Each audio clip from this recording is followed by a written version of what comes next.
Dude, I want you to be as smart as I am. Motherfucker, give me a... Dude, I want you to be as smart as I am. Motherfucker, give me a... Dude, I want you to be as smart as I am. Motherfucker, give me a...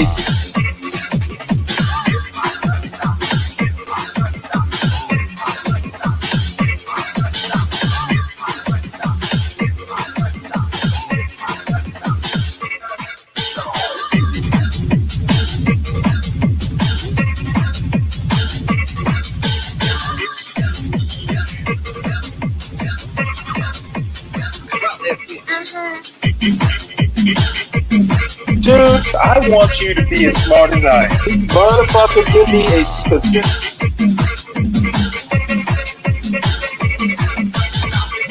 Dude, I want you to be as smart as I am.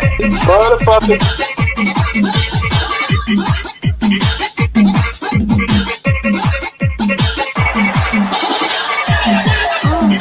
Come on out, you rapist!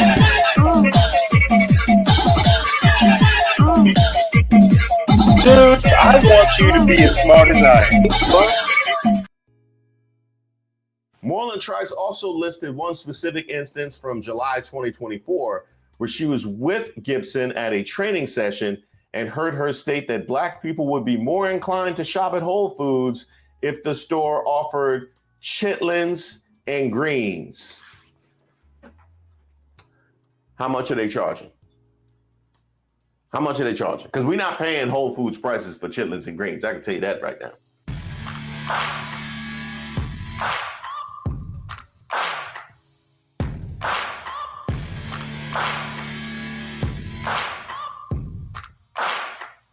Hey, shout out to all the subscribers and members here on the channel. I'm Reese Waters, and this is Racist of the Week, where we explore the stupidity and hypocrisy of discrimination in hopes we can build a more perfect union.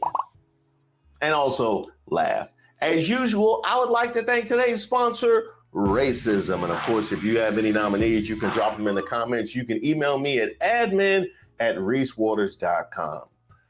Today's nominee, East Point Community School Superintendent Christina Gibson.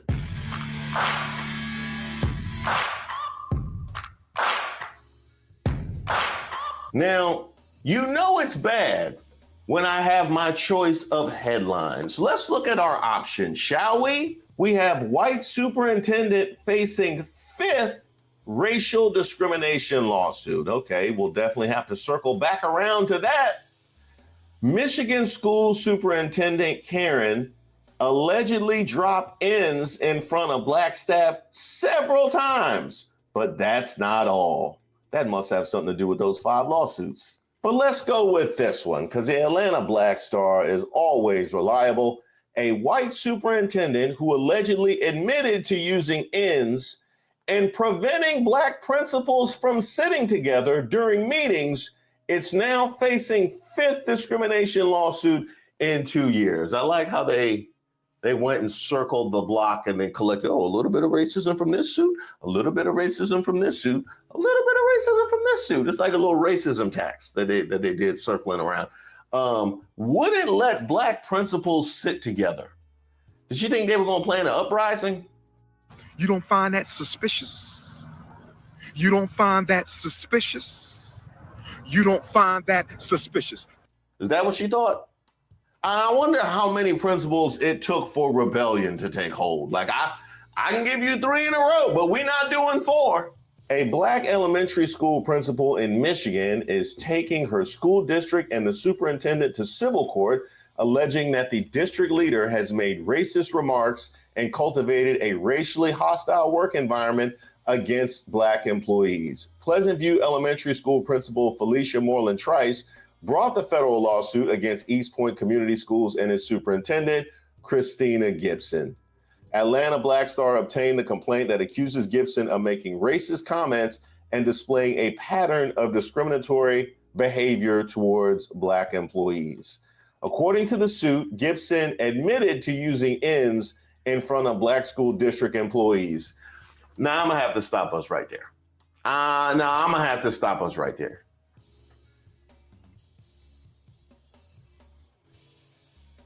What was her defense for that? What was her defense? What was her? I need to know. Like, was she rapping along to Kendrick Lamar's halftime performance? Like, I need to know what the context could have been for the superintendent to drop ends. She's just a racist. End, isn't she? You wouldn't dispute that. It's not about her. It's not about her. It's about Well, it is about her. coming together and supporting another white person. And it doesn't matter. Why would you want to support a white racist? Because I want to support free speech, and you cannot have free speech in a country. No, that's fine. You can support free speech, but you also have to be accountable for what you say. She is. I mean, would you use the N-word out of interest? Yes. You would? I do, quite frankly. You use the N-word quite frequently. Well, why? Other than the fact you're a despicable racist. Are you? Someone say I am. I guess according to the ADL, I'm a white supremacist. I'm a neo. Yeah, but if you use the N-word repeatedly, you are a racist, then, are you? Sure, I'll embrace that. If that means forwarding, helping white people achieve freedom of speech. Just to be clear, you just said to me you use the N-word regularly. In what context? Do you use it with black people? Yes, if it's appropriate. When would it be appropriate to use the N-word? When would it be appropriate? Anytime I feel like it. So you're an unashamed racist. Correct. Who knew Michigan was the most liberal place on earth? I have no idea. According to the suit, Gibson admitted to using ends in front of black school district employees, didn't allow black principals to sit together at district meetings when white school leaders could sit where they'd like, and talk down to black female employees. Now, one thing about the things that she's alleging, they do go together, do they not? They do go together. I think the woman who would be out here dropping ends outside of repeating a 38 special verse, that woman would probably talk down to the black female employees, especially if she wouldn't let them sit together at meetings where the white folks would sit where they like. Those all very consistent character traits. Like if we were constructing a character for a movie or a book, that would be very consistent. I would greenlight that one for just your straight out of the box, standard issue racist Karen. I'll let the American people decide who the weirdos are because I think we know. Moreland Trice also listed one specific instance from July 2024 where she was with Gibson at a training session and heard her state that black people would be more inclined to shop at Whole Foods if the store offered chitlins and greens. How much are they charging? How much are they charging? Because we're not paying Whole Foods prices for chitlins and greens. I can tell you that right now. So I disagree with the premise. Look at this. I'm looking at the desserts. And then I say, what is this? Whole Foods really trying to get at people. $3.50 for a slice of key lime pie that looked like somebody done spit it up and threw it up. Look at this. What is that? Was you buy it? No. I know. Why would they even put that out? Not to mention the fact that we still beefing with Whole Foods right now for what happened out in California. Now come back. Where you going? You want to see my receipt? Oh yeah. Oh yeah, we got a lawsuit now. Come on. Come on. Come on. Where you going? Where you going? Come on. Come on. I want a refund for all this. So you're not even accurate with your racism. In fact, if Whole Foods were to offer chitlins and greens, that would just accelerate the cultural appropriation. And that would be one cultural appropriation that I would support. Get them onto the chitlins. Get them on. Matter of fact, can we make that happen, black community? Can we make that happen? I want them to start appropriating chitlins, pig feet, hog maws, cow tongue, all that. Can we? Because that would be hilarious. I'm tired of laughing at my family. I want to laugh at y'all. The principal also claimed that Gibson said her school, quote, would be treated differently than another elementary school in the district that was run by a white principal. Now, file that under the least shocking thing. That is the least shocking thing that I have read so far, that it would be treated. Oh, from the woman who drops ends? I bet so. At one point, Moreland Trice made a request to Gibson to relocate some of her students to that other school due to overcrowding and a lack of seating. The request sought to relocate a portion of Pleasant View Elementary's 320 students to Bellevue Elementary, where only 205 students were enrolled. Gibson refused, according to the suit, and told Moreland Trice, "Your kids can sit on the floor." Gibson also moved teachers from Pleasant View to Bellevue, purchased seating for Bellevue's classrooms, and approved more resources for Bellevue's use. Because Pleasant View's teachers were relocated, Moreland Trice was forced to start teaching multiple classes in addition to performing her principal duties. Now, here's where I get tight. You don't mess with the kids. You don't mess with the kids. We have fun in this space all the time. You do not mess with the kids. And here is where my anger and my frustration is directed squarely at the people of that community. A little further down in this article, 4 former Black district employees, 4 former Black district employees, including another principal, a security administrator, and a special education teacher, all filed separate federal complaints in 2023 and 2024, alleging Gibson has displayed a pattern of retaliation and racial discrimination. 4 former employees. This is a woman who has been given access and the ability to affect the education of little Black boys and girls after 4 such lawsuits. Exactly how high is the level of disregard you have for the Black people of this district? Here's the last time we were here. On your block in Macomb County, a local school district is facing another racial discrimination lawsuit. This is the 4th such lawsuit for the East Point School District in just the last 18 months. Gino Vici joins us from Gratiot near 9 Mile with the district's response to this latest lawsuit.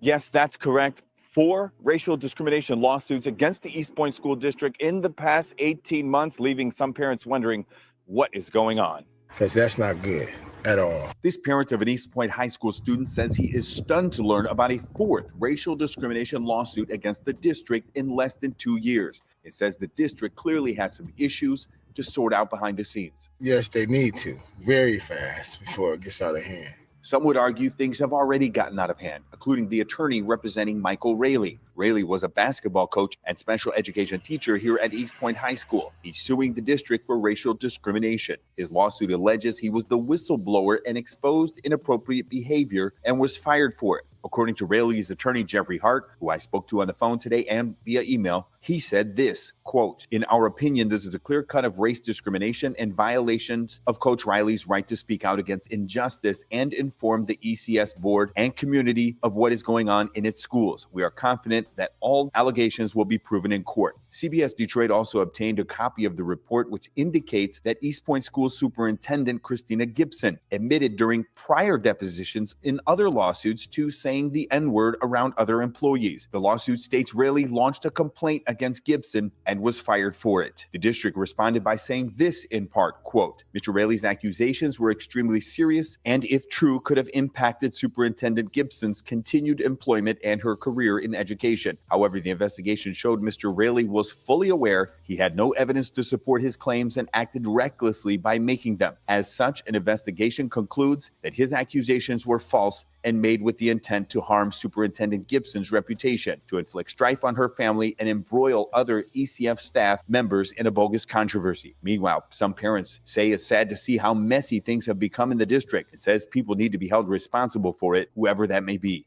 They should fire the people that's really corrupting the school system. That's what they should do. Get rid of them people. Get them out of here. Again, the district responding by saying that initially Mr. Raley was not cooperative with their investigation, which included text messages, emails, as well as in-person interviews. Again, the district saying their investigation concluded that Mr. Raley's claims were false and they're prepared to fight this legal battle in court. So they concluded that his claims could not be verified, despite the fact that you had 3 previous claims and now you got another one. Is that what you're telling me? Is that what you are telling me? And then you want to say, well, he was uncooperative with the investigation. You had 3 other investigations. How did those go? Because if this is the energy you take into the racist investigations, then it's no wonder that he didn't respond. And I also need to know and understand exactly what the thought process is behind disavowing all of these lawsuits and keeping her in place. At a minimum, you have somebody who the Black people in your community aren't comfortable with at a minimum. And that's giving her a whole lot of credit. And matter of fact, that's giving her way too much credit because she already said she dropped ends. She's already admitted that she dropped ends. So what are we talking about? I need to know who this woman is that you have to keep her as a superintendent despite all of this backlash. She got to be better than Michelle Pfeiffer and Dangerous Minds. She better be better than Morgan Freeman and Lean on Me. Just a combination of the two. And then also do a little football coaching like the Rock and Gridiron Gang. I need to know who is this unbelievable once in a generation educator where you will disavow now 5 lawsuits because you just have to keep her in place. You smoke crack, don't you? You smoke crack, don't you?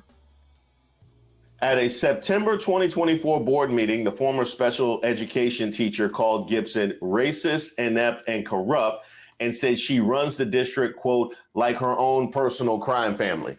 Well, that checks out. That definitely look, put me on that jury. Put me on that jury because that's all I've seen. That is all I've seen. The district has denied all the allegations listed in those lawsuits. Oh, because of course, as for Moreland Trice's complaint, East Point Community School stated it's unable to comment on pending litigation at this time, but it's already denied all allegations listed in those lawsuits. So you've given me all the comment that I need. Now, as insane as this is, right, to think of a jurisdiction doubling down, tripling down, quadrupling down. I don't even have a word for 5-time, your 5th time doubling down because nobody's ever done it. This is the first time. So we need to invent we call it East Point. They go East Point down. That's 5 double downs. East Point down on this woman, despite all of the evidence. As wild as that is, keep in mind, this is the same state where we saw the judge who admitted she was racist, said she was a new racist, and despite all of that, had all her federal judges protect her. So if you're Black from any other country, you're doing way better. If you're an American Black person, then you're a lazy piece of The 7 investigators have obtained the recordings that county officials say prompted Judge Ryan's removal. Oh, he's just I have no use for him. She's made it a living hell in the past 6 years. I mean, it's been terrible. It's cost me relationships. I think it's affected my health. Can't sleep. Attorney Edward Hutton is the Oakland County Probate Court Administrator. He's in charge of running everything that's not under the judge's purview inside one of the state's largest probate courts. Hutton alleges Judge Ryan has been calling him both during work and after hours for years. And Hutton says during those hours and hours of calls, Judge Ryan said highly inappropriate things. Why did you start recording the calls? I just felt like it wasn't going to change. Nothing's manipulated in it. It's conversations that I was a part of, and I'm absolutely willing to testify to the authenticity of every single one of them. I can honestly say that. Okay, I'm not systemically racist. I'm a new racist. I never was, but now I am because you're shoving the down my throat and making allegations that you don't know about. You're telling me who I am, and you've never met me. And that's not all. In preparation for this particular story, right? In preparation to do this story, Look what I found. You know when you look for something on YouTube, it'll start showing similar videos in the tab. Look what my tab was looking like as I was doing research for this video. Controversy surrounding a local school principal that has a community deeply divided. This is happening at Memphis Community Schools in northern Macomb County. A parent said that she found screenshots of text messages containing racist and derogatory remarks, allegedly from the elementary school principal. These are just accusations at this point. Erica Erickson has been speaking with school officials and parents about all this. And Erica, again, these are just accusations at this point, right? Absolutely, absolutely. And there are some very, very strong opinions on both sides of this. Some parents who are supporting that principal say it's not fair. She was disciplined without evidence. Others are telling a much different story. How many years do all these complaints go back? I would say 3 to 4, probably. This is just one of many parents accusing the principal of Memphis Elementary, Susan Hankins, seen here discussing a memorable year ahead for children on the district's homepage, of repeated bullying, racism, and homophobia. Disturbing screenshots of text messages, though appearing but not confirmed to be from her, now circulating all over social media. What do you think when you see those messages? Makes me sick. It makes me absolutely sick. There's stuff about mentally handicapped in there, gays, Black people. Like, it's just not okay. But wait, there's more. In St. Clair Shores, police are looking for the person they say spray painted racist graffiti on Lakeview High School. School leaders say it was discovered Monday morning and was removed within hours. Honestly, it might have been one of those administrators that we just talked to. Have they talked to Christina Gibson? Have they talked to her? And by the way, don't think I was done. All right, switching gears, the superintendent of Warren Fitzgerald Schools is under fire tonight. She and the food services director are accused of smoking marijuana during school hours. Sorry, I wasn't supposed to play that one. I had just saved that one for me to view. Because we've been looking at schools for... No, just go to the next one. You're in this school system. Then why did you stay in Mexico? You need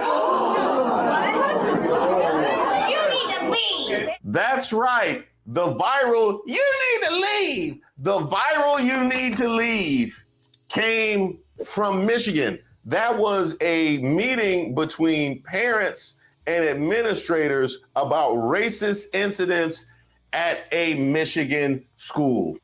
Went to his bedroom to say goodnight, and he was crying because of the abuse that he was enduring in this school system. Then why did you stay in Mexico? You need to leave.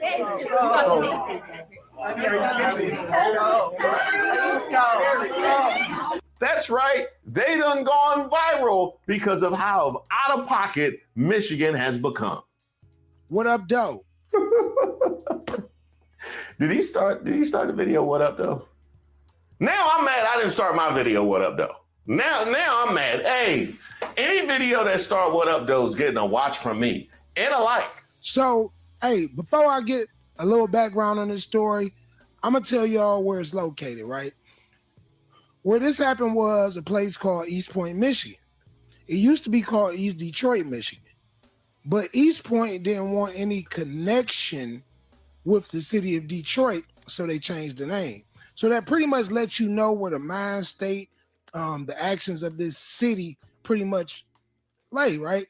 Or how they feel about the city of Detroit. I got to drink some soursop on that one. Yes, it does. That tells me a whole lot. Yes, it does. So this is my whole take on the thing, man. Like, for people who say racism is still not alive, they're lying. Absolutely. I guess they're living in some type of fantasy, make-believe type of world, because if you say racism still doesn't exist, then you need to get out your bubble and wake up to really what's happening in the world. And for the people who live in the city, like, we know certain places like Warren or, East Point and places like these still have racial undertones. There's still racist people that are in this city. But see, this is the thing I don't get, right? So you don't like Detroit, right? You don't want to be associated with Detroit, these places. Oh, Detroit this and Detroit this. But you would come down here to a Tigers game. You would come down here to a Lions game. You would come down here to a Red Wings game, right? So I feel like this. If you really don't like the city, don't come down here. Like, petition to have the Red Wings or some place like that move to East Point or Warren or Farmington or Dearborn or somewhere like that. Places that, you know, like, hey, you could go see the games without coming to the city of Detroit. Because fact is, if you don't like what's going on in the city, then don't come. Don't pick and choose. Oh, we go to a Tigers game, but don't come. Like, the city is trying to build up. The city is trying to have unity. We don't want to be like, oh, it's all black, white people ain't allowed. But we also feel like, well, white people that's coming into the city shouldn't have this attitude as the blacks don't belong. We were here, good and bad. We were here when it was bankruptcy written all downtown, when it wasn't no motion downtown. We were here. So where's this mindset that we coming down here and we're looking at you like you don't belong? Listen, hey, we don't have that energy down here. And we suggest you don't bring that energy down here. If you want to come down here, we unite, we network, hey, we make stuff happen, but do not try to exclude us from a city that we've been here all along. And this right here, hey, this just goes to show people of skin color sometimes feel that they are of a higher power, and they feel because who is in the White House or in power that have bigotry views or, you know what I'm saying, racist views, they feel that gives them ammunition to carry on.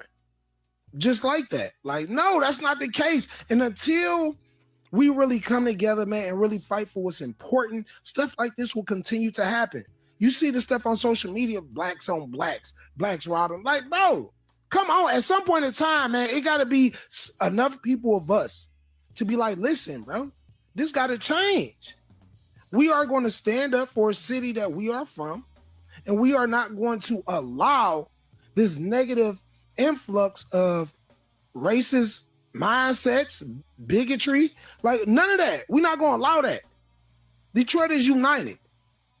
What up, though? Yeah, we got our problems, but at the core of it, we love our city. And if you don't love our city, why come? I'm happy to see that kind of consciousness on the ground in Detroit. I have been here far too many times dealing with Michigan. I thought Ohio was bad. My goodness. They gonna play Ohio, Michigan in robes this year. Let me find out. It's bad. So I'm glad to see this kind of consciousness on the ground there in Michigan. And by the way, I'm not done. I might have to circle the block and hit some of those other cases specifically. But for today, congratulations, Christina Gibson. You are our Racist of the Week. And bring the whole East Point Community Schools with you. Because I did the same thing with the judge. I I told her bring all her fellow judges that want to protect her. Bring the whole East Point community. Five, really? I mean, tell me you don't care without just telling me you don't care. We'll let 5 discrimination lawsuits. I mean, really.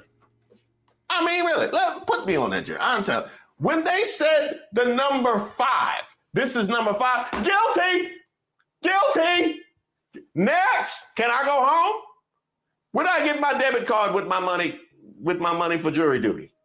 No, I already said guilty. Why? Because this was their 5th suit. That's why. Hey, I would like to cordially invite you to my premiere. Did you know I premiere all of my... All right. Well, good morning, everybody. Welcome to Stanley versus the World. For once, some of what I do today will correspond to the title of the show. That's rare, but it does happen occasionally.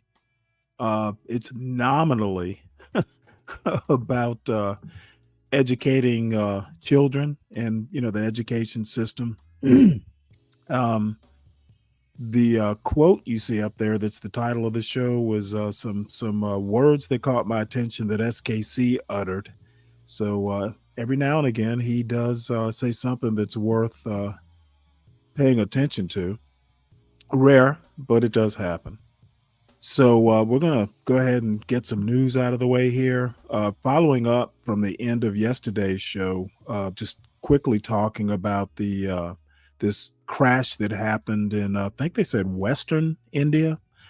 There were 242 deaths, but one survived. Haven't checked back to see if that survivor is still surviving. But let's see if there's a video. Let's see. Apparently, it's 30,000 people viewing this this issue. So looks like they're hunting for the black box. The hunt continues as grieving Air India crash families wait for answers. And the summary reads as follows: Indian Prime Minister Narendra Modi has visited the scene of the Air India plane crash in Ahmedabad and is meeting injured people in hospital. All but one of the 242 people on board the London-bound flight died when it crashed into a residential area shortly after takeoff on Thursday. It is not yet clear how many people were killed on the ground. An official tells the BBC at least 8 have died. The sole survivor, British national Vishwashkumar Ramesh, who sat in seat 11A, is recovering in hospital with his brother saying he has no idea how he survived. There were 169 Indian nationals, 53 Britons, 7 Portuguese nationals, and 1 Canadian on the flight, Air India says. Families have been giving DNA samples to help identify the victims. The BBC spoke to some of them as they desperately wait for their relatives' remains. So if anybody wants the link to this story, I'll drop it into the chat if you want to do a deeper dive. So definitely a tragedy that there's one survivor, wow.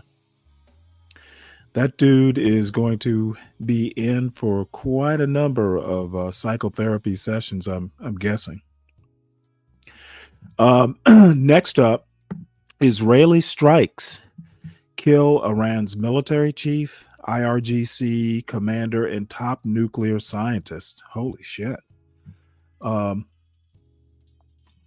the IRGC, that's the that guard. What is it? Iranian something guard. That's right. It's the Iranian Republican Guard. Says here on June 13, 2025, Israel launched early morning strikes across Iran, targeting dozens of nuclear sites, including explosions in Tehran. The strikes followed escalating tensions after Iran backed the October 7 Hamas attack on Israel and coordinated proxy attacks on multiple fronts. Iranian state media confirmed that IRGC commander Hossein Salami and several key military figures were killed, marking an unprecedented blow to Iran. Prime Minister Netanyahu described the operation as a targeted effort to roll back Iran's nuclear threat, warning it will continue until the threat is removed.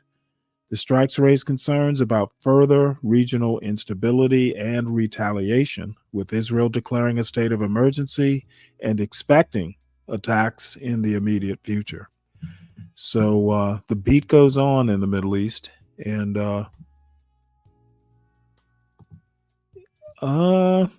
yeah, this could be messy.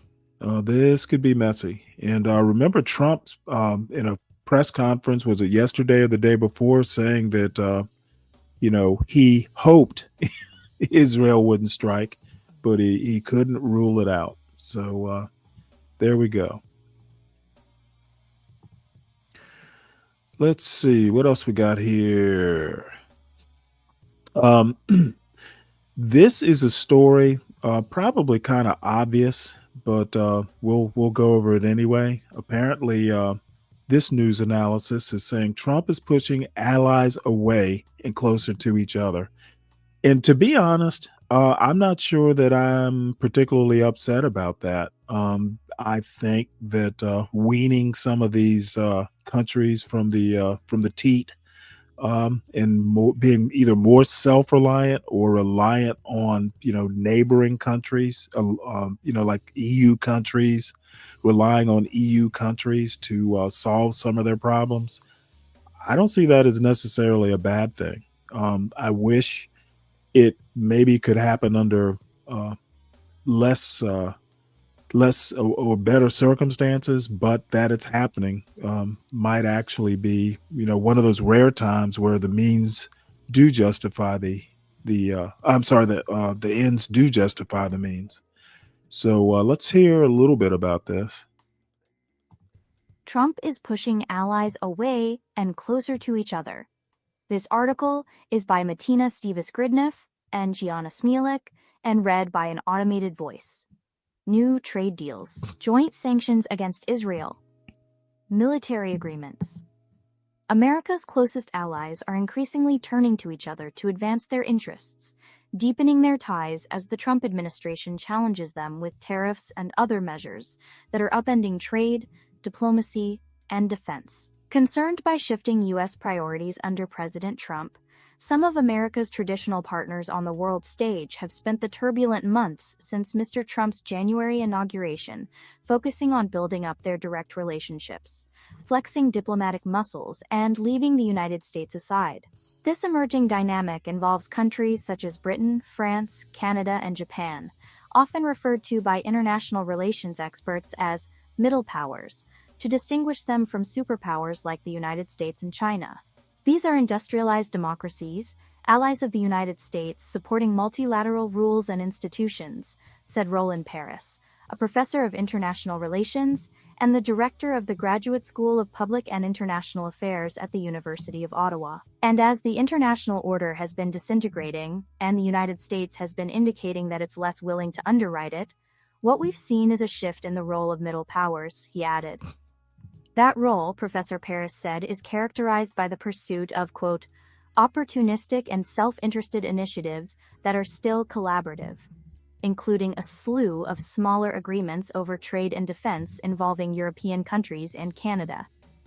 The efforts of these countries to come closer together as the United States recalibrates its global role and how it treats longtime allies will be on display over the next few days, as the Group of 7 industrialized nations leaders meet in Alberta, Canada, for their annual summit. The Canadian government, which is presiding over the Group of 7 this year, has also invited the leaders of several other important powers from the developing world, including India, Brazil, and Mexico. The organizers are planning bilateral and smaller meetings without the United States, and the event will be the first time since Mr. Trump took office that he will confront a large array of traditional U.S. allies that are all on the receiving end of hostility by his administration through tariffs or other kinds of conflict. In Canada's case, besides tariffs, Mr. Trump has also threatened the country's sovereignty. As a result, experts see the United States as increasingly separate, even isolated from the structure it has built up and presided over for the past few decades. Should we, in some ways, talk about a G6+1, said Jacob Funk Kierkegaard, a Brussels-based senior fellow at the Peterson Institute for International Economics. In this situation, where the traditional core Western political and military institutions are being subject to neglect or contempt by the Trump administration, the European Union, but also the UK, Canada, Japan, are going to be looking to strengthen other channels, he added. That has, in fact, been happening in an intensified way. European countries and Canada have been particularly active in seeking new, deeper ways to collaborate. The European Union and Britain held a summit in May that was billed as a reset of relations after Britain's exit from the bloc in 2020. They reached a deal that included an extension of fishing rights for EU countries in British waters, more access to European markets for British meat sellers, and a major defense and security agreement. Canada and Britain have also been pushing to increase military collaboration with the European Union as it rolls out a €150 billion, about $171 billion, lending program to boost defense investment. Both nations are working toward completing the prerequisites needed to fully participate in the program as a military supplier. The situation with the United States calls for the EU to try to reinforce its political and trade negotiations with other nations, said Ignacio Garcia, Morning, Stanley. a non-resident fellow at Hey, Bruegel, Ryan. a Brussels think tank, and a former top Let's trade see. negotiator at the Euro. We probably get the gist of this. I like I said, well, maybe I shouldn't say the ends justify the means, but no, I'm a very, believe this or not, I am an America first person. Me I too. Me think too, very much. I think that we have a lot of problems at home in spending a whole lot of time policing the world. It hasn't worked all these years. Oh, I It agree. I does agree. it does seem kind of weird to be helping, in remote parts of the world. I'm not against foreign aid necessarily, but it does seem kind of weird to be helping, Chad, build a dam or Yeah. something like that. Are we doing that right now? Are we When doing that when right we now? have when we have a homeless problem in LA, Yeah.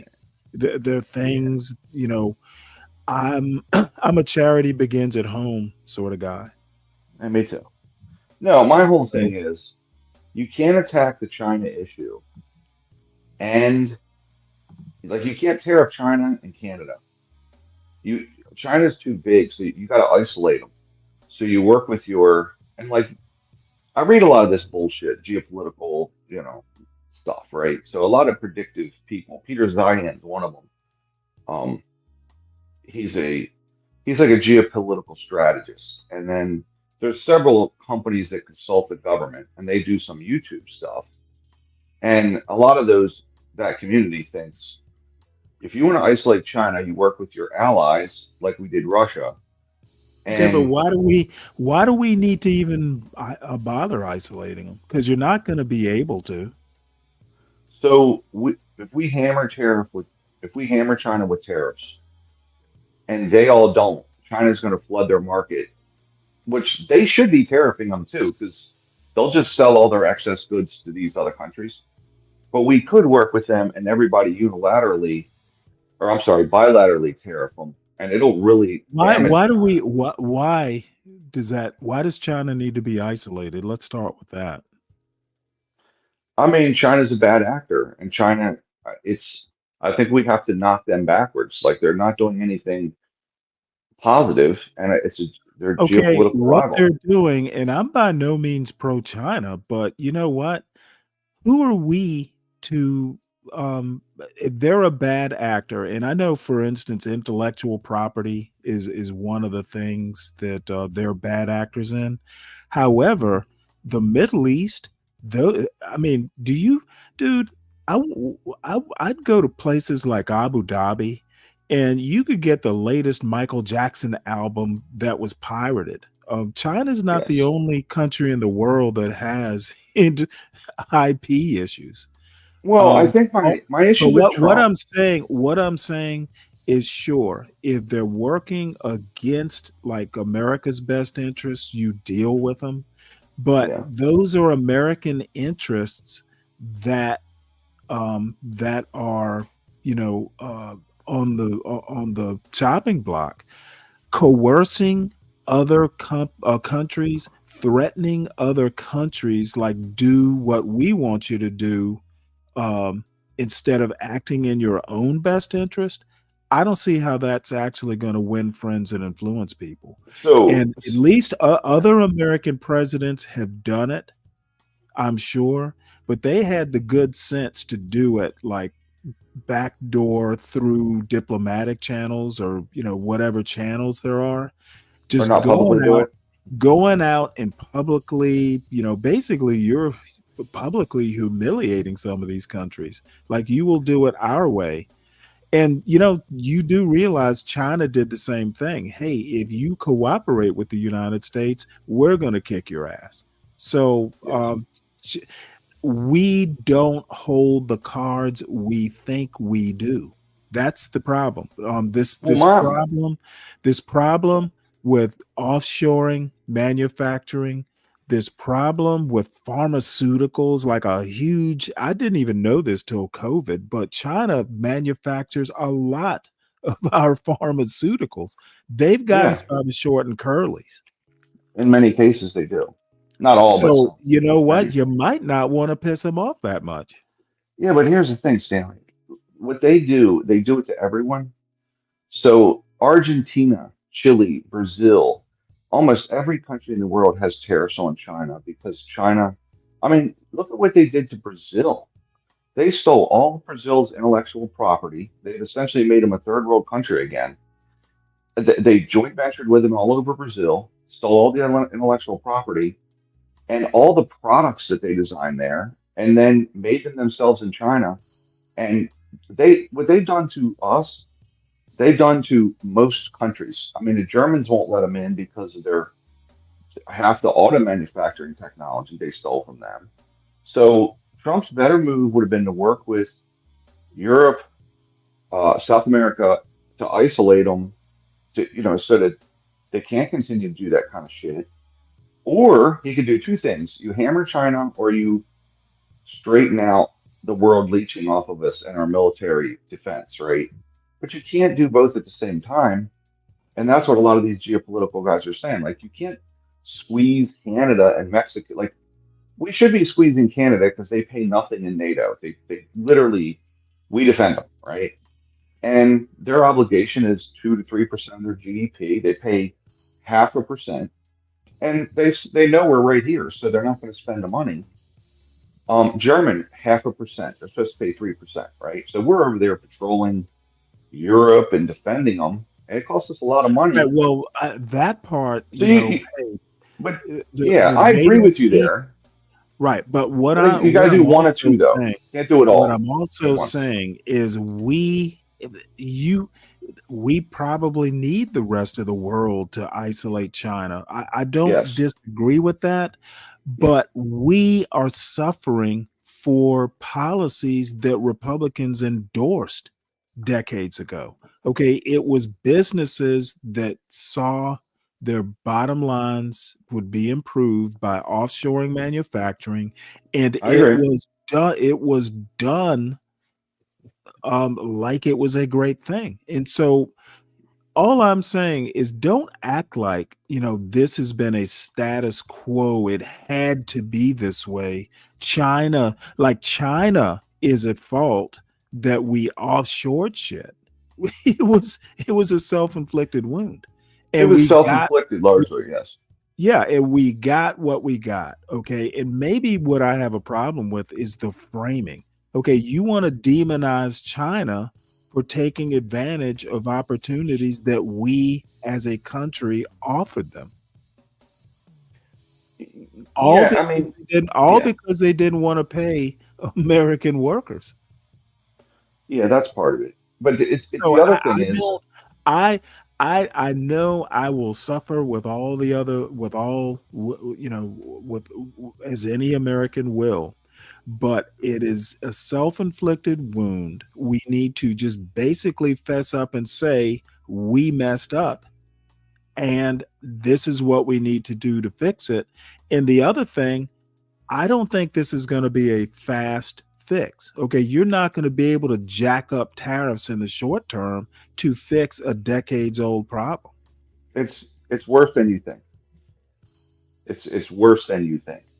The Trump administration isn't. I don't have your expertise, but I, as a non-expert, I just get the feeling we're shooting ourselves in the foot again. Okay, we messed up, and now we're going to fix the mess up by messing up again, which will lead to further problems down the road. I don't get the warm, fuzzy feeling that these are solutions that won't. The cure will be worse than the disease, I fear. Listen, the Trump message is correct. The Trump policy to get it done is literally the dumbest moves you could make. Like, he thinks he's going to tariff. Listen, there's 1,800 components in an iPhone. They come from 87 different countries around the world. They all end up in China, and they assemble them. We're going to go ahead and do that over in Iowa. I mean, what the? No. Like, all this build out has taken 20 years, 30 years. The supply chain's been built over a long time. You can't just put up tariffs, change the policy every other week, the tariff policy, because business people go, well, do we build a factory? He just changed the tariffs again. And then think that you're going to assemble iPhones, which take 100,000 people, which we don't have in our workforce, to make iPhones. It's so fucking stupid. I want to pound. It's the dumbest. So what the right move would have been was get with Europe, get with our allies, and say, listen, China's been fucking you like they've been fucking us. They've been stealing your technology like ours. Let's all tariff them to knock them down a peg or two. Let's start pulling stuff out of China, which we've been pulling stuff out of China for 10 years, man. I mean, if you look at your iPad, it was probably made in Bangladesh, you know. Oh, I'm not Well, rich enough to afford an iPad. Only my son can. oh, come on. Well, some people, I don't use a computer. I use an iPad. So, but there, people are Yeah, pulling out of China. my computer is cheaper. Well, you know what? They're not cheap. But listen, I just bought a new one because I'm going, well, these tariffs are going to impact a lot of stuff because some of the parts are made in China.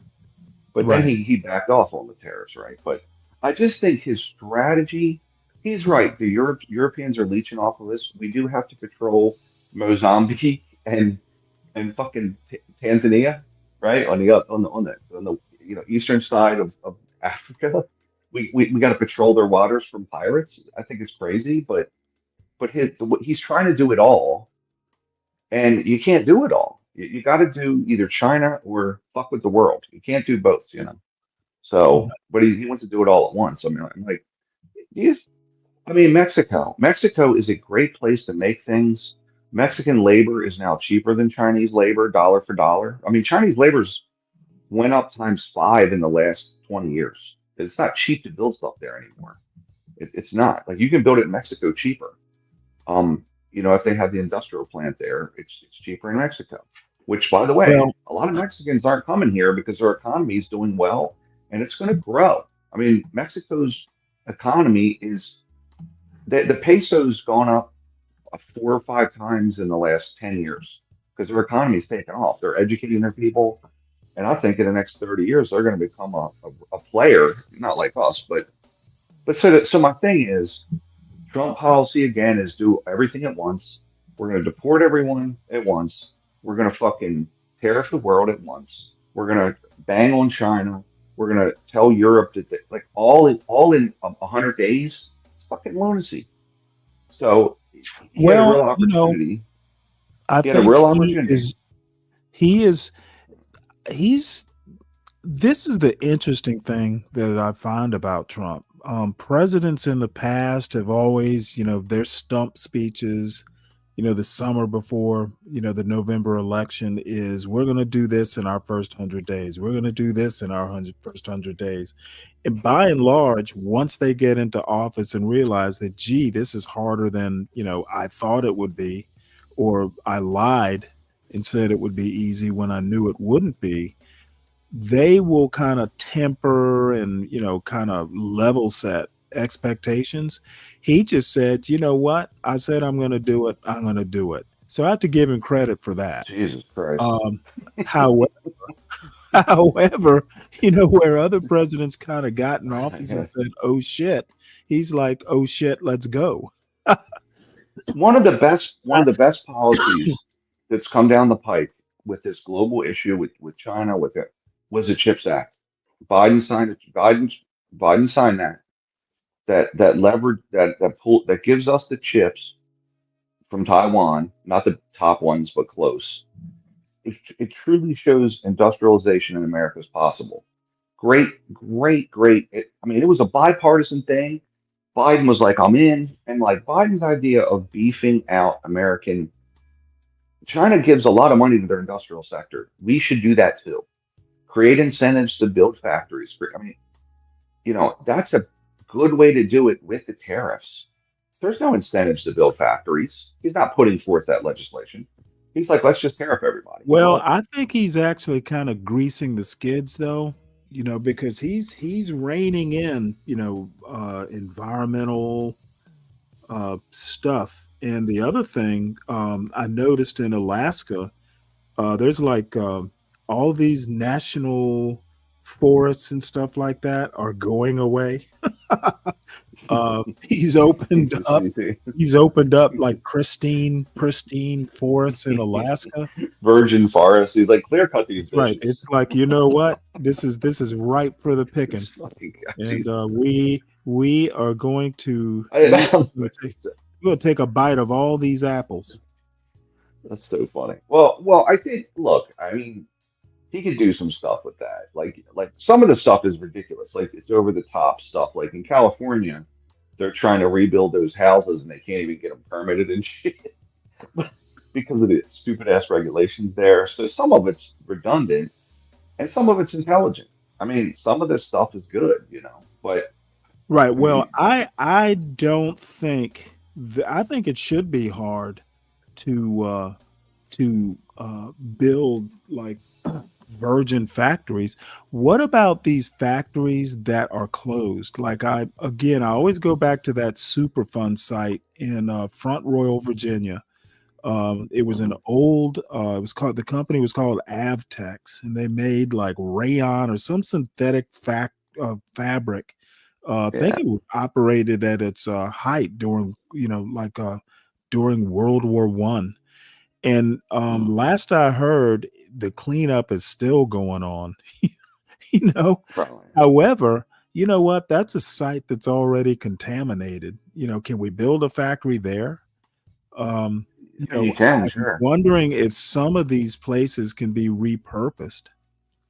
They can. And to a degree, but it's so cheap to pop up. If you're building a data center, I mean, the building is a concrete base. They literally pour the concrete walls on the floor, stand them up with a crane, put a metal roof on it, and then put hot rubber on the roof, and the building is done. And then put a few windows in it, and the data center is done. Well, So it's so there's cheap. also the infrastructure, building the racks and the redundant power and all that stuff. The Well, yeah, problem with that's true. data centers is they suck up electricity like you would not believe.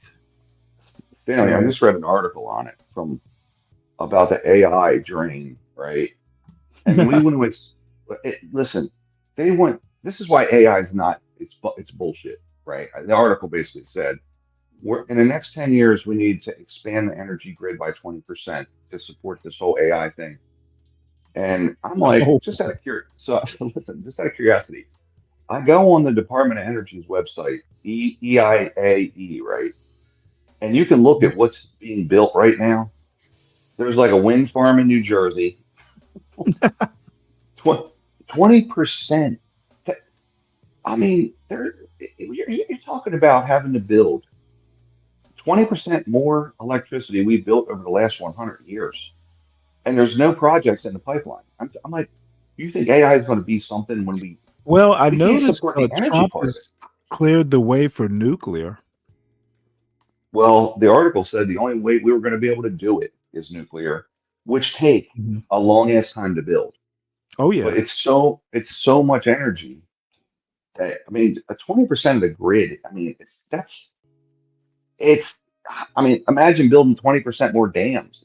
I mean, it's a huge amount. Well, I'm kind of So, encouraged because I have my concerns about AI. I also think that AI is being oversold. so do AI is I. not going to be able to do all the things, that chips in people's heads. Look, Yeah. if you want I do.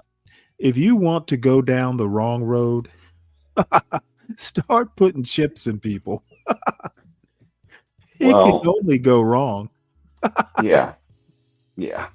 Well, yesterday I asked that Siri, which is AI, take me to Vienna, and And it in took lieu of and it took you to Austria.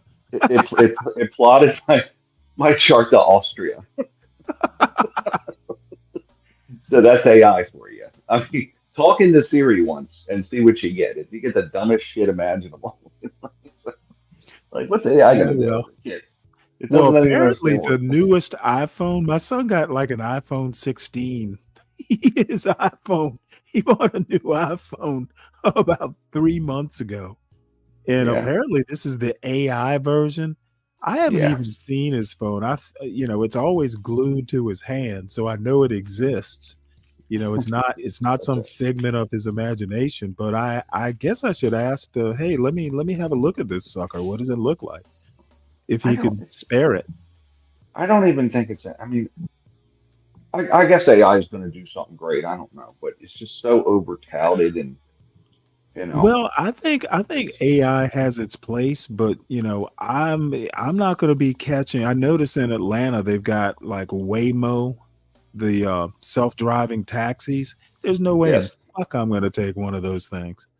absolutely not. And the other thing is, without the energy grid, it's not happening anyway. And again, I mean, I'm looking at these projects. There's no nuclear projects underway in the United States.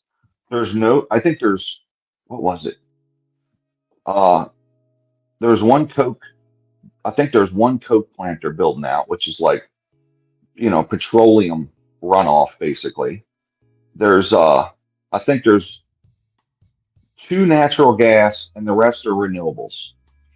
And I'm like, we can't, we can't build the shit fast enough. So I don't know what the hell they're thinking.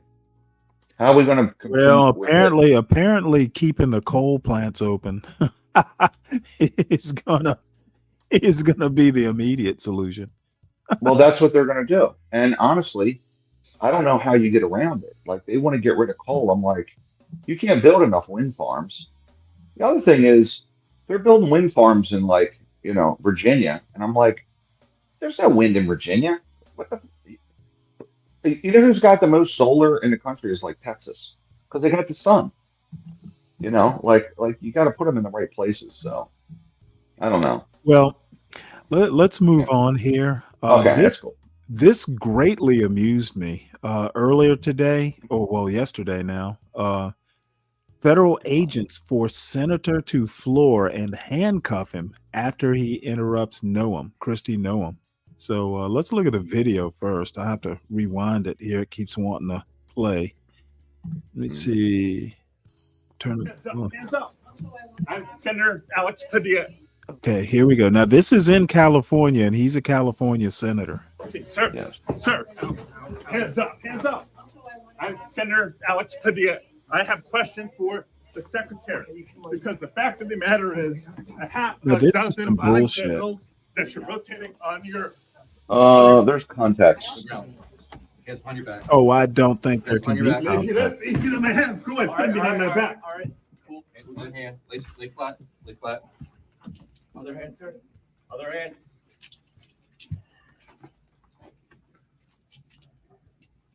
I was there peacefully. At one point, I had a question. And so I began to ask a question. Stanley, I was pause it. immediately Pause it. forcibly removed. Pause it real quick. You see this press conference right here? Mhm. It was they had him in cuffs. They didn't arrest him. They basically. Yeah, I know. That's why I have a problem with this. Okay, why go through all that rigmarole just to get him to leave the room? Why the physical violence? And it doesn't even wind up in an arrest. Well, hold on a minute. Hold on. So this press conference here happened about 5 minutes after that incident. An actual press conference. These people, literally, he ran up to Kristen Noam, who is just an idiot, and they told him, "Hey, you got." I have an issue with the way he entered the room and came up to her. I don't think you can do that, but I don't think they should have put him in cuffs, right? So, he's running up to the front to confront her. They're like, back off, and then they started pushing match, and then they shouldn't have put cuffs on him, but they should have at least backed him off. Well, they shouldn't have put hands on him. Yeah, but if he's coming up to the fucking front desk to Kristen Noam, aggressively, what do you do? Like the Secret Service was going to stop him. What was he going to do? Hit her? Well, watch the video. He walks in and he's coming up, and they're like, "Hey, back off!" And they put their hands out, like, "Don't continue." And he kept coming up. You know So- what? I wish senators, it would have been interesting if he had Secret Service. I don't think senators do. It would have been funny to see the Secret Service people fighting. This guy. I think that they went too far. Okay, I don't think they're going to win, friends. Even if they are right, even if he was misbehaving, okay, and came off as aggressive, they went too far. Putting him down on the ground and handcuffing him. Yeah, that was too much. I totally agree with that. But Okay, one thing is he wasn't holding a weapon. The one Secret Service guy was like, I didn't know who he was because Padilla is apparently not very popular. Well, Padilla probably. I notice he's not wearing any sort of pin or anything. He's not wearing anything. He was just wearing jeans. The senators have a pin. Now Pen, that pen I or agree. Pin or pen?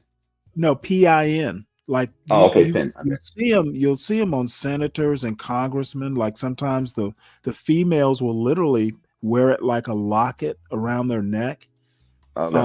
So I will say it's a bad show, and I will say that both sides, he should have been wearing some sort of identification, a badge, because senators have badges. He should have been wearing some sort of thing. And you know, I still think once he identified himself, they should have said, well, wait, hold it. You know, they should have said, oh, you're a senator. This is what we need you to do, Senator. Okay, I don't think they should have put him on the ground. Oh no, absolutely not. They should have got him out of the room and said, okay, and I'm a senator. You know, oh, okay, you're a senator. Okay, and see the problem is they've already arrested a mayor in Newark and had to let him go. Apparently, they just indicted a congresswoman who was there on a oversight tour, and again, what I can say is these people like Padilla, and I forget the lady's name. Her last name is McIver. They are coming in hot, and you cannot come in hot with these. Uncle Fatty calls them goons. Look, Donald Trump and Christie Noem are known quantities. This woman will go out on a fucking ice raid carrying an automatic weapon trying to act like she's tough. This woman, these people have a problem. They think cruelty is the point, and if you give them the opportunity by bum rushing Christie Noem or forcing your way into, I just think what the Democrats are doing, if this is going to be the way they're going to resist, they are not going to win this. They're not going to win friends and influence people this way. So from this incident, he goes out front 5 minutes later, does a press conference, and then Christie Noem and him meet for 20 minutes. Oh, okay. Yeah, talk, right? I'd heard and that. I'm like, this is fucking political theater. Good point here. I actually, let's see here. Okay, but Uncle Fatty, can I respond to him? Uncle Fatty, I'm a Secret Service agent. Somebody comes in and says, I'm Senator Padilla, and starts walking towards the person I'm protecting. I'm putting my hands out, they're wearing street clothes and tennis shoes. I'm putting my fucking hands out and going, hold on, who are you? And Padilla kept coming. Padilla ended up walking into the guy. He pushed Padilla back, and then they were pushing back and forth. So at the end of the day, I don't know who this guy is, and I'm a Secret Service agent. I'm not letting him enter it's my job, right? When they got him out of the room, they should have said, okay, and just isolate him and said, we need identification. Who are you? Blah, blah, blah. And frankly, Noam should have said, I know that guy. Let him come forward. But ultimately, now she has been questioned by him in a Senate committee hearing, but she says she didn't recognize him, if I recall. Let me see, can I find the video, the whole video? And the other thing is, Uncle Fatty, if you have the whole video, send it up. Yeah, hop into my chat and put it there. I think you're an administrator over there or moderator. But I still don't think he should be able to charge the bench, even if he was in the room. He was at a podium. Well, look, his sense of privilege versus her sense of privilege. This dude probably thinks, hey, I'm a senator. I can pretty much I'll do do what whatever I I want. want. I was another thing, Stanley. He kept saying, I'm a senator. I'm like, okay, well, I don't give a fuck if you're the Well, president. look what that got you. Jail's jail. So, Well, but he wasn't going to jail because, frankly, he didn't commit a crime. no, I get that. But Then I why think why that put him on the ground if he's not there? You know what? Let me that put was it to you wrong. this. That was easy. If wrong. we have Secret Service agents, and these people are supposed to be the best and brightest, if we have a bunch of Dan Bonginos who basically don't have gray matter, they've got like muscles for brains, we need to be hiring smarter people. I just think they could have handled it better. Well, they trained for it. And meanwhile, listen, I've been to their training facility because they were rebuilding it. And it's pretty badass. I'll tell you about it one day, but they have like a jet cut in half to do simulations for Air Force One. Like on the ground, it's cut in half, how they evacuate the president and shit. And then they have like a whole town. It looks like the Wild West, like those towns they make, like to just have a front. It's for sniper simulation, it's pretty crazy. It's right by NSA anyway, but they did a bunch of concrete out there, so I had to go out there. But Okay, anyway, let's but see. I may have found the full. Stanley, I just want to say this. All this shit with this, the right, the left, right now I'm seeing higher levels of political theater on both sides of the aisle than I've ever seen. I mean, just a grandstanding, and I mean, listen to what Cory Booker said yesterday. I'm like, dude, okay, he's literally telling the story about Padilla that essentially the Secret Service made Padilla kneel at the foot of the executive. I'm like, come on, man. Come on. Like they made him kneel at the foot of the executive. Get real. Come on, man. Like isn't that a little dramatic? They put the guy on the ground, which they shouldn't have, but they didn't make him kneel at the foot of the executive and kiss the ring. I mean, get the fuck out of here, Cory. Usually he does better than that. So I actually like Cory Booker, but yesterday, full of shit. Let me see if this is the full video. Our Border Patrol agents have come and been partners with us in an incredible way. They bring a skill set that has helped us have a whole of government approach under the Department of Homeland Security that has never happened before.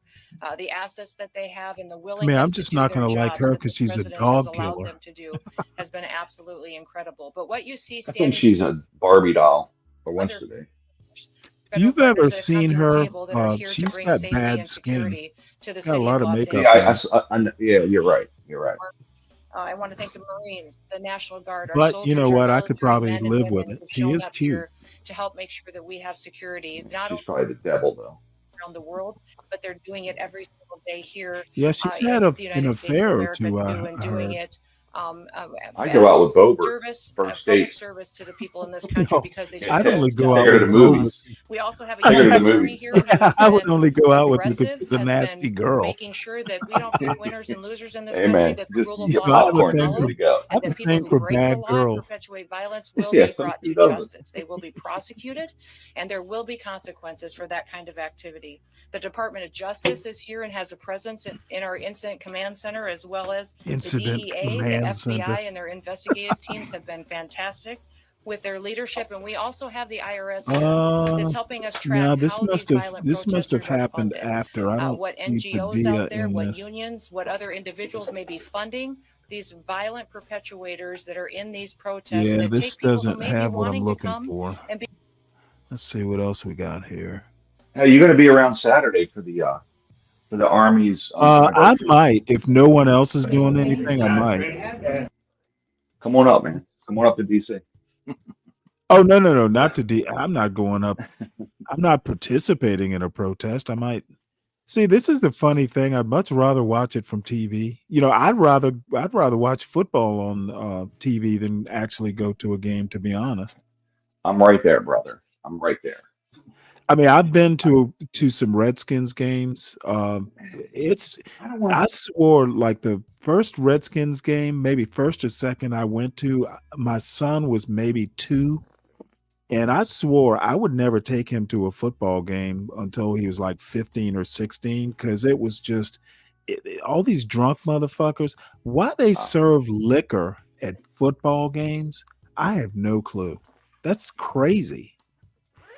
I've seen fights break out. Stanley, do yourself this. When you're watching football, put it on, turn the color commentation off. Yeah, and listen to the radio. Well, if you listen to it quietly, it's actually super boring. It's it's almost like watching a high school football game. It is so boring. I'm like, what makes it interesting is the crowd and the commentators. When you remove them, like that's true.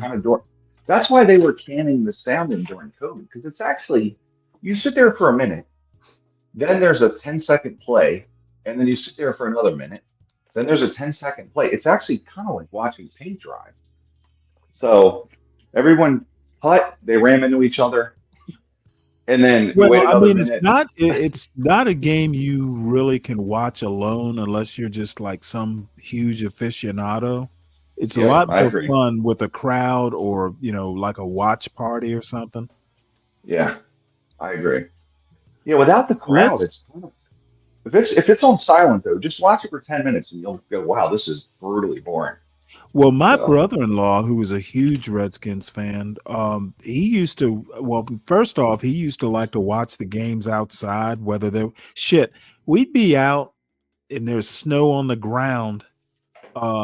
And he insisted on watching the games outside. He's an outside guy. And we'd build a fire and the TV would be outside. There'd be snow on the ground. We got a fucking fire going to stay. Would he roll the TV outside? He'd roll it outside. Yeah, exactly. Yeah, with a long extension cord. That's funny as hell. That's hardcore. We're out there drinking beer. It was almost like a weird version, a redneck version of King of the Hill. Yeah, I was going to say. Outside drinking beer, built a fire. We got weenies to roast, but you know what? By golly, we're going to watch it out in 20-degree weather. Let's see here. Let's watch this video. No, that's after. Hands up. He wasn't that close to her. I have questions for the secretary. I think he ran up on her. Yeah, I'm trying to find one that shows the preliminaries. But as a senator, though, like if he's charging in, well, he really should have been wearing his pin, his pledge pin. So I want to say thank you to every single person that has been able to. Hands up. Also, I want to talk specifically. I have questions for the secretary. No, he didn't look like he was that close, and she's talking the whole time. So I don't get it. Uncle Fatty, if you got a better video, let me know about it. I will put him in handcuffs. That was ridiculous. He does not have his pin on. I do agree that you can't be barging in like that. He's in his state, so maybe he depended on recognition or something. But he really should have had, a suit on or just something. I'm not going to say he is all innocent here. The 35-minute vid. Okay. Really? The one I was watching? Okay. Well, I'll go back to it. So I really don't want to watch the 35-minute vid, but I guess I'll only have to watch the Noam part. Well, just watch the 5 minutes before that or something. Let me where was it? This is the one. By the way, this wasn't covered because of all the news yesterday. But Rand Paul was uninvited to the cookout. To the Trump cookout. Did you hear that? No. Oh my God. There was a cookout? So they have like this party there's something they have for Flag Day or some bullshit. Rand Paul comes on TV. He's like, I was just uninvited because he voted down the stupid ass Trump budget bill. Rand Paul, who's a budget hawk. Listen, it'll be Democrats and Republicans and no Rand Paul, because Rand Paul said, "Listen, I'm not going to vote There's for this." Democrats there? Well, the Oh yeah, Democrats those are the Democrats that voted for it, right? no, it's all they invite everyone to this thing every year. Okay, this is a big deal, and you bring your family. It's like a family cookout or some bullshit, right? Some kind of party they have, and Trump is so goddamn petty because Rand Paul's like, this isn't a responsible bill. It's fiscally damaging. He didn't vote for it. The Democrats didn't vote for it, but the Democrats are coming. Rand Paul is uninvited because he made an issue with it. It's Wow. fucking insane, man. Like I can't. It's incomprehensible. It's so petty. But that didn't make the news. You know, that I'm surprised it didn't actually. But with all the shit in Israel and this, and Iran getting blown up, it was a hot news day. And then there's riot coverage all over the country. The news ain't going to show Rand Paul. So Okay, well, let's see if this is the part. And how we will sustain and build on those operations in the future. So do you want to go first? Yes. Yes. A question for you about future planning. We know that there's more protests planned for this weekend. Yes. Is DHS actively planning on requesting more assistance from DoD, more troops, given those protests that are coming? Is this the administration's new playbook? You know what I would say is that I'm not going to telegraph exact statistics and Like numbers she, and what we are she's doing not as far going as to participation of telegraph the it military. like it's some But military we do have operation. several thousand engaged here in Los Jesus Angeles Christ. right now. We are assessing this weekend's threat levels, not just here, but in cities Threat across the country, and levels? pre-deploying assets. So we're using every tool that we have in our They're toolbox and pre-staging pre-deploying? people, task forces, special swift response teams, people with specific gifts and talents that they can contribute to areas that we think they may be needed this weekend, so that we can prepare midnight. And then we left the hotel this morning before enforcement officers, and so we've covered a bit of territory, and I'll still be Yeah, I think assaulted over the last several days. I think these guys are gonna lose. They're gonna wear out their welcome with this bullshit about pre-planning and threat levels and stuff. This is against the Here as a American citizen, people. or because you're Is a this for member the of a certain immigration group, or the military parade? No, I'm pretty sure. Yeah, it says somewhere in this video, Padilla's forcibly removed. you're not a citizen, it I'm doesn't just mean that you're trying going to to be find that protected and part not 'cause face I don't wanna watch consequences the whole from the thing. laws that this country stands for. We have a constitution. We follow that constitution and the laws that have No, been passed y'all by our don't follow Congress, the and we're going to make sure they are Constitution. equally applied to every single person as it applies under the Constitution here in Los Angeles, but also across the country. As our law enforcement officers have been assaulted, they've been pelted with rocks and bricks. Their cars have been set on fire. Molotov cocktails have been used. We have seen people throw bottles and hammers at them. We've also seen that they have been attacked and verbally spit on or punched or assaulted, and it's just not acceptable. The Department of Homeland Security and the officers and the agencies and the departments and the military people that are working on this operation will continue to sustain and This increase our operations operation. in this city. We are not going away. We are staying here to liberate the city from Liberate the it? socialist and the burdensome leadership that They're this governor and that socialists? this mayor have placed on this So wait, country, hold it. So and they're what they gonna have tried to insert. they're gonna liberate, so they're overthrowing the local government? Is that what that means? These I don't know. motherfuckers are crazy. into the city. So I want to say thank you to every single person that has been able to do this. Also, I Yeah, want to she was, I mean, maybe whatever disturbance he caused, she didn't skip a beat. specifically to the rioters and to the politicians in Los Angeles.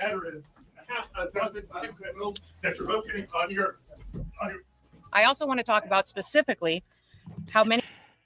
Yeah, I don't know. So I want to say thank you to every single person that has been able to do this. Also, I want to talk specifically to the rioters and to the politicians in Los Angeles. Now look at this motherfucker right here. You see this motherfucker with his hands on his weapon there? These motherfuckers are loaded for bear. Look at him. He's got ready his to fucking go. hands. Huh? He's ready to rock, isn't he? He's ready to rock out. Jesus Christ. You know what? Somebody's gonna get hurt. Somebody's gonna get hurt. You know, it's a good thing he didn't make any sudden moves. they might have just shot him on sight. All right. Well, let's go ahead and sally forth. This actually caught my attention. I didn't read it directly. I heard somebody talk about this. So this is a former Doge engineer says federal waste and fraud were relatively non-existent. Guess he probably won't be keeping his job. On March 17th, a man named Sahil Lavengia joined the Department of Government Efficiency as a software engineer assigned to the Department of Veterans Affairs. On May 9th, 55 days later, his credentials were suddenly revoked. On his website, he's now written about his brief experience working for Doge, the cost-cutting unit formerly affiliated with Elon Musk and still associated with the Trump administration's ongoing efforts to cut programs and people from the federal government. And Sahil Lavengia is here to talk to us about it. Welcome. Thanks for having me. So I just want to start with this question. How is it that you ended up working with Doge? Yeah, so friend of mine, he had a friend that was a software engineer for Doge, and I applied for the US Digital Service back in 2015 or so. And I've always wanted to ship code for the federal government. Doge was the current way to do that. So I asked him for an intro. I spoke to him on Signal. I spoke to a few other Doge folks on Signal, and a few months later, they offered me a role at VA. You mentioned that you had initially applied to work at the U.S. Digital Service, which is the department that Doge sort of took over, that was then rebranded. And I know that you were out there campaigning for Bernie Sanders back in 2016. And Doge, of course, is this sort of signature day one initiative, the chief initiative of the Trump administration. Some people might be surprised that you would want to go and work there. Yeah, I mean, I think the consistency is, I really believe that software can play a really important role in making being an American citizen like a better experience. You know, people are frustrated with the tools and technology that they have to use when they interface with the US federal government. And I've always been interested as a software engineer ever since I was like a sophomore in high school. It's hard for me to think of a better way to have a larger impact as someone who writes code every day and enjoys, you know, designing and building products, web applications, iPhone applications, than working for the US federal government. And Bernie, Hillary, Obama, Trump, it doesn't really matter to me if the work is making it easier to pay taxes or, you know, making it easier for veterans to collect benefits. I like when my software gets used by a lot of people. Did you notice his usage of the term making being a citizen a better experience? like being a citizen is a game. Yeah, or you know, like an interaction experience at the MBA.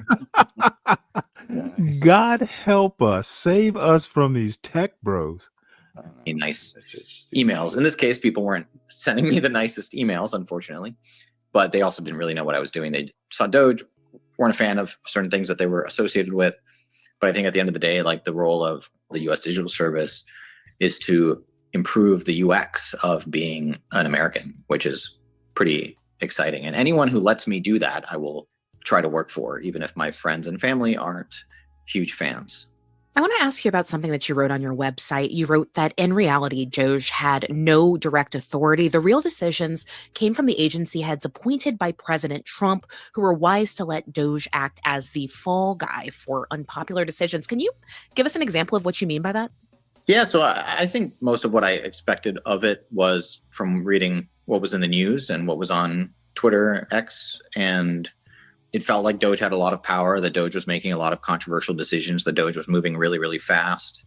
When I joined Doge, I realized that while we were looped into a lot of things, effectively the agencies are the ones in charge. The agencies are the ones making the decisions to cut staff, to cut contracts, and Doge and Elon was able to absorb a lot of the negative headlines that otherwise would have fallen on Marco Rubio or the agency heads or Trump or other folks in the administration.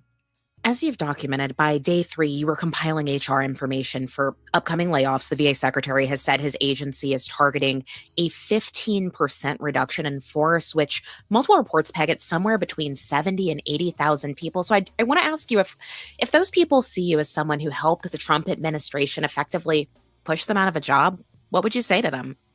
Yeah, I'd say, I mean, at the end of the day, I did help build org charts such that VA executives could understand like what their organization looks like.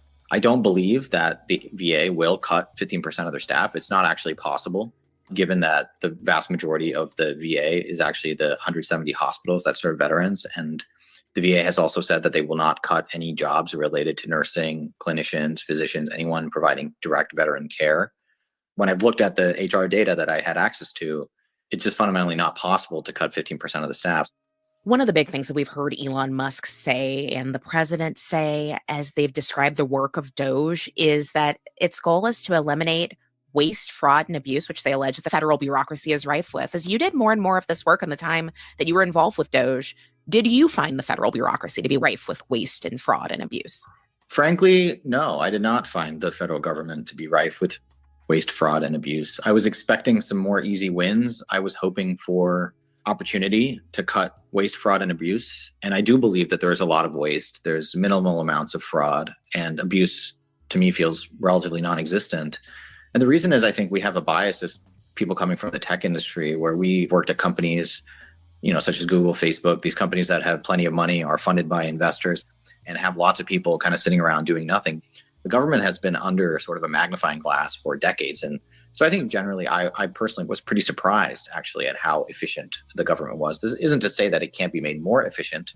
Elimination of paper, elimination of faxing, but these aren't necessarily fraud, waste, and abuse. These are just rooms to modernize and improve the U.S. federal government into the 21st century.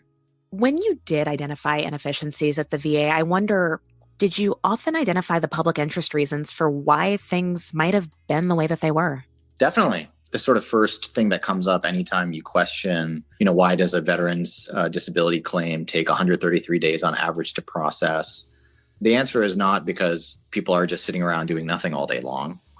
It's because there are a lot of rules and regulations that Congress has put in place over decades that just make it very, very complicated. You were a part of Doge for 55 days. Can you walk us through what happened before you were let go?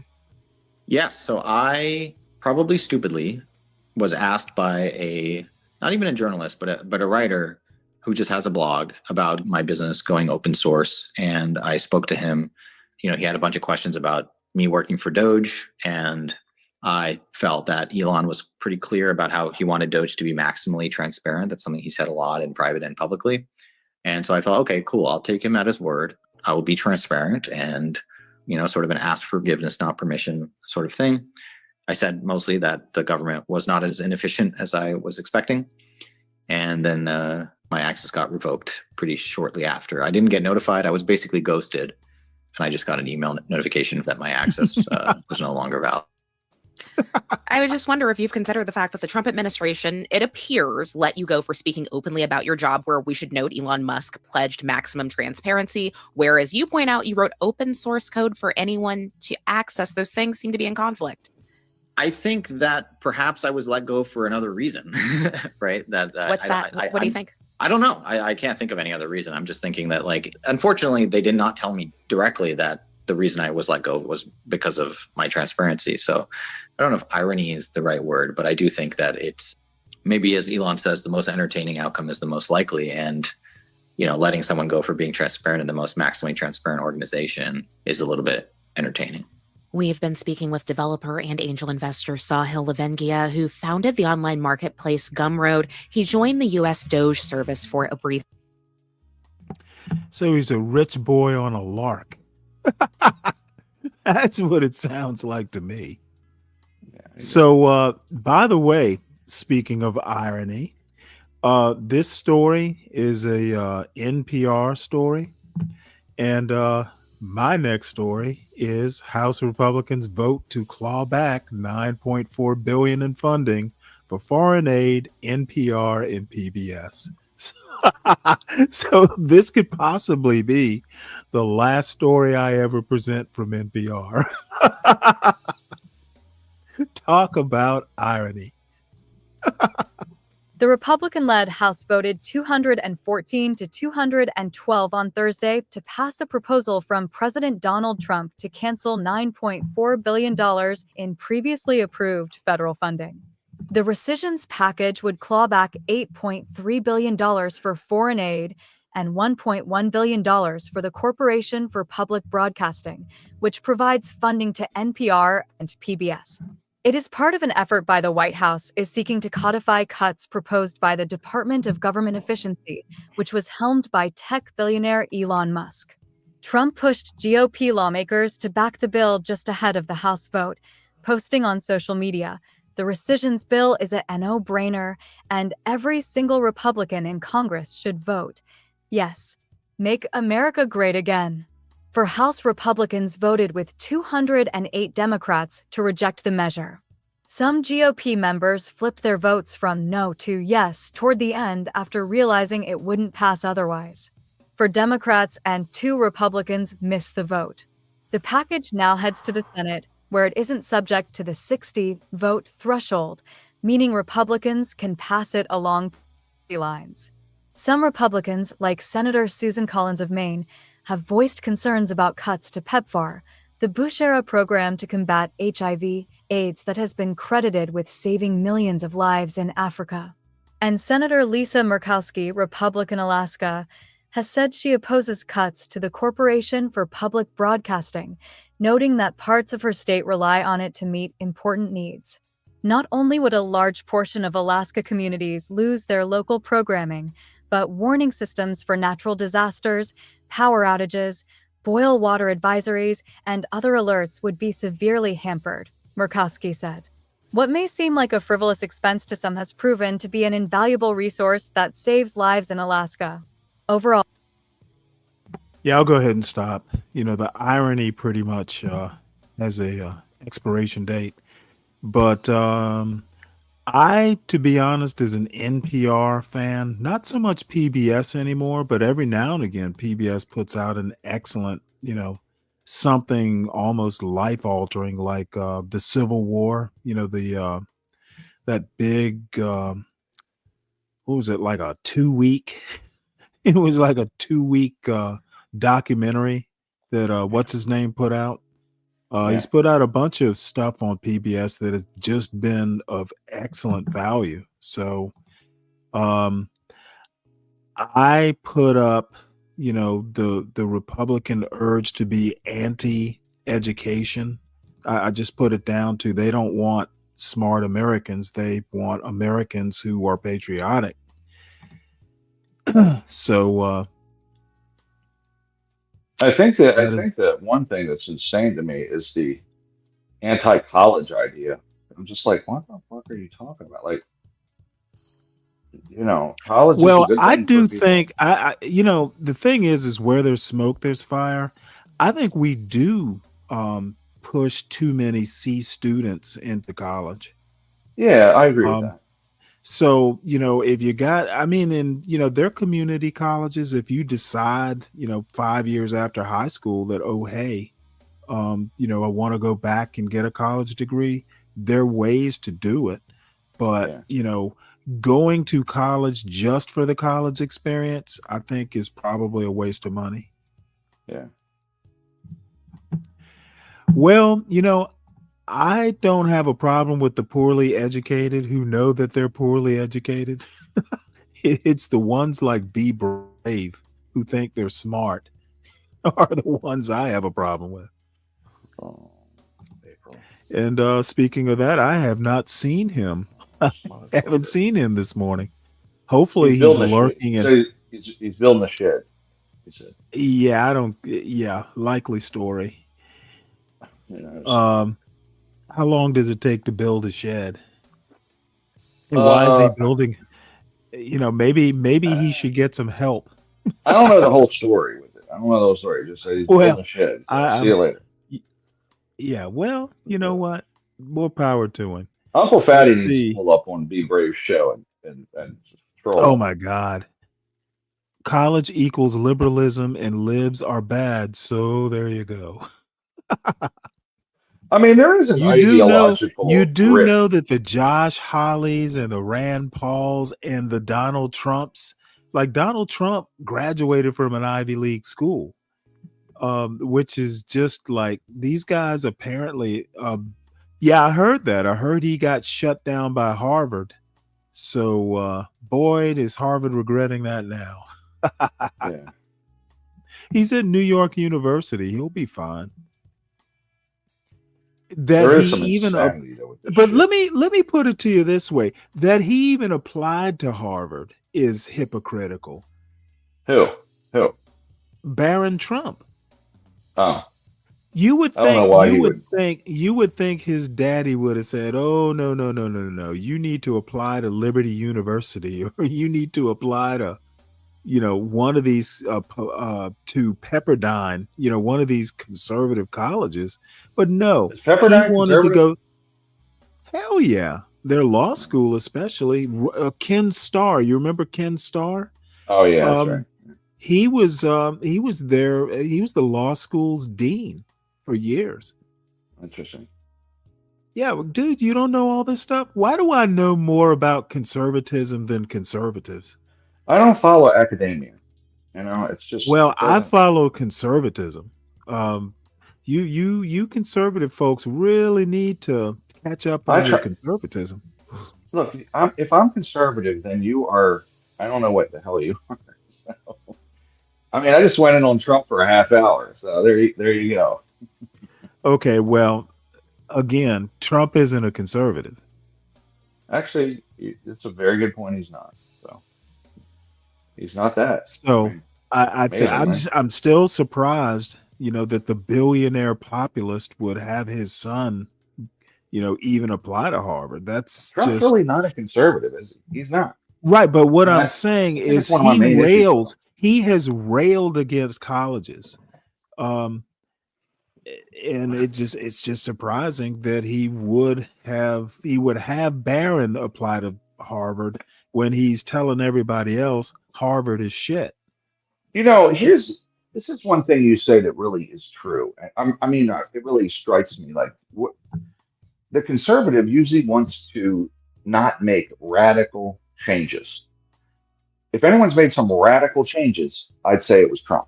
So he's really not a conservative. He's a populist, And look at he wants to gut the whole government. Like that's not Well, conservative. think about it though. Conservatives are basically not the farther, like the fringe folks, but these people who are heavy constitutionalists and classical liberals and stuff, they are capital L liberals. Like just So, small government, MAGA. you mean? No. I mean capital L as in enlightenment beings. The Constitution is like the pinnacle of Of all that shit. of liberalism with the capital that's L, not liberal like left, but I mean liberal No, as yeah. in. Like So classic liberal. conservatives are capital L liberals, the Edmund Burke type conservatives. So and see, that's the other thing. People just don't really understand what they're talking about half the time. And I have no idea what you're saying is nearsighted. What's nearsighted is imagining I can read your mind, Deacon Dave. What take are you having a problem with? Because I just had several of them. So what I'm saying is that Trump is definitely not that. And a lot of people, I was listening to some progressives on YouTube last night. The progressives and the populists, the right populists, the MAGA populists are tired of the slowness. Okay. They don't like our republic because the institutions that, instead of a direct democracy where people are the institution, there are actual institutions that are designed to be slow. They wanted a bunch of people pushing back and forth, checking each other. The slowness is a feature, not a bug. And we live in a digital age now, and people are just used to things happening with the push of a button. I said that, And Stanley, I said that so many times. I'm like, listen, gridlock is the design to a degree, right? Like, in other words, they're trying to yeah, work it well, out. it is. And by the way, when gridlock's going on, historically speaking, the stock market goes up in gridlock situations more than not, like Well, on when it average. goes slow, it's a lot more predictable. Now, I will also say this. People like Thomas Jefferson, for instance, they basically advocated, hey, when the government it stops being useful, it's okay to tear it down, and it's okay to amend the Constitution. It's just at this point in time, America is so evenly divided that, it's the ultimate gridlock. And I don't know if the founders ever imagined like a 50-50 split. Well, I don't think the two-party system, I know that they were already talking about that early. It was like this two parties we have was problematic. Because honestly, think about it. Well, I don't think This, it's actually the two-party system per se. I think what it is America itself. I think the two-party system at this point actually reflects America. I agree, but what I'm saying is, in terms of checking each other, each branch, if you have the Senate and the House that are Democrat and the president is a Democrat, or vice versa, they're not going to check each other. They don't check each other at all. Congress doesn't check the president right now. I mean, they've passed under Biden that there was no real checking. When one of the parties controls all the shit, there's no check, and that's the really tragic thing. And that's the two parties. So you don't have a check on them. Well, that's If it's called a all mandate. That's called a mandate. I'm sorry, having 3 parties or 4 parties isn't going to necessarily yeah, change that's that, true. because I'm with what you. you'll get is, kind of like a Germany, parliamentary system. like Well, no, Germany. what you'll get are factions aligning to form a government. Yeah, that's People who true. may not necessarily agree, but they agree on enough things that they will join forces. Yeah. So I think our main problem is pretty much the Trump administration is our main problem on steroids. You're just demonizing the other side. You have Well, you, convinced your voters that the other side yeah, is an existential threat. Like, did you hear Kristi Noem's speech?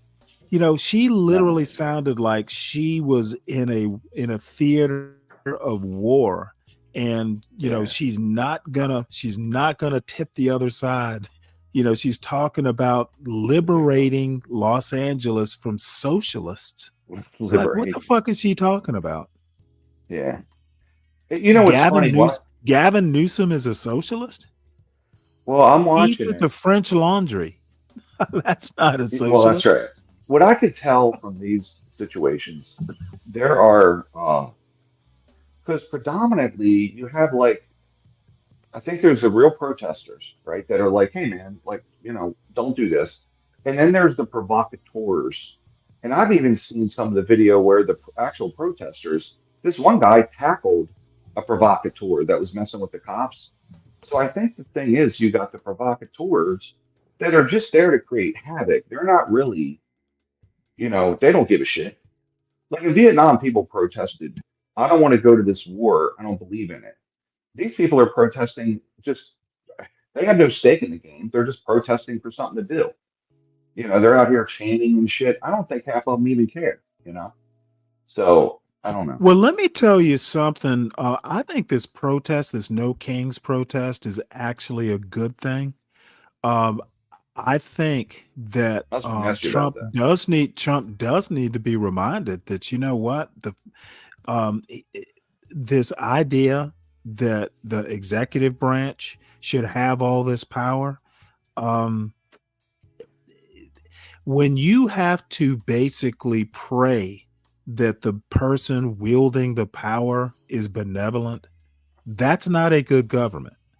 Okay, you need to be able to check someone who isn't who has tyrannical or CEO tendencies.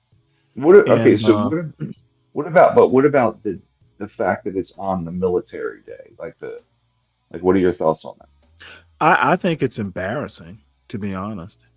The fact that hold on, so the protests are on that day. You think I don't mind the protests. Oh I don't like no! I think having a military parade is not good. embarrassing. I was thinking it's a little bit Kim Jong-un, but Me too. I think it's more. I think it's very Soviet. but also I heard some people Is he from the gonna? I bet army. he's gonna have missile launchers going down the road. Um, Is he gonna make? Is he gonna make the no, it's American not. troops? Is he gonna No, make man, them goose step? no, I bet it's he's not gonna like make them that. goose step.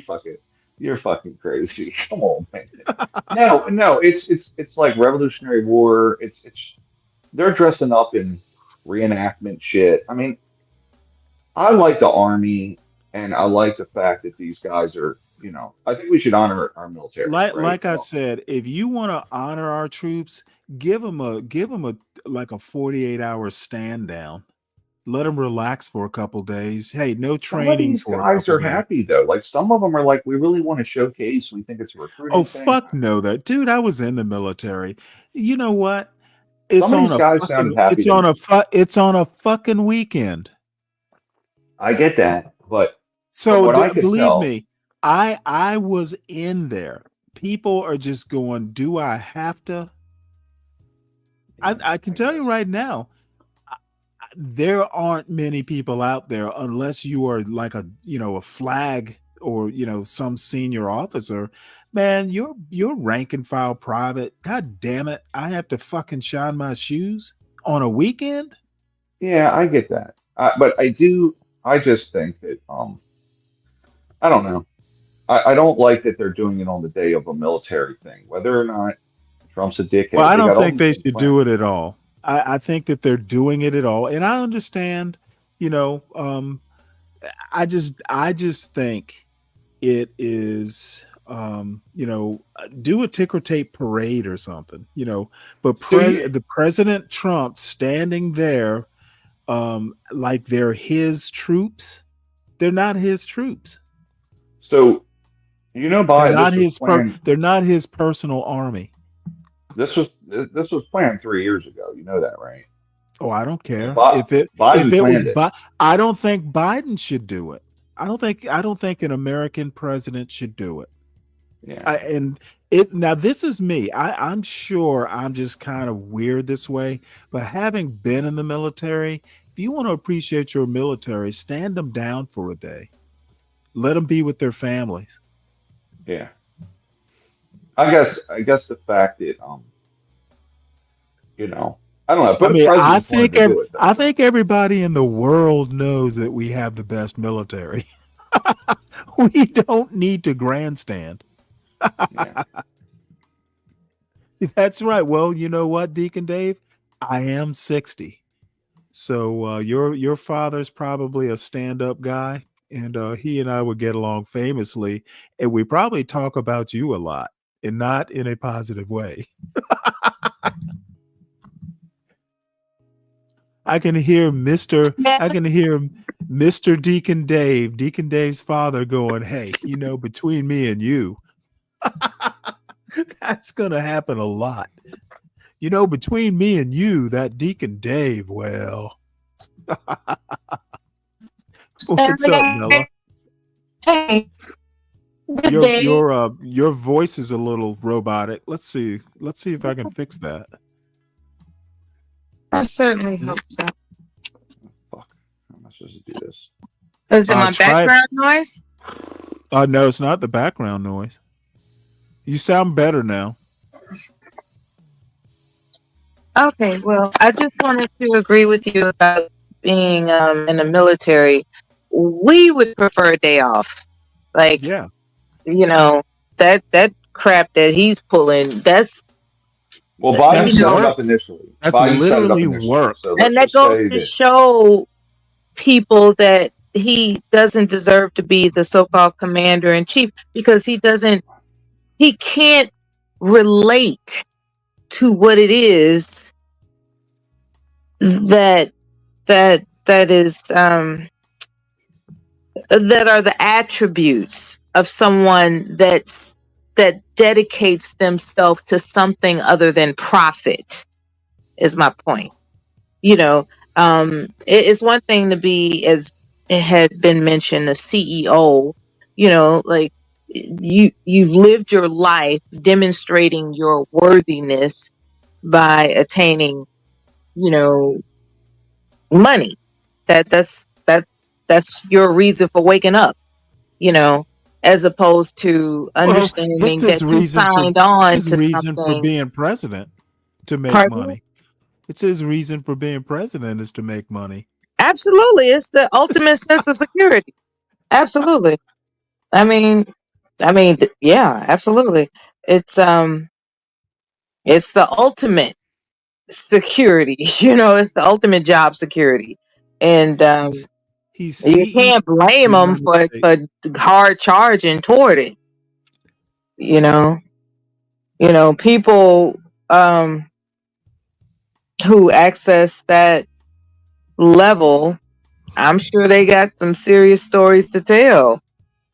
But my point is, when it comes to being a member of the armed forces, especially these, during these voluntary decades, you weren't drafted in, you literally signed up for it, in hopes that the solidarity will lead to something, some type of it takes all types of people to join the military. Most they're hoping that it leads to something better, and some they're hoping they get to kill somebody. I don't know. It's all types of people that join the military, but what they're not joining the military to do is get rich.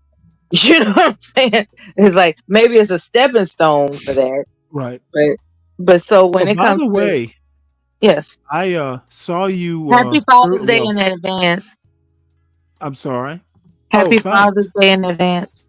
Yeah, I hope my son remembers it. I bet he won't. That would be nice.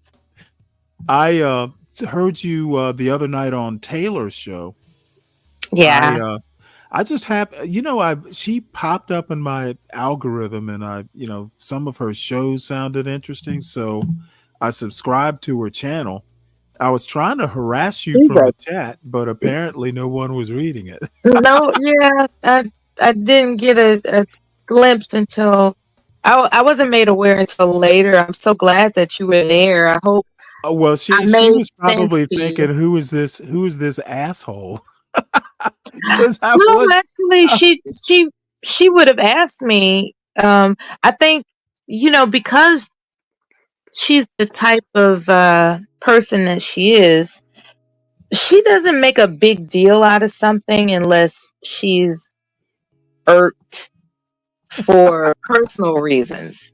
And because there was nothing personal going on, I guess she was like, okay, another person that knows Mella. Great. Damn I've it. I'm been sure if familiar you with her read for some of those comments, years. I've been they would familiar have. with her for years. Really? Has she been Yeah. on for years? So you just know No, her outside of YouTube? no. We have visited panel discussions Oh, I see. for years. Yeah, she seems Literally. pretty interesting. She is. She's just phenomenal. Like I expect only great endeavors in her future. Like seriously, like if something happened to that child, I would be so disappointed. It delights me when I run into Tell her not to go to Las Vegas. That's a dangerous place for YouTubers. She can do whatever she likes. I'm sure she'll Well, be no, fine. you didn't hear about one YouTuber shot another YouTuber and his wife over an internet beef. That sounds like a familiar headline. Well, that's because it happened a few days ago. Yeah, that sounds like a familiar recent headline. And believe it or not, there have been other Oh, really? YouTubers that have, now you said there was murder. In this Oh yeah, instance, it it was was a murder. double homicide, and Okay. the Yeah. guy who did it eventually turned himself in. But from what I understand, he actually said, "Hey, this is what I'm going to do." So these two went to Las Vegas and were walking around, and they were live streaming. And Mhm. he was driving around trying to find them, and I guess he picked up their live stream and figured out where they were. Yeah. That So happened I between Tommy Sotomayor and one of his is that right? there's yeah, and a guy that hated him very much. Oh, I would love to remember his name. But Tommy Sotomayor went to a specific location, and the guy showed up with a gun, and Oh, that yeah. no murder happened that day. And you know, You know what? Actually, you I remember do that years know. ago? Well, no, I don't remember that one, but a show that I still go to every now and again, there's like a group of shows, it's almost like a traveling circus. They go from show to show to show, but it's all like actually it's their own little sector in my opinion. But anyway, yeah, one day these two were kind of fighting over a woman and yeah, they showed up in a parking They lot. do a lot of that too. Yeah, but they never actually directly engaged. But one was filming the other, like from his car in the parking lot, and I can't remember exactly, but there was a lot of threats, but the dude never got out of his car, and they never really even saw each other. Well, one saw the other, but nothing came of it. But yeah, It's now that I think of it, it fascinating. does. It's kind of surprising it more that doesn't happen, to be honest. Oh, really? Well, initially, when the concept was revealed to me, when the idea that someone is going to take an insult from YouTube and transfer it into, a real Well, it life wasn't pursuit, I was in like, this okay, these case. people are tripping.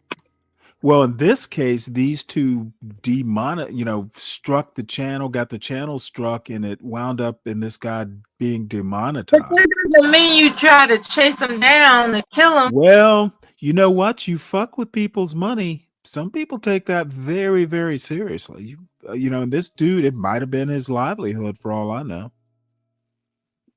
I mean, the one thing you don't do, and my father taught me this years ago, you don't fuck with people's money because you don't know how they're going to take it.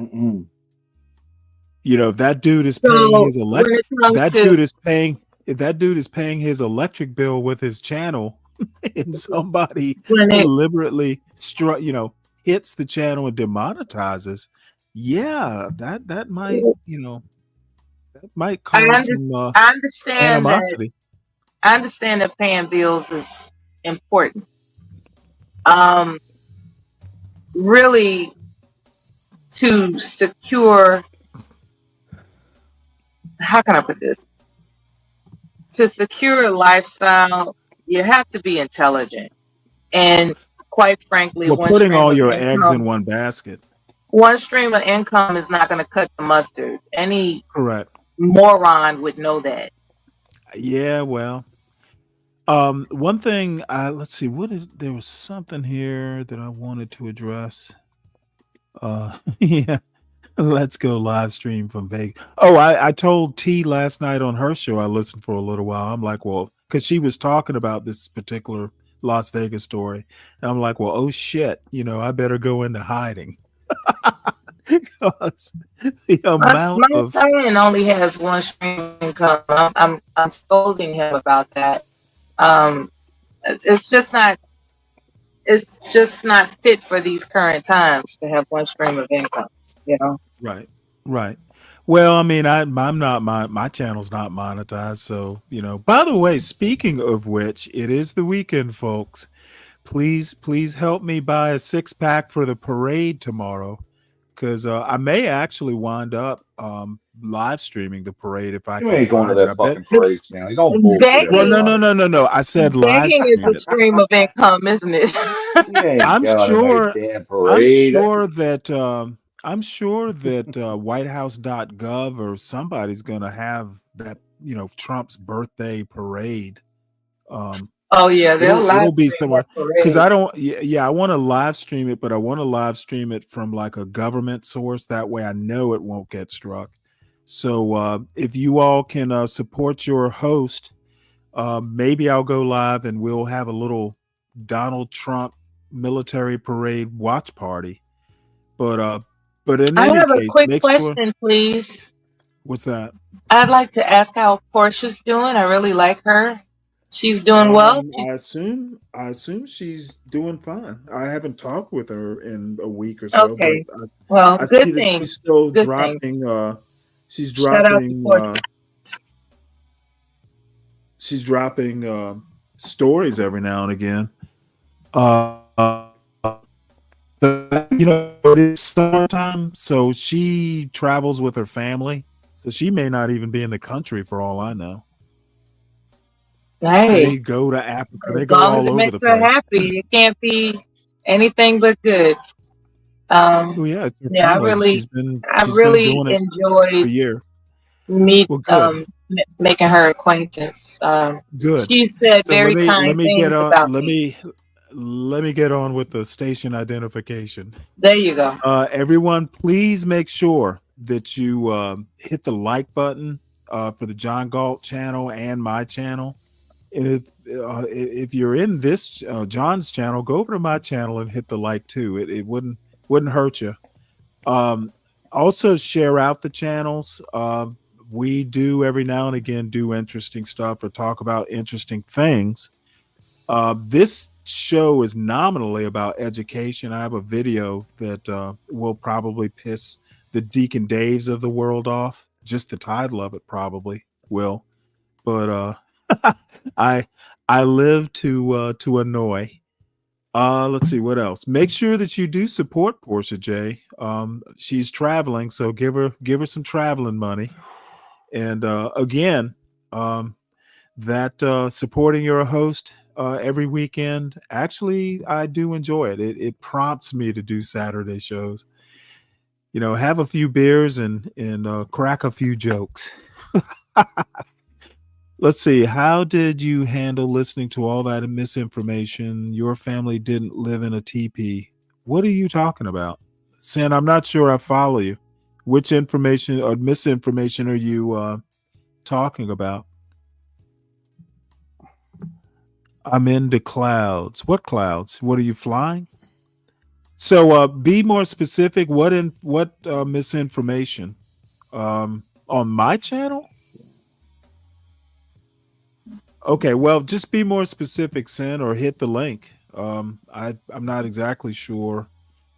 I just so happened to put something in the chat. Why would they release this woman? I hope Let's you. see. Well, what do you mean? Why? She was bringing in frogs' eggs. Let's see here. I'm reading it now. It Oh, back up. says- She was bringing in frog eggs. They just detained 3 Chinese students for bringing in a fungus that could literally decimate crops in the United Okay, States. well, these were in formaldehyde and in like microscope slides. Okay. And she didn't think that being like scientific stuff, non-toxic, non-threatening, non-edible. No, the Chinese stuff was dangerous. Right. Well, we're not talking about the Chinese stuff. We're talking about this particular Russian scientist. Okay, so you think it's just She did not bring anything. As a matter of fact, she was bringing them back for a colleague. Okay. So this is literally trumped up, pun intended. Okay, well, that's fine. And you know what? Shit, I remember coming back. I've smuggled Cuban cigars into the country. So this was Well, if it's, from my first deployment. I was I don't know the banking. case. I don't I know the I case. stuck them. I stuck them in a duffel bag, and I was just banking that customs wouldn't would make us open up our bags coming back in country. And it just so happens that we didn't get hit by customs. But you know what? Um, these were less threatening than Cuban cigars for sure.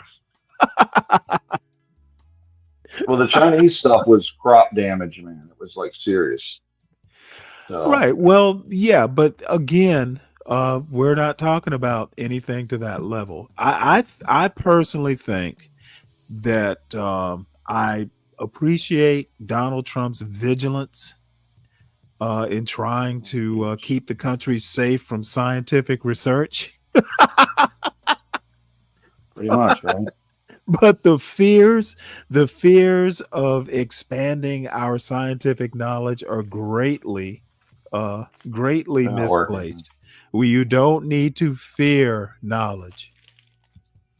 And I'll be honest with Yeah. you, she's already had offers from France to go study there. I did a story. I think I did a story where there are European countries like France and Germany and Norway or somewhere like that. They're literally like reaching out. They're like setting up funds to grab the people we're deporting. It's like, if your medical research is not welcome in the United States, well, bring it to Sweden. I think So, as long as we keep the IP, that's cool. In certain situations, though, like with the Chinese, oh, no, like no, we no. gotta be Sin. That's not misinformation. Look it up. A very small percentage of African Americans, legacy Black Americans, have Native American DNA. That's a known fact. Look it up. I did. Misinformation. It's misinformation that a large percentage of Black African Americans have Native American heritage. And what's an even bigger grift is that Africans were here before the Indians. Oh, yeah. Okay. I'm sorry, Sin. I misread you. Yeah. And you know what? You know what? And I don't have time to do it now. There is a whole trope in the Black community about this Native American heritage.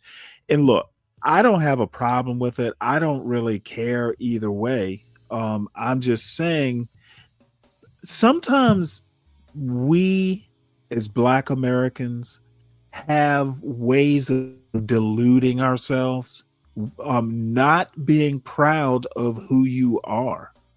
Okay, you're absolutely right, Sin. Be proud of who you are. There's nothing wrong with being Black. Black is beautiful. Do I need to go back and find those old 70s commercials? I'm Black and say it loud, say it proud. What was it? Say it loud. Say I'm it Black and loud, I'm I'm Black proud. and I'm proud. That's right. What's up, dirty dude? Afros everywhere. Yeah. That's right. That's right. You know what? Now I never did the blowout kit because my parents would have never let me do it. But there's If you've nothing done wrong good with it. things, be proud. Be proud, right? If you've done good things, be proud. Yeah, you know what? And I can't dance, so I got to be proud of something. So Well, I always say, like, how can you? I'm proud of what I've done. You know what I mean? Like, people are very proud. I fight with Be Brave on this. I'm like, oh, look, wait, hold it. Beef and you're Brock proud says, of. here we go with the BS. You're talking about the 2% of Blacks that believe that bull. What the fuck are you What talking bull? about, Beef and Brock? It's more than 2%.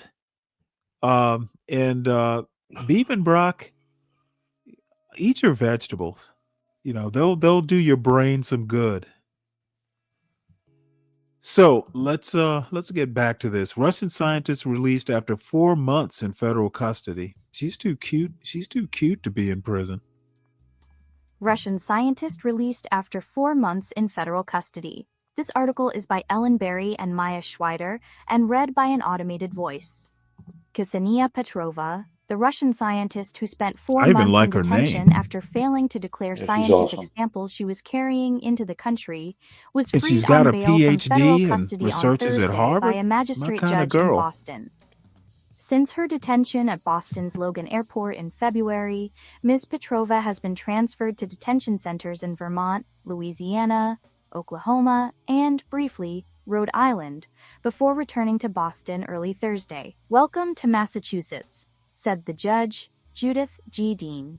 Ms. Petrova, who was handcuffed and dressed in an orange jumpsuit for the hearing, emerged from custody in a t-shirt that read Hakuna Matata and embraced Mark Kirschner, the scientist who heads her laboratory at Harvard Medical School. "Obviously, it's hard to explain why someone like Ksenia had to be jailed for 4 months," said Gregory Romanovsky, her immigration lawyer.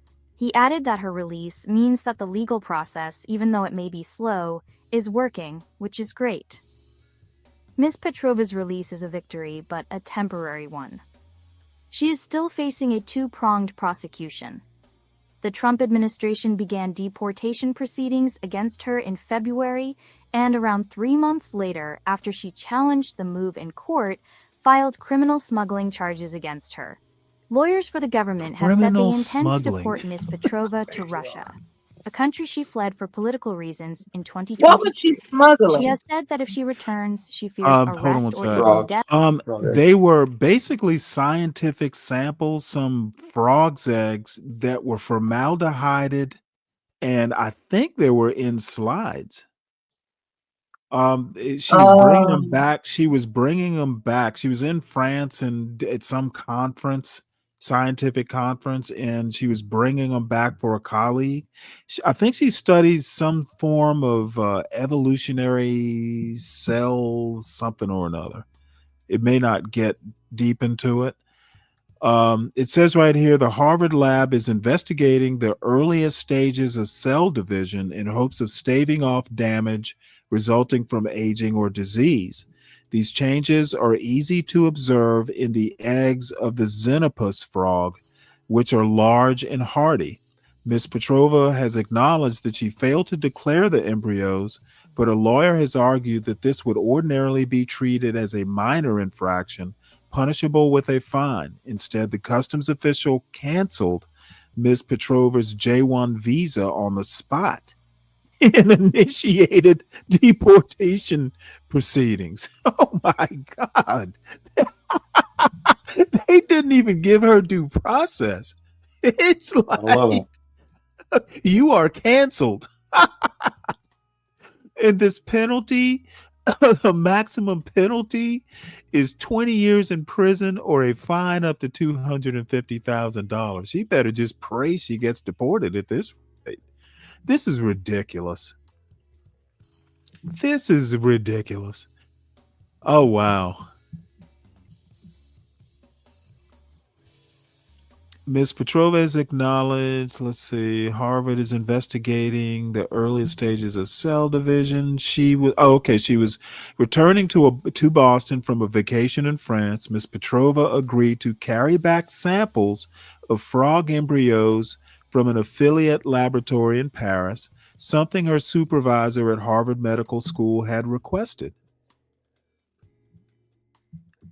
I guess the lesson here is you better be crossing your I's and dotting your crossing your T's and dotting your I's. They're like Trump is so detail oriented that he wants everyone else to be detail oriented. This is really just too much of a good thing. That's pretty much what this is boiling down to, in my opinion. Any comments there, panelists? Idiot. It's just stupid. That's He pissed off the Indians too by throwing all the students out of the country. So, somebody we're trying to align with to go against China. So he's infuriated them. It's just another dumb bungling move that's not well thought out. So, my view. Sorry, go ahead. Well, what were you going to say, Mella? It was just alarming. It was. What alarms me is they revoked it on the spot. What the fuck? Yeah, like do not pass go. I mean, why is some low level like customs inspector revoking visas? I mean, I would think you would have to go through like some due process.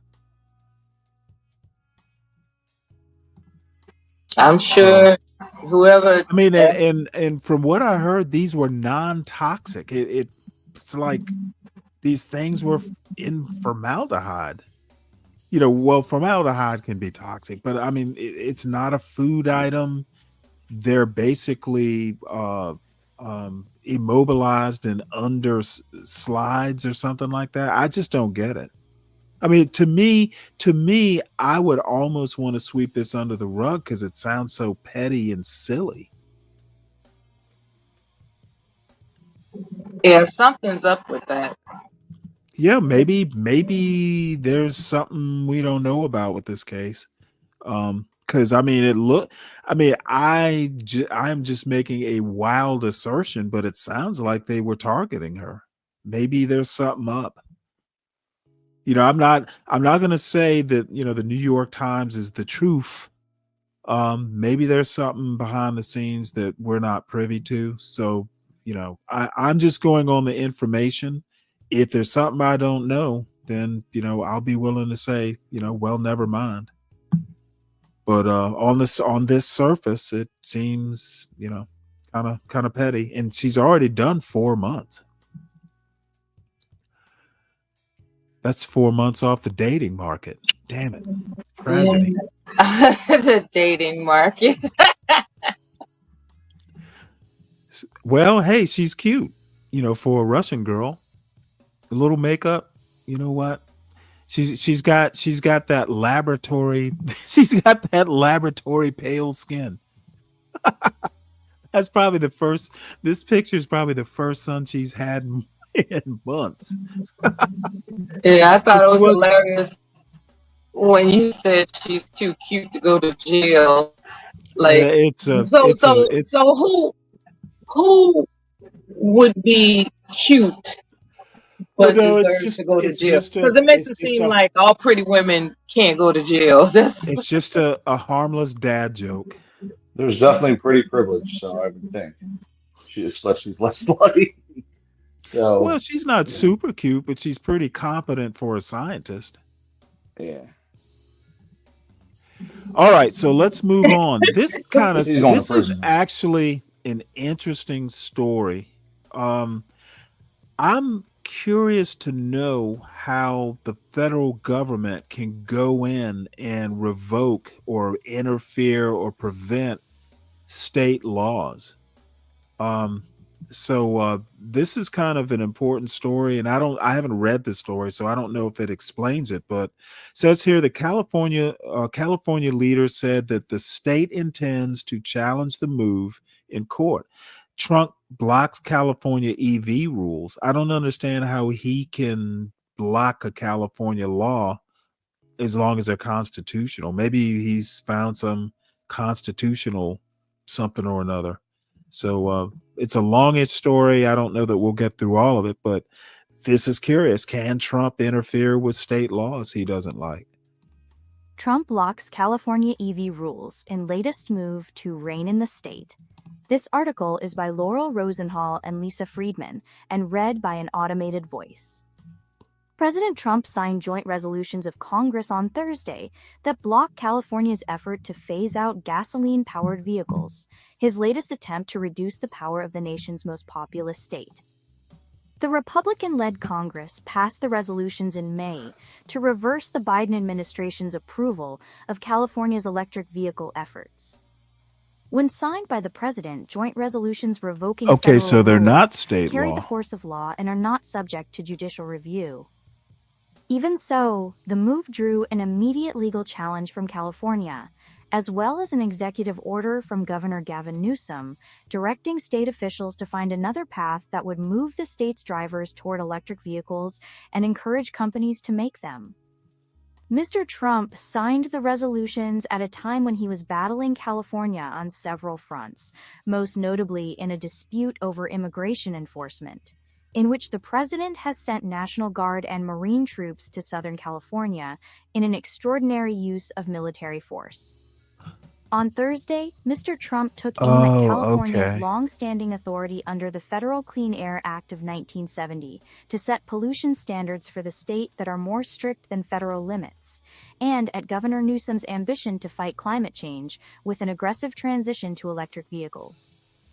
Repealing California's automobile policy is central to Mr. Trump's agenda of bolstering the production and use of fossil fuels in the United States while eliminating policies that promote renewable energy and reduce planet-warming greenhouse gas emissions. Mr. Trump's action reversed a Biden administration decision that allowed the state to require that electric vehicles make up a progressively larger share of new vehicles sold in California until 2035, when the state would ban the sale of new gasoline-powered cars entirely. Speaking in the East Room of the White House, Mr. Trump called the California plan a disaster and said it would effectively abolish the internal combustion engine, which most people prefer. Republican lawmakers, automobile and trucking industry leaders, and oil industry executives, including John B. Hess, chief executive of the Hess Corporation, were in attendance. California's policy promoting electric vehicles would have been a major blow to the oil and gas industry. Anticipating the president's action, California leaders responded on Thursday with a two-part plan. Rob Bonta, the state attorney general, filed a lawsuit asking a federal judge to overturn the resolutions. And Mr. Newsom directed his administration to develop new rules that encourage the use of electric vehicles and reward car manufacturers who agree to follow California's plan to phase out gasoline-powered vehicles. Trump's all-out assault on California continues, and this time he's destroying our clean air and America's global competitiveness in the process, Mr. Newsom said in a statement. Republican lawmakers, automakers, and the fossil fuel industry applauded Mr. Trump's action. Everyone agreed these EV sales mandates were never achievable and wildly unrealistic, said John Bozella, chief executive of the Alliance for Automotive Innovation, which represents major automakers. Customers don't want the government telling them what kind of car to buy, he said. For more than 50 years, the Clean Air Act has allowed California to set pollution standards that are stricter than federal rules, as long as the state obtains waivers for them from the Environmental Protection Agency. The resolutions Mr. Trump signed on Thursday also revoke waivers for two other California clean air policies. One blocks California from requiring that half of all new trucks sold in the state be electric by 2035. Another stops the state from putting limits on allowable emissions of nitrogen oxide from cars and trucks. Those emissions can form smog and contribute to respiratory problems like asthma.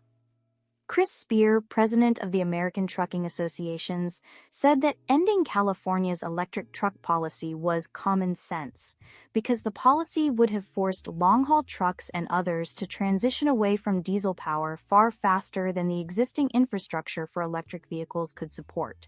We looked at this as a mad dash to zero, Mr. Spear said. 10 other states joined California's lawsuit challenging the legality of all three resolutions, which were the first ever passed by Congress to revoke California's Clean Air Act waivers. With nearly 40 million residents, California has enormous market power on its own, and 11 other states had intended to follow the state's lead on electric vehicles. Together, they account for about 40% of the U.S. auto market. Manufacturers do not want to create two separate fleets, one for those states and one for states that go on allowing unlimited sales of gasoline-powered vehicles, so California's policy would have had an impact nationwide. Republicans have come to resent California's market influence, and they have long hoped to repeal California's ability to shape how consumer products are made and sold. State leaders argue that the federal revocation of California's waivers will harm public health and reduce economic benefits created by the state's Clean Car Plan. Pollution from gasoline-powered cars has been linked to respiratory illness, cardiovascular problems, and cancer, Mr. Bonta said, and the plan to phase them out has spurred technological innovations that have boosted California's economy. We are suing to stop this latest illegal action by a president who is a wholly owned subsidiary of big polluters, Mr. Newsom said. The crux of the lawsuit is an allegation that Congress illegally used the Congressional Review Act to pass the resolutions that Mr. Trump signed. The 1996 Act allows lawmakers, by a simple majority vote, to overturn rules that have been approved recently by the executive branch. Republicans asserted that the act also allowed Congress to overturn the EPA waivers. The Senate passed the resolutions over the objections of the nonpartisan Senate parliamentarian and an independent watchdog, which both had ruled that lawmakers lacked the legal authority to revoke the waivers. This is a completely improper use of the Congressional Review Act, Mr. Bonta said in an interview. The Congressional Review Act applies to rules, not to waivers. It's never been applied to any waiver, ever. But the act includes a provision that could stymie California's lawsuit, because it prohibits judicial review of actions passed under the act.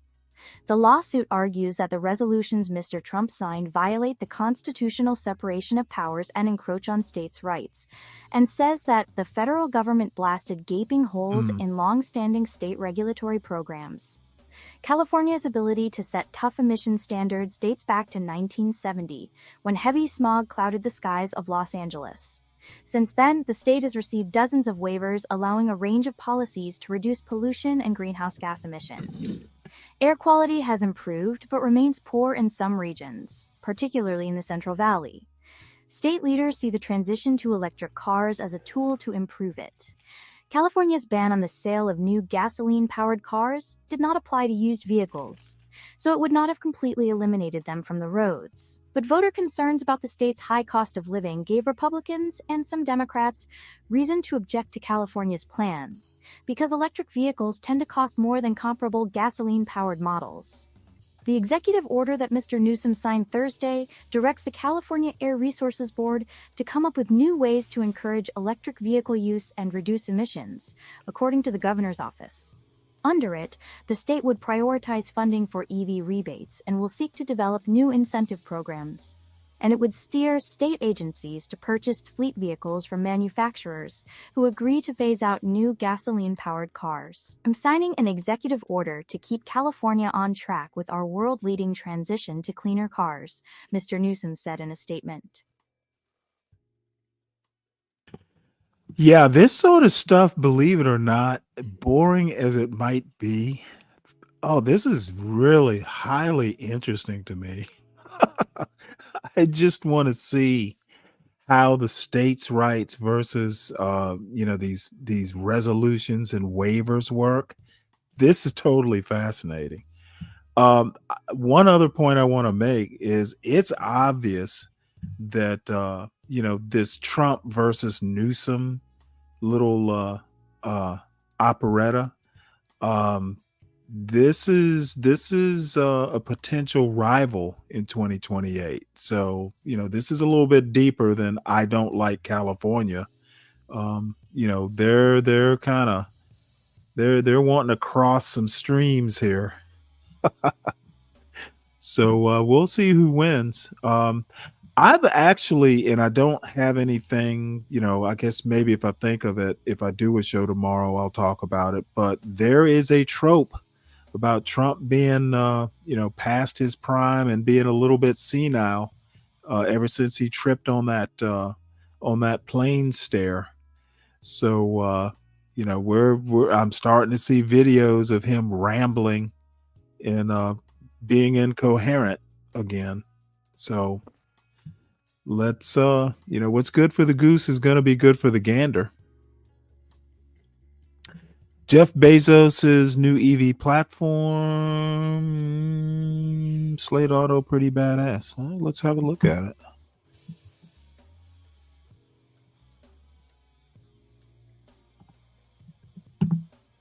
Let's see what we got here. Oh yeah, I've seen those. Yeah, it's like just a basic. Yeah, it's like a basic. It doesn't even come with a radio. Yeah, we looked at this not too long ago, and it's like what, 20,000 bucks. It's some ridiculously low price. Doesn't have a radio. Basically you can make this truck into anything you want it to be, something like that. And you can, let's see, personalization. We built it, you make it. So design yours. So you can, let's see, you can personalize it. You can choose your color. Ooh, look at that. I like that. I would prefer it black, maybe. Man, this is fucking fascinating. Wow. So you can choose your body style, SUV kit, fastback. Let's look at the SUV kit. Nice. And then you can get an open air kit. Wow.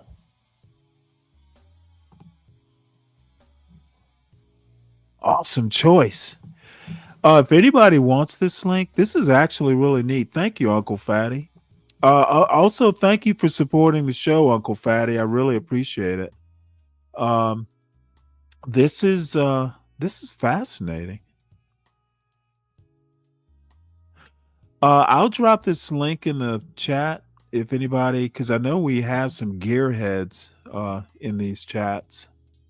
I'll drop this. Wow.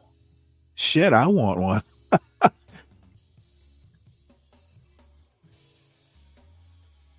Oh yeah, we covered that yesterday.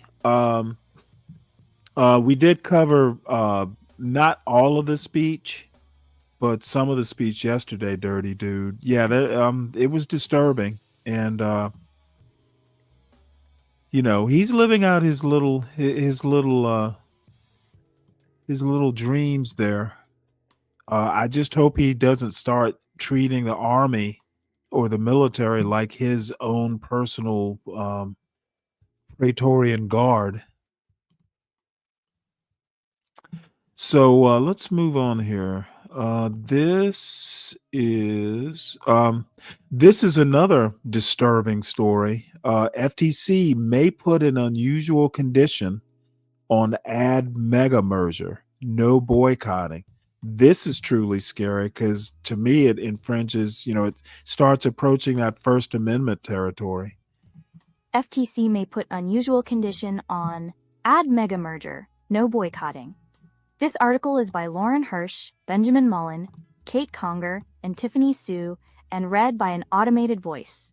As the Trump administration considers approving a proposed merger between two of the world's largest advertising agencies, Omnicom Group and Interpublic Group, regulators may impose unusual conditions. A proposed consent decree would prevent the merged company from boycotting platforms because of their political content by refusing to place their clients' advertisements on them, according to two people briefed on the matter. The restrictions being discussed by the Federal Trade Commission as part of its merger review are part of an effort by the Trump administration to use federal agencies to root out what it considers political bias in corporate America against conservative voices and causes. The two people, who requested anonymity because the talks are confidential, said the terms of the merger review between the FTC and the two advertising companies were not final and could change. A spokesman for the FTC declined to comment. Spokeswomen for Omnicom and Interpublic did not have an immediate comment. Omnicom and Interpublic announced their plans to combine in December, setting them up to create an advertising Goliath that would generate around $25 billion in annual revenue. Analysts quickly questioned whether antitrust enforcers would approve the deal because it brings together two of the largest advertising agencies. Last month, the FTC opened an investigation into whether some advertisers and watchdog groups banded together to withhold advertising dollars from online platforms and websites with conservative bents. Andrew Ferguson, the FTC's chairman, has said the spending pullbacks amount to illegal boycotts. Advertisers say they should have the freedom to spend their money as they wish. Some advertisers and brands have not wanted to be associated with social networks that can be a breeding ground for violent, inaccurate, and politically divisive content. Because of that, advertising firms sometimes withhold portions of their budgets from these platforms out of concern for what the industry calls brand safety, protecting their clients' reputations. Omnicom participated in an advertising initiative announced in 2019 called the Global Alliance for Responsible Media. The alliance pushed social platforms to adopt stricter content moderation policies. After Elon Musk's acquisition of the social media company X, the group recommended that advertisers pause their spending on X, and several major companies did so. Mr. Musk sued the group for anti-competitive behavior, and it soon shut down, saying it did not have enough cash to operate and fight the lawsuit. The group denied wrongdoing. Shortly after Omnicom announced its plans to acquire Interpublic, Representative Jim Jordan of Ohio, the Republican chair of the Judiciary Committee, announced an investigation into the deal, citing Omnicom's involvement with the Global Alliance for Responsible Media. The FTC's recent moves involving the advertising industry point to a much more highly politicized environment for agencies than we have ever seen before, at least in the United States. Yeah, I'm going to go ahead and stop it there because they're starting to state the obvious.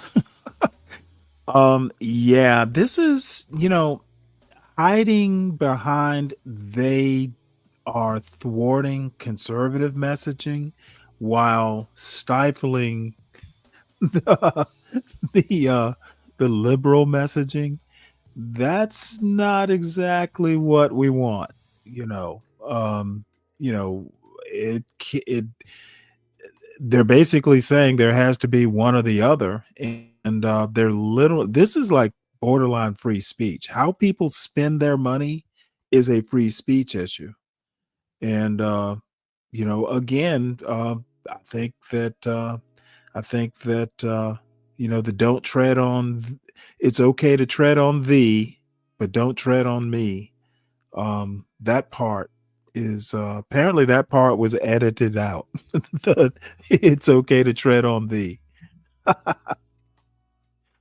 So this is my I don't know, folks. I know Uncle Fatty remembers Bo of the Fifth Column. I really appreciated Bo.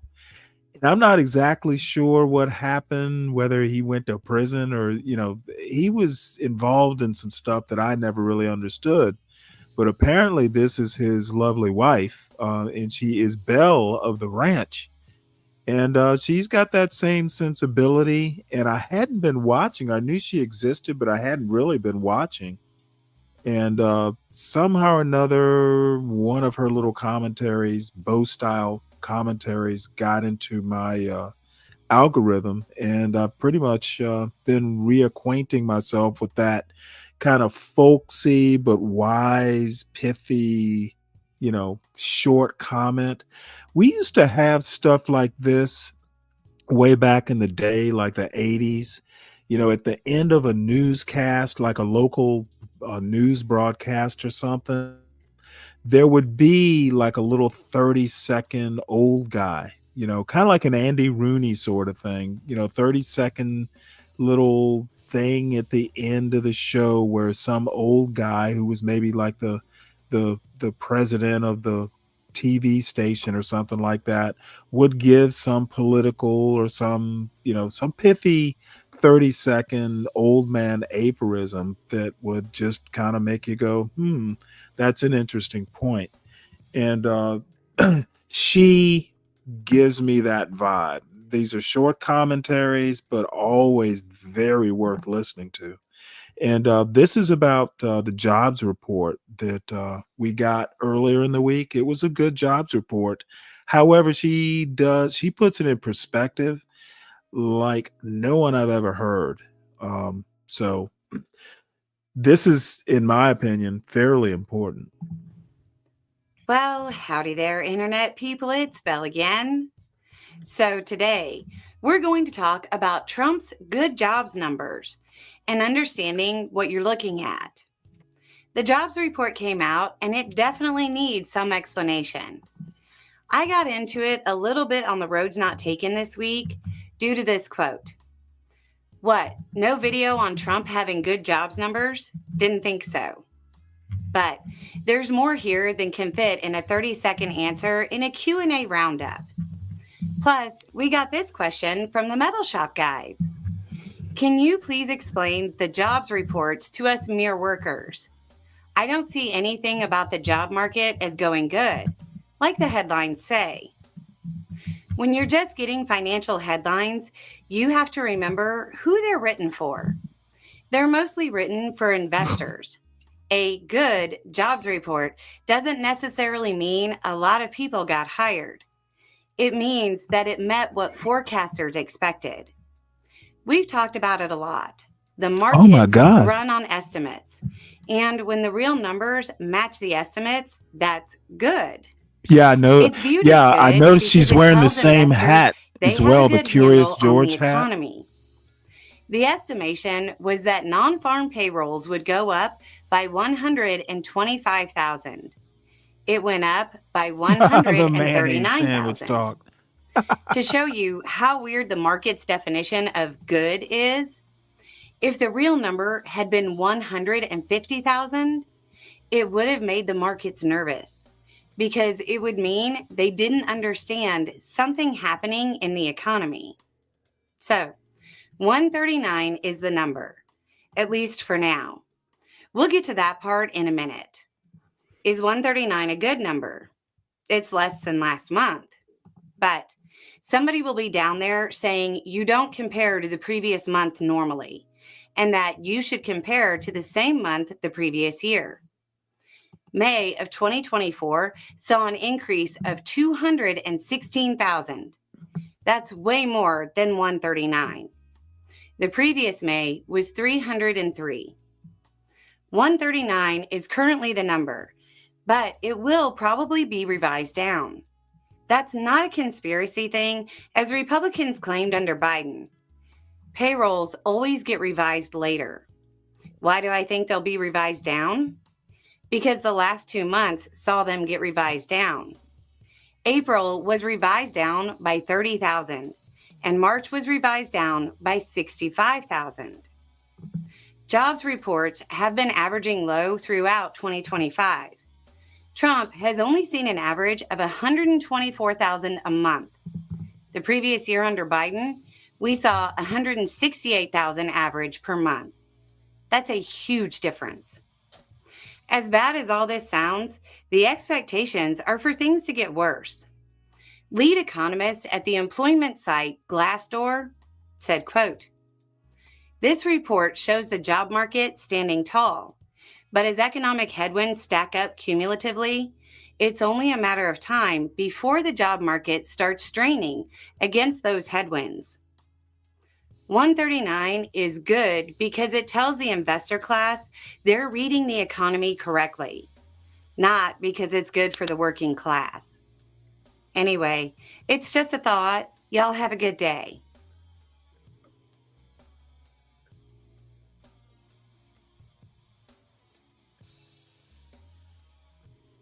It's cooked for forever. They can't even take.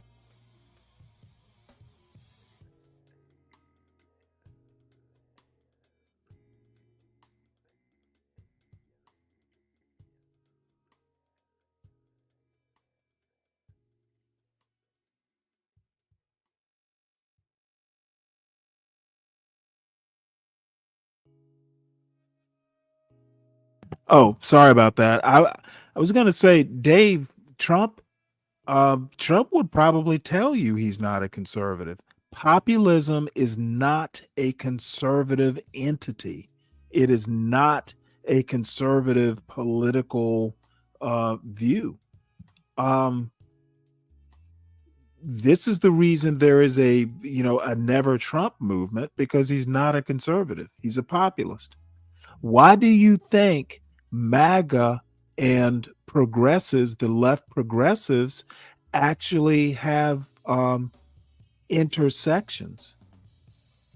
Progressives aren't conservative. Neither is MAGA. Dude, crack open your political science book. I'm not whistling Dixie on this. And don't get in your feelings about it. So what else have we here? This is another thing that Uncle Fatty, I will have to give him high praise. I had heard about ground news, because they shows like the Sam Cedar show, ground news is sponsored, but I'd never thought of actually subscribing to it. And there's just I highly recommend it. It is a very, there are a couple newsletters that I get twice a week, with news summaries, and I really enjoy the left, right, center, orientation that they try and parse out these stories into, categorize them into. So no, I don't get what you're saying. Why don't you hit the link and come up here and say it? That way you'll spare this old man some confusion. I want to understand you, Dave. Let's see here. There's the link. So let me look at this jobs report thing, though. Jobs report for the month of May. Yeah, I've this heard past of Friday. him. And it wasn't great. In fact, the economy added fewer jobs than had been expected. We only added 139,000 Well, jobs. that's not what I heard. But that's still not great. And that's just kind of the surface badness of the jobs report. In fact, once you actually dug into the jobs report and read some of the other things it said, it was pretty damn awful. And We are for the record, dwindling. that's not just Our coming numbers from are me. dwindling. That's coming from the group that wrote Project 2025, the Heritage Foundation. The chief economist for the Heritage Foundation, a man by the name of E.J. Antoni, said that this job report has good news, but it also has some really bad news. Here is what Antoni And it's all Biden's said. fault. All the bad The news latest is jobs Biden. report has good and bad, but there's also something ugly and worrisome in the statistics. The economy added 139,000 jobs in May, but the April and March numbers were revised down heavily by a total of 95,000. Whoa. See, that's the part the media missed. While they were talking, well, we still added 139,000 jobs. It's not great, but it's not terrible. What they didn't talk about, even though they talked about it every time the Biden jobs reports came out. What's up, and they suggested SKC? that I see you're conspiracy coming was in underway, hot. was that the previous reports had been revised down, which is common. That is typically what happens. But let's not forget a year ago when some of the Biden's jobs reports were revised down, it was a scandal. Like, they wanted Biden investigated. They want him impeached for it. He's lying. He's inflating the numbers to make himself look better. And then when it happens under Trump, it's like, oh, no big deal. It's just what happens, everybody. And it is just what happens. It is no big deal. But if it was a scandal under Biden, why is it not a scandal under Trump? That's a big question, especially because Trump's jobs reports were revised down way more than Biden's jobs reports ever were. That seems like intentional overinflation. Nevertheless, the people that wrote Project 2025, which Donald Trump has implemented faithfully according to their guidelines, are now shocked that their economic plans are turning out to be total garbage. Antoni continued. He said 2/3 of the payrolls added in May were jobs we thought the economy already had. To be clear, revisions are a normal part of the monthly job reports, but they became abnormal during the last administration and nothing was done to fix the problem. He then said the decline in the federal workforce offset all the gains in state and local government, so that overall government payrolls are now flat since President Trump took office in January. That means all job growth this year has been from the productive private sector, a stark change from the Biden years. Many so-called blockbuster jobs reports under Biden were just government hiring sprees at taxpayer expense, of course. So you're admitting that the policies implemented by Donald Trump are not good for jobs, but those are the policies that your think tank wrote in Project 2025. Fire all the government employees, and then suddenly job growth disappears. That seems kind of dumb. But then you attack Biden for hiring more federal workers who do not work for minimum wage. They have some of the best benefits in the country, if not the best benefits in the country. Retirement programs, healthcare, vacation days, all kinds of wonderful stuff. Paid leave. I mean, these really are some of the best jobs in the country, and they pay very well. But it's taxpayer money. I tell you what, I would rather have my money going to somebody working a job in the government and supporting a family than to go to buy a new vanity jet and name it after Donald Trump, right? The F-47. Yeah. I'm okay if my tax dollars go to pay for people's salaries. That's not a problem for me. The problem I have is when my tax dollars are used to give tax breaks for the very corporations and billionaires who fund the Heritage Foundation. That is the thing with which I have a problem, Anthony. But you don't care. You wanted those government jobs gone, and you got it. That was part of Project 2025. And now you're out there whining like, oh, this is worrisome. This is bad. Why are things so bad? How are we, Republicans, conservatives, so bad at the economy? I don't know. Are you 5 years old? Because that would be the only excuse a person could have for not knowing that Republicans suck on economic issues. We have had a recession with every Republican president that has served during my lifetime. Some of them more than one recession. And each time, public has to turn back to a Democrat to right the ship. And every time a Republican gets into office in my lifetime, they institute trickle-down economics. They say they're going to shrink the federal government. They do all these stupid things that, again, are all a part of Project 2025 and worse. And it always fails. Always. Every time. There are literally no exceptions to that. It fails every time. And this dumbass at the Heritage Foundation is acting shocked, like nobody could have seen this coming, except people who are more than 5 years old. Everybody else saw it coming. Real economists who are not being funded by corporations just looking for a new tax break, they knew this was going to happen. Historians knew this was going to happen. Politically astute citizens knew this was going to happen. This was not a shock to any of those people who are not completely blinded by their partisan hackery, like the folks at the Heritage Foundation. You guys are so deeply embedded in this world of millionaires and billionaires and corporation money flooding you, funding you every day, telling you that the only thing that matters are tax breaks for the wealthy and deregulation. You're so embedded in that world that when the real world economy slaps you in the face like everybody said it would, you have the audacity to act like nobody could have seen this coming. If you or a loved one is on Medicare, this is important. Just the other week, the Department of Justice filed a massive fraud complaint against 3 of the largest Medicare brokers in the country. According to the DOJ, these brokers misled seniors, claiming to offer unbiased help while secretly steering them to insurance plans that paid the highest kickbacks. Not the best plan, not the right plan, just the most profitable one. It's infuriating, but sadly, it's not surprising. And that is why I recommend Chapter. After their own families were scammed by brokers, Chapter was founded to fix this broken system. Chapter is fully independent. They are the only national advisors that search every Medicare plan available to find the one that actually fits your needs. They advocate for you, not the insurance company. No steering, no pressure, just ethical, honest help at no cost to you.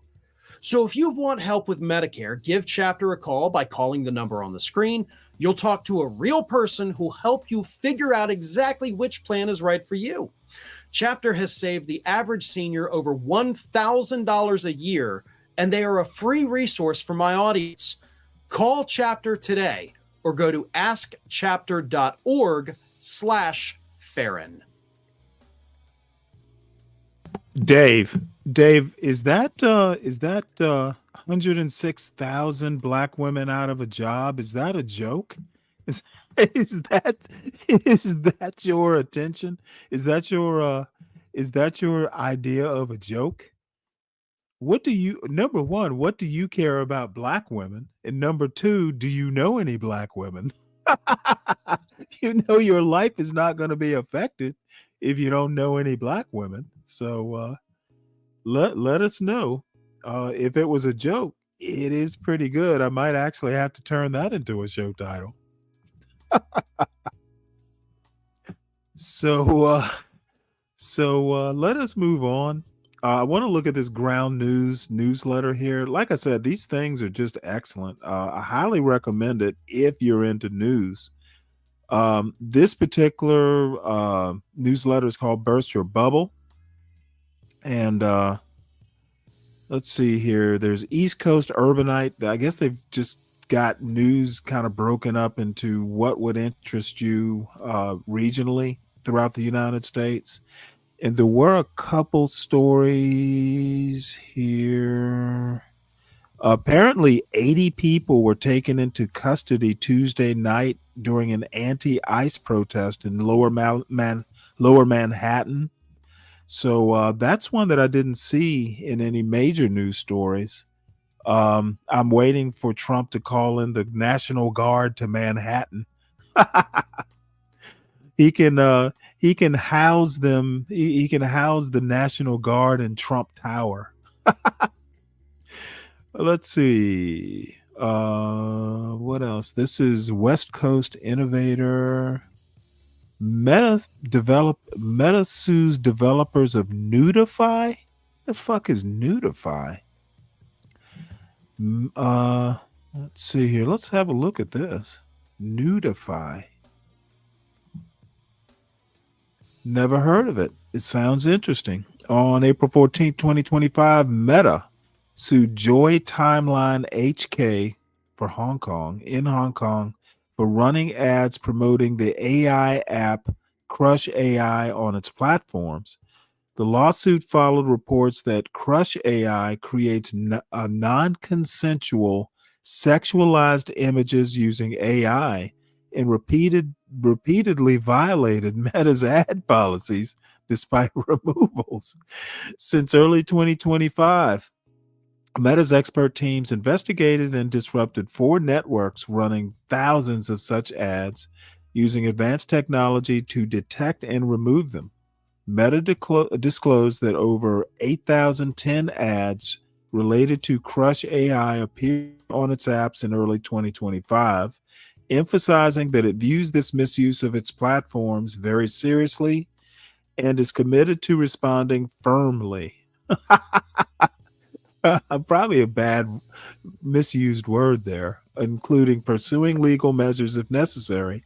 Meta aims to end Joy Timeline's advertising on its services, share signals with other tech firms, and continue legal and technological efforts to combat AI Nudify apps. What will they think of next? So there are apps that can take an image and redo the images as nudes. Wow. And they're going to respond firmly. Talk about not understanding how English works. Let's see, Deacon Dave, there's a jobs report rule of thumb that goes like this: as BW jobs decrease, customer service improves. Well, no, you know what? That's not an anti-black comment at all. Let's see. Full of virus and tracking cookies straight out of Southeast Asia. Yeah, I'm surprised they're trying to sue a Chinese company. Hong Kong is Chinese. Let's see. When will there be monkey security guards? You know what? When they stop defunding the zoo, I guarantee you the zoo has been defunded by the Trump administration. So let's see what else. Stop with the BW talk. Beef and Brock. Yeah, you know what? You know what, Beef and Brock, you and I are aligned on this. This is this anti-black stuff that gets pushed in the John Galt Urban Landlord channel. Please subscribe to it. Please subscribe to the John Galt Urban Landlord channel. It would be so kind of you if you do so. Make sure you share this fine commentary that Deacon Dave and SKC are sharing. Everyone on the internet ought to know the witty repartee that these two are passing back and forth between each other. And for folks who read, please subscribe to the Stanley Cross channel. It's at Stanley Cross 6000.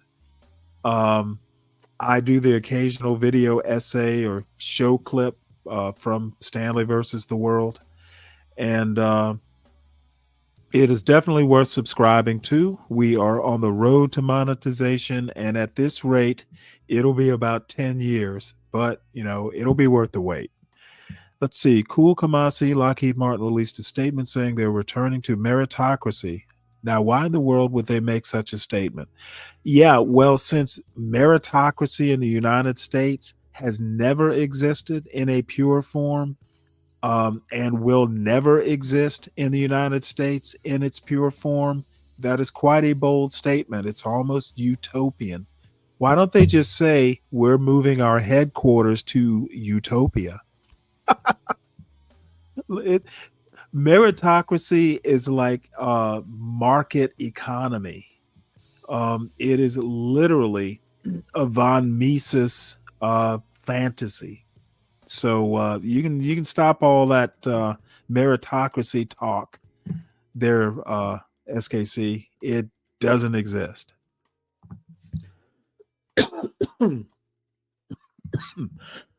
Oh, excuse me. All this laughing is drying out my throat. Let's see here. Southern Patriot.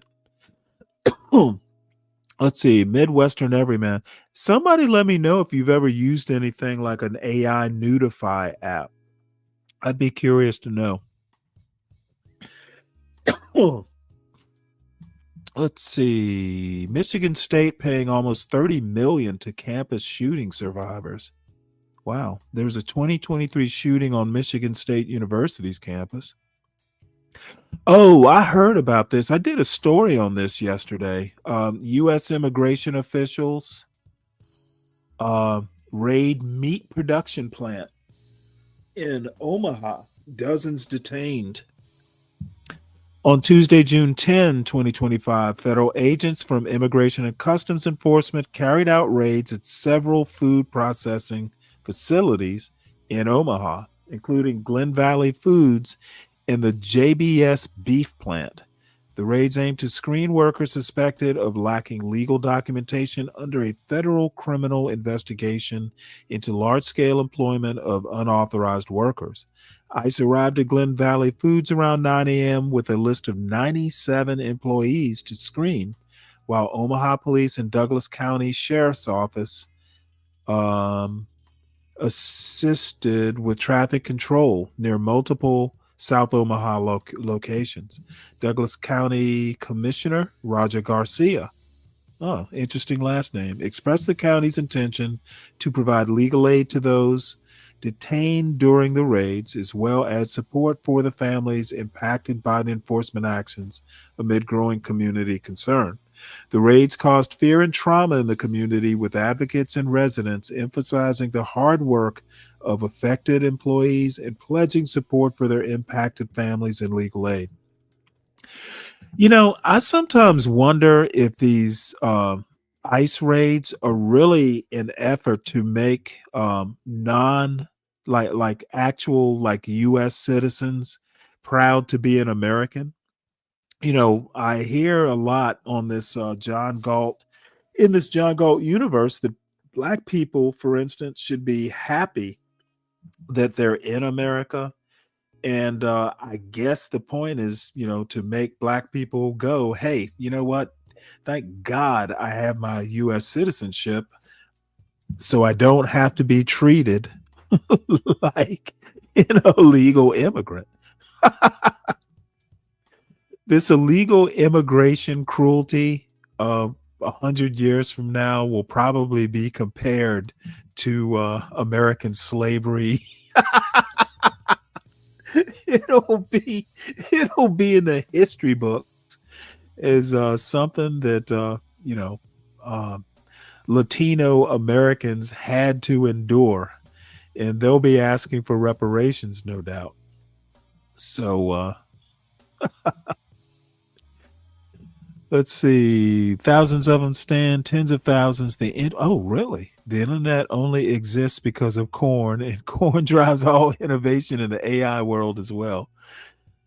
Oh, the oldest profession. Yeah, I not sure that is probably true. Let's see. The white John Galt, too. Now, a black man who calls himself the white John Galt is telling me I'm not really black people, American black people. Yeah, okay, white John Galt. So let's see. Who would have imagined that citizenship meant something? Oh, the horror. Well, it means ICE is not going to be knocking at my door. That is the only thing it means, at least today. I thought you said you was in West Virginia, Beef and Brock. Stanley is dumb. Well, if you say so, Shenard. Let's see. Illegal immigration in its base is opposite of meritocracy. They should have worked towards getting there. Okay, meritocracy and illegal immigration. How is citizenship a meritocracy? You should deserve to be a citizen. Citizenship is not something that I would ever call meritocratic. I guess you could make that argument if you're a non-citizen looking to become a citizen. But if you are born here and you become a citizen by benefit of being born here, I don't see how that has anything to do with meritocracy.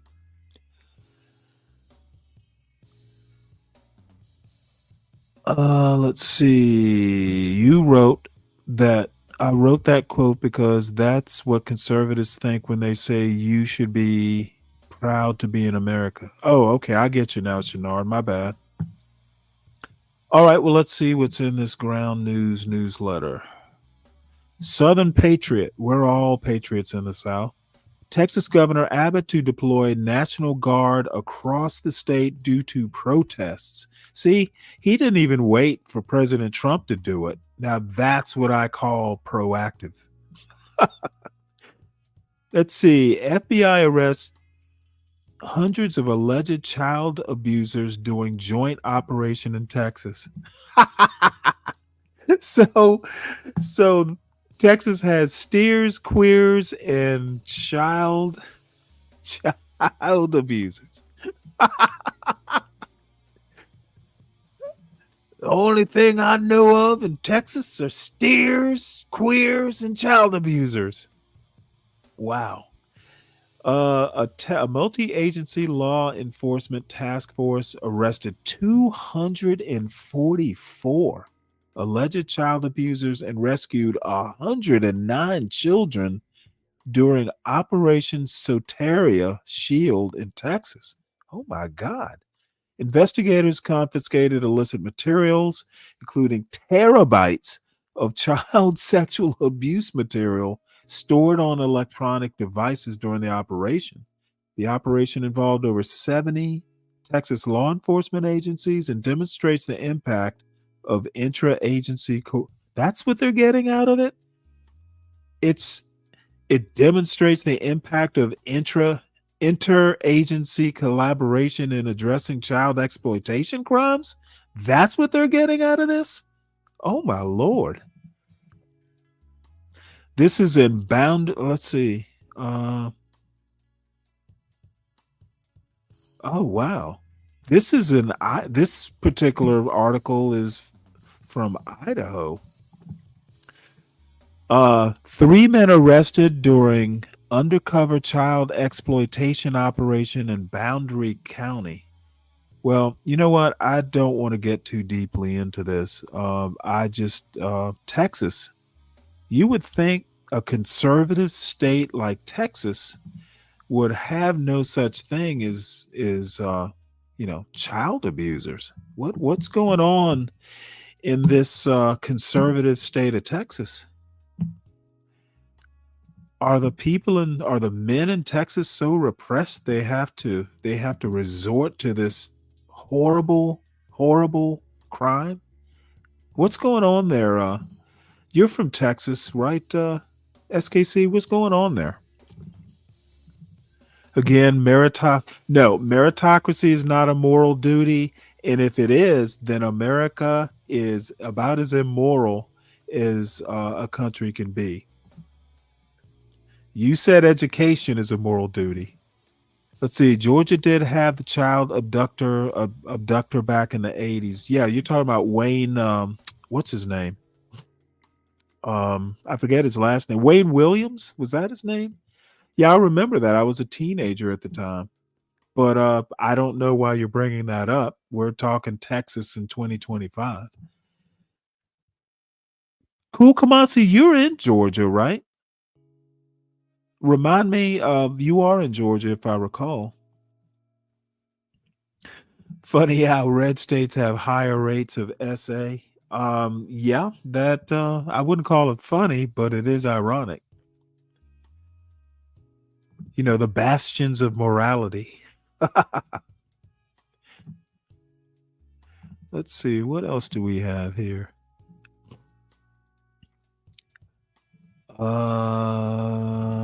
Southern Patriot, Global Moderate. Iran threatens nuclear escalation. Well, I don't think they're going to be escalating. I think Israel took care of that escalation. Tell that escalation bullshit to Israel. Let's see. U.S. evacuating personnel from Iraq, Middle East amid growing tensions with Iran. Yeah, well, probably not a bad thing. Global traditionalist. Islamic State reactivating fighters on comeback in Syria and Iraq. Oh, shit. That's not good. That is not good.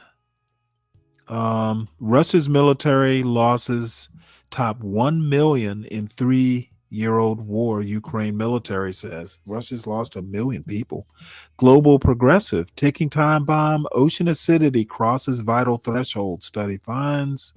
In Norway, sex without explicit consent will now be considered rape.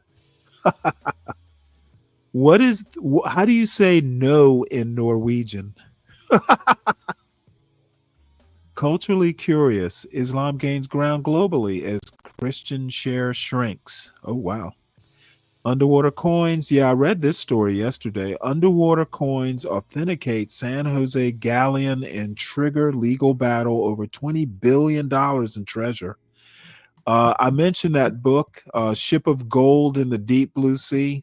It was an excellent book about a deep sea wreck that I think they had to build like a custom like robotic submersible or something like that to go down and get it. The guy who built it was like some super engineer. It was a really interesting book. I generally don't compare states. It's almost like comparative culture. I guess, but if the states are in the same country, I think you might be able to get away with it. Oh, let's see. You're a big fan of Augusta, Georgia, though it produced the great James Brown. Was it Augusta or Macon? I guess it was Macon that produced Ray Charles. So yeah, okay. The other thing that I'm a big fan of from Augusta, Georgia, is their version of Pop the Balloon. It's the first time I remember, or first time I learned that you can be country and ratchet at the same time. Pop the Balloon Augusta. I highly recommend it if you are some sort of anthropologist. Something that SKC would probably be interested in as a cultural anthropology fan. Let's see. Without merit, education becomes a bureaucracy of feelings, not a builder of minds. You are full of pithy aphorisms this morning, aren't you, SKC? Let's see. Well, America's God is all that matters. Oh.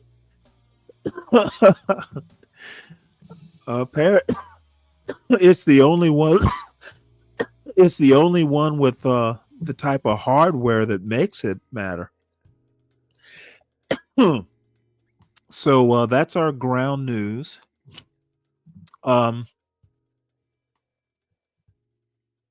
You know what? Speaking of moralizing, I guess I'm going to go ahead and let's read this. This is called Trump's Civil War and Our New Birth of Freedom by a guy named Timothy Snyder. He's got a Substack letter called Thinking About ... Let's see what he's thinking about.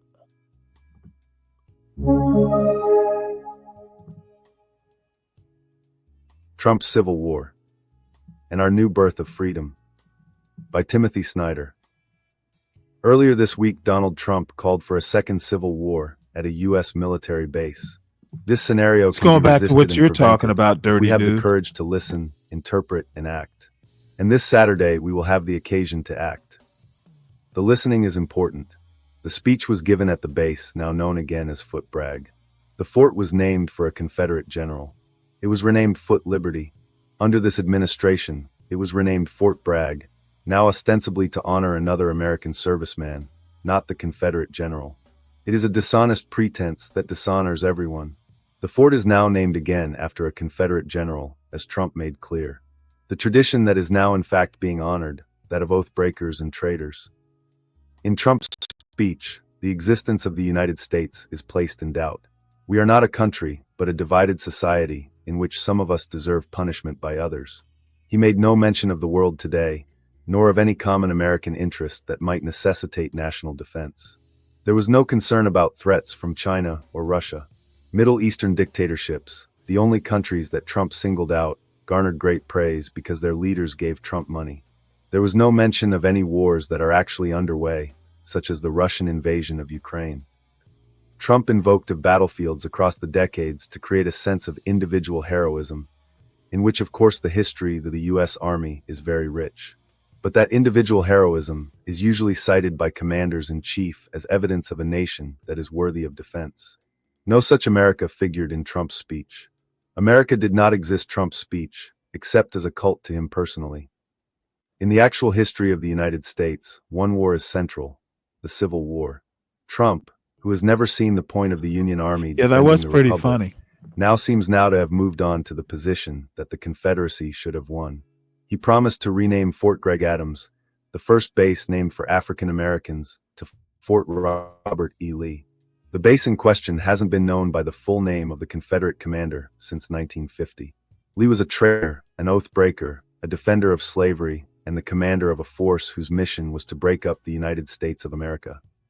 In his speech, Trump claimed that seizing undocumented migrants in 2025 shows the same courage as fighting in the Revolutionary War, or the First World War, or the Second World War, or Korea or Vietnam.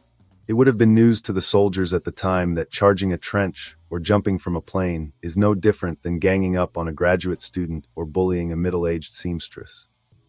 But here we see the magic of Trump's rhetoric. He seeks to transform the courage of the past into the cowardice of the future. He is preparing American soldiers to see themselves as heroes when they undertake operations inside the United States against unarmed people, including their fellow citizens. All of this, of course, trivializes actual U.S. military achievements. The actual battles of our history just become show, to use one of Trump's keywords. They are deeds performed for the pleasure of a leader, who then invokes them to justify his own permanent power.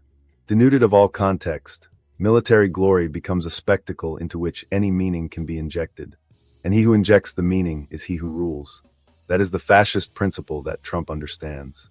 There is no politics except struggle, and he who can define the enemy in the struggle can stay in power. But whereas historical fascists had an enemy without and an enemy within, Trump only has an enemy within. The world is too much for him. The army is just for dominating Americans. In his speech, Trump was trying to transform a legacy of battlefield victory around the world into a future willingness to take illegal orders regarding his own policy on the territory of the United States. The defiance of the law was clear. Trump cannot, for example, legally just rename those bases. The forts were named by an act of Congress, and he cannot legally deploy the Marines to Los Angeles. He has no authority to do so. The president is expressly forbidden by law from using the armed forces to implement domestic policies. Trump defined himself not as a president, but as a permanent leader. In repeatedly mocking his predecessor, he was summoning soldiers to defy the fundamental idea that their service is to the Constitution and not to a given person. You think this crowd would have showed up for Biden? Whether or not it is unprecedented, as I believe it is, such mockery certainly dangerous. It suggests that something besides an election, something like individual charisma, some personal right to rule, is what matters. That soldiers should follow Trump because he is Trump and not for any other reason. In general, we imagine that the U.S. Army is here to defend us, not to attack us. But summoning soldiers to heckle their fellow Americans is a sign of something quite different. Trump seized the occasion to summon soldiers to join him in mocking the press. Reporters, of course, as the founders understood, are a critical check on tyranny. They, like protesters, are protected by the First Amendment of the Constitution. Trump was teaching soldiers that society does not matter, and that law does not matter.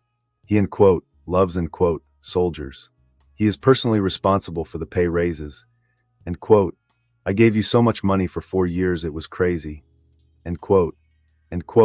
We're giving you an across-the-board raise. That's pretty funny, dirty dude. This is the way a dictator speaks to a palace guard, or a fascist to a paramilitary. Trump is putting himself above the army and the army above the country.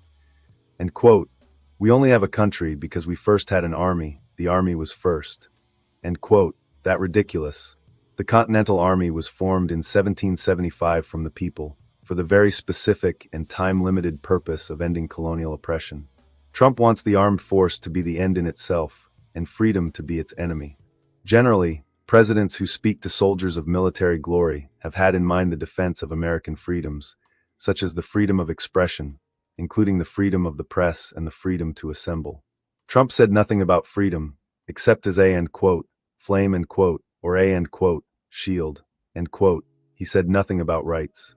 There was not a word about democracy. We are witnessing an attempt at regime change, rife in perversities. It has a historical component. We are to celebrate the oath breakers and the traitors. It has a fascist component. We are to embrace the present moment as an exception, in which all things are permitted to the leader. And of course it has an institutional component. Soldiers are meant to be the avant-garde of the end of democracy. Instead of treating the army as defenders or freedom, Trump presented soldiers as his personal armed servants, whose job it was to oppress his chosen enemies inside the United States. Trump was trying to instruct soldiers that their mission was to crush fellow Americans who dared to exercise their rights, such as the right to protest. Referring to migration as an invasion as Trump did during the speech, is meant to blur the distinction between his immigration policy and a foreign war. But it is also meant to transform the mission of the U.S. Army. The meaningful border here is that between reality and fantasy. If soldiers and others are willing to accept that migration is an invasion then they enter into an alternative reality. Inside that alternative reality, they will see those who do not accept the invasion fantasy as enemies. And this is exactly what Trump called for when he portrayed elected officials in California as collaborators in, end quote, an occupation of the city by criminal invaders, end quote. The U.S. Army, like other American institutions, includes people of various backgrounds. It depends heavily on African Americans and non-citizens. One can try to transform the Army into a cult of the Confederacy and a tool to persecute migrants, but this will cause, at a minimum, great friction. Beyond this, using the Army to enforce domestic policy risks ruining its reputation. Deploying the armed forces in cities risks U.S. soldiers killing U.S. civilians. It also risks that provocateurs, including foreign ones, including allies of Trump, will try to kill an American soldier to provoke a disaster. Trump's birthday parade seems practically designed for such an incident, by the way. Trump will welcome and exploit such situations, of course. He doesn't have the courage to say things clearly or start conflict directly, but instead sets up others for situations in which they suffer and he profits. The question is whether civil war is the future Army officers and soldiers want. When Trump promises to celebrate Robert E. Lee, he is telling the Army that oath breakers and traitors will be celebrated in the future. This is not in his gift. Officers who bring the U.S. Armed Forces to battle American civilians will be remembered by the heirs of a broken republic and as the people who started a second American Civil War. It is clear what Trump is trying to do. He wants to turn everything around. He wants an army that is not a legal institution, but a personal paramilitary. He wants it not to defend Americans, but to oppress them. He wishes the shame of our national history to become our pride. He wants to transform a republic into a fascist regime by transforming a history of courage into a future of cowardice. This can only succeed if it goes unchallenged. All of us can think about his words and their implications. Officers and soldiers can remember that not all orders are legal orders. Those in the media can interpret Trump's speeches clearly rather than just repeating them or seeing them as one side in a partisan dispute. Our courts can name the limits of his authority. And even a Republican Congress can recognize when its powers are being usurped in a way that risks the end of our country. Though he did not mention the Civil War, Trump did refer to, end quote, the sacred soil of Gettysburg, end quote. It is worth recalling Lincoln's very different sense of the sacrifice of American soldiers in his Gettysburg address. The brave men, living and dead, who struggled here have consecrated it, far above our poor power to add or detract. The world will little note, nor long remember what we say here, but it can never forget what they did here. It is for us the living, rather, to be dedicated here to the unfinished work, which they who fought here have thus far so nobly advanced. It is rather for us to be Man, here that's dedicated almost to the great task Gettysburg remaining Address before worthy. us. That from these honored dead we take increased devotion to that cause for which they gave the last full measure of devotion. That we here highly resolve that these dead shall not have died in vain. That this nation, under God, shall have a new birth of freedom, and that government of the people, by the people, for the people, shall not perish from the earth. In the end, and in the beginning, and at all moments of strife, a government of the people, by the people, for the people depends upon the awareness and the actions of all of us. A democracy only exists if a people exist, and a people only exists in individuals' awareness of one another, of itself, and of their need to act together. This weekend, Trump plans a celebration of American military power as a celebration of himself on his birthday. Military dictatorship nonsense. This is a further step towards a different kind of regime. It can be called out, and it can be overwhelmed. Thousands of Americans across the land, many veterans among them, have worked hard to organize protests this Saturday against tyranny, for freedom, for government of the people, by the people, for the people.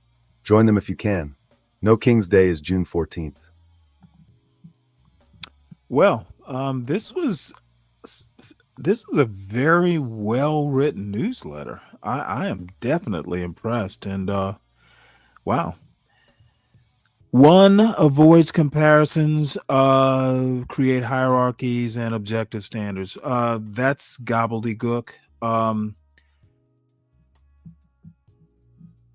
I basically, I was asked why compare states. I generally would avoid comparing states. And I again recommend Colin Woodard, who talks about the the 11 kind of subcultures in America. I think it's easier to compare, say, the South to the Midwest, or New England to the West Coast, where we're doing. And I'm not a big fan of comparative cultures. However, I'm not gonna totally dismiss it, especially when you're doing it inside a country like America. I just don't want to compare a whole country like America, say, to India. I don't see that, because India, if you go inside India, caste is just one of the things that kind of differentiates different parts of India, um, is unique. So, yeah. No, I think it was a little bit more advanced than a freshman high school level essay, especially in this day and age. That's definitely not a freshman book report. So let's see. Comparison is only good when it benefits my. Well, you know what? You should be running Doge, sir. I like your transparency. I appreciate that. Please make sure you apply to run Doge, please. All right. Well, this next video is dedicated to our friend and sister show. Notice I said sister show, not brother show. To Be Brave and Thinks show. Soldiers, I'm the professor, and this is the moment of truth. And now the Friday Crime Report. April 1st, 2024, Milwaukee, Wisconsin, 4:15 p.m. Sade Robinson was a 19-year-old young woman. Hey, Mo Love, how you doing? Future ahead of her. She Good to was a see criminal you. justice student at Milwaukee Area Technical College. On the afternoon of April 1st, 2024, she told an employee at the apartment complex she stayed at that she was excited about a date that she had planned for later that night. After she got off work at the pizzeria that she worked at, she waved goodbye to her coworkers, and that would be the last time they would ever see her. When she met up with her date, the two of them started by meeting up at the Twisted Fisherman restaurant where the man said that he used to work. They had food and drinks at the bar, then they left and took Robinson's car to another bar, Duke's. A little before 9:30 p.m., the two of them arrived at the man's home on the 3100 block of South 39th Street. The two went inside, and that would mark the very last time anyone would ever see Sade Robinson alive. Sometime during the early morning hours of April 2nd, Cudahy City workers reported seeing someone who used a car to ram open a gate to a service road leading to the pump house at Warnemont Park. Police would recover a broken piece of a vehicle belonging to a Honda Civic. Later that morning, a 2020 Honda Civic was found on fire on the 1800 block of North 29th Street. A witness said they saw a white male wearing a hoodie exit the vehicle and toss a lighter into it before walking away. That afternoon, these mysterious events would take a turn for the horrifying. Around 5:30 p.m., someone reported having discovered a human leg belonging to a black woman at Warnemont Park. The Milwaukee Sheriff's Department said the leg was found about 2/3 of the way down a 100-foot bluff near the pump house. A few hours after that, one of Sade's friends reported her missing to the Milwaukee police after she failed to return phone calls and didn't show up for her shift at the pizzeria. The Milwaukee PD visited Sade's apartment and learned from staff that she had been last seen the day before and had been excited about her date.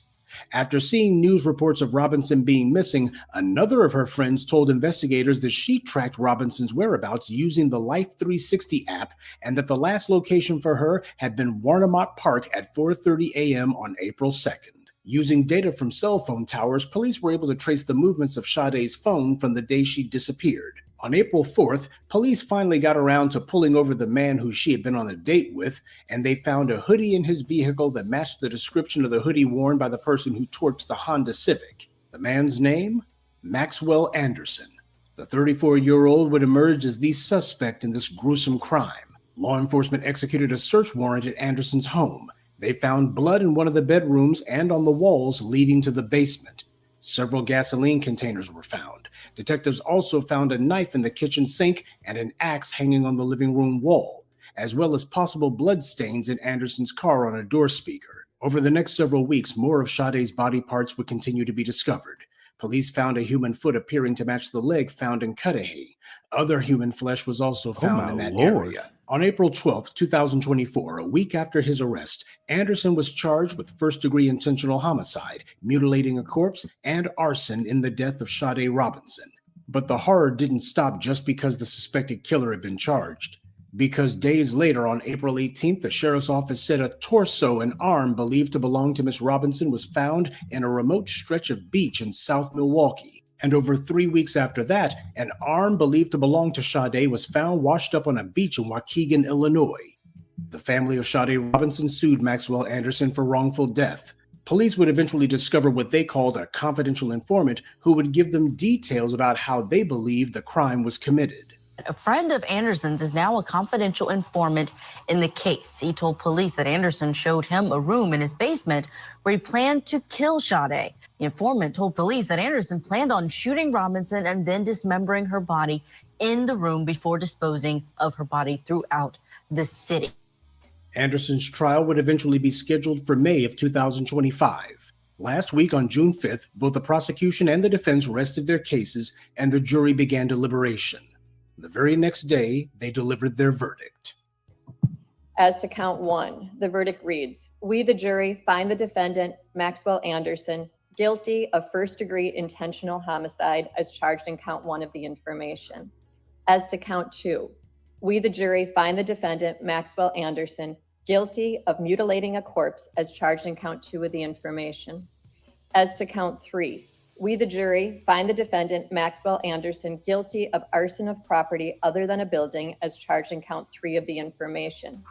As to count 4, we, the jury, find the defendant, Maxwell Anderson, guilty of hiding a corpse as charged in count 4 of the information. Guilty on all counts. He hasn't been sentenced and won't be for several weeks at least. Wisconsin doesn't have the death penalty, so Anderson's facing a life sentence at most. Though racial immunity from law being what it is, there's always a good chance the judge might decide to give him a lighter sentence. And why not? That's exactly what this animal has enjoyed his entire life, because you won't be surprised to learn this isn't the first time that Maxwell Anderson's had a scrape with the law. This monster has an extensive criminal record, including convictions of disorderly conduct and domestic violence. All of them misdemeanors, by the way, when they should have been far more severe. In 2014, Anderson was charged with 2 counts of misdemeanor disorderly conduct, stemming from an incident where a relative told the Waukesha County Sheriff's deputies that he had shoved her, smashed a cell phone, and broke items in the kitchen, according to the criminal complaint. When confronted by a deputy, Anderson reportedly said, "What are you going to do, shoot me?" Well, he knew that his racial privilege would protect him from any police violence. He then ran into the garage and fled in the woman's car. He later returned, crashed the woman's car into a deck, and eventually was arrested. Of course, because of the fact that he wasn't black, he was arrested without being shot. The woman told investigators she believed Anderson was under the influence of drugs or alcohol. He was allowed to plead guilty in that case. In 2015, at another relative's home in Door County, Anderson was arrested after smashing a glass, punching a hole in a wall, and grabbing a phone out of another relative's hand who was trying to call police. A relative suggested that he seek mental health treatment. In 2019, he was accused of beating a stranger who tried to intervene when he saw Anderson and a woman arguing. A recording of the assault by a witness showed Anderson on top of the man, punching him multiple times before dragging him to the ground. Anderson admitted to hitting the man and was allowed to plead guilty to a misdemeanor disorderly conduct charge and was sentenced to 1 year of probation and 25 hours of community service. He was also ordered to pay $7,000 in restitution to the victim for medical bills and lost wages. So the beating that he gave the guy was pretty severe. The police didn't shoot this guy when they had the chance, even when he confronted them and peeled off in a relative's car. He beats people in the streets, and every single time he isn't charged with a felony. It's always a misdemeanor. That's not an accident. People from the dominant society always say the system failed, but black people know all too well that's not true. The system worked exactly the way it was designed to.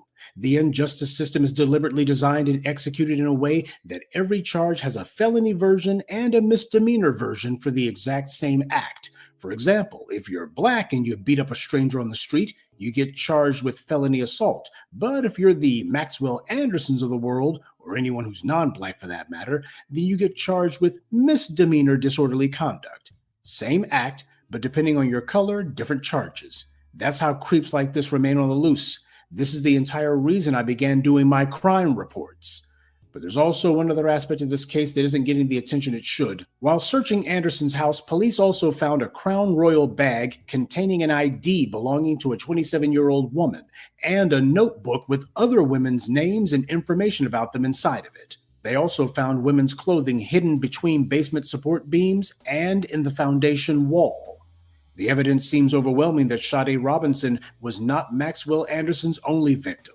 In all likelihood, this guy is a serial killer. Yet how much effort has been put out to investigate whom else he may have lured into that death trap he called his home? Regardless of how Sade Robinson came to be in the company of this Anderson degenerate, or their going back to his place after their night on the town, that doesn't erase the fact that she didn't deserve to be butchered to death. And her family will never know peace as a result of this. It's one thing if she had been killed, but to have been killed in such a heinous manner, well, the only thing a family can ever think about is, what were the last moments of their loved one like? That's what runs through their heads over and over and over again. And regardless of whatever the specific cause of her death was, the way she died was not well. But the reality is, in all likelihood, she didn't have to have died at all. If Maxwell Anderson had been subject to the law, instead of being able to enjoy genetic immunity from that law, then most likely he'd already be in a cage and he wouldn't be harming anyone. My God. Multiple violent crimes on his jacket, and the authorities were not at all in a hurry to see this guy thrown in a cage. And there's still the question of how many other victims Maxwell Anderson has. They could very easily have another Ted Bundy on their hands. But the white media is not sensationalizing this guy, nor are the white authorities making it a point to raise hell trying to get witnesses to come forward, or any other women who might have encountered this creep, or anyone who thinks that their friend or family member might have fallen victim to him. Even if it turns out that none of the names in his notebook are victims, even if it turns out the women's clothing that he had didn't belong to anyone, the truth is it would be foolish to assume that he hasn't killed anyone else. The only difference is their name wasn't Sade Robinson. And that's this week's Friday Crime Report. Keep your eye. Yeah, I'm not particularly fond of whataboutism, so consider this kind of a tacit response to some of the Be Braves out there. I would say this is every bit as divisive or damaging or corrosive as anything that goes on in the hood. And anybody who wants to do comparative crime is a fucking immoral moron. Why do we do comparative crime? There's enough of it to go around for all of us. And fuck yeah, I'm race baiting. Beef and Brock, you're goddamn right I'm race baiting. And what I'm doing is basically a tit for tat.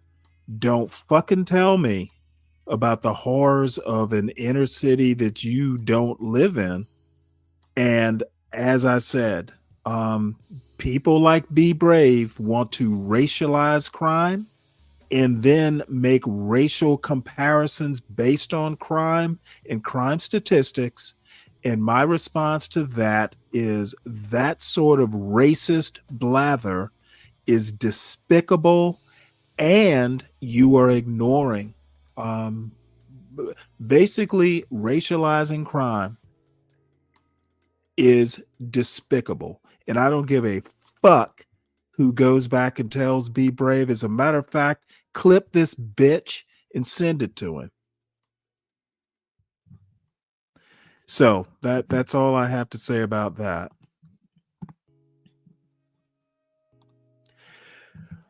This was a sad story that I happened upon. Sad story among many, I guess. And this is a scenario I couldn't even dream up. Basically, these expected parents, the father, the husband is basically at a point to where he's terminal cancer-wise. And she is expecting a child. So, they're just kind of going through the motions. And this is a long and 30-minute story, and I was gonna play a bit of it, but I really don't feel like it's the story's there. This is a scenario I could not dream up in my worst nightmare, and I really feel for this couple. And but life is unfair. So if anybody's interested in the clip, I'm sorry, in the story, I am willing to drop it into the chat for you. But it is definitely bad news. Let's see. What else do we have? Blue Velvet? Oh.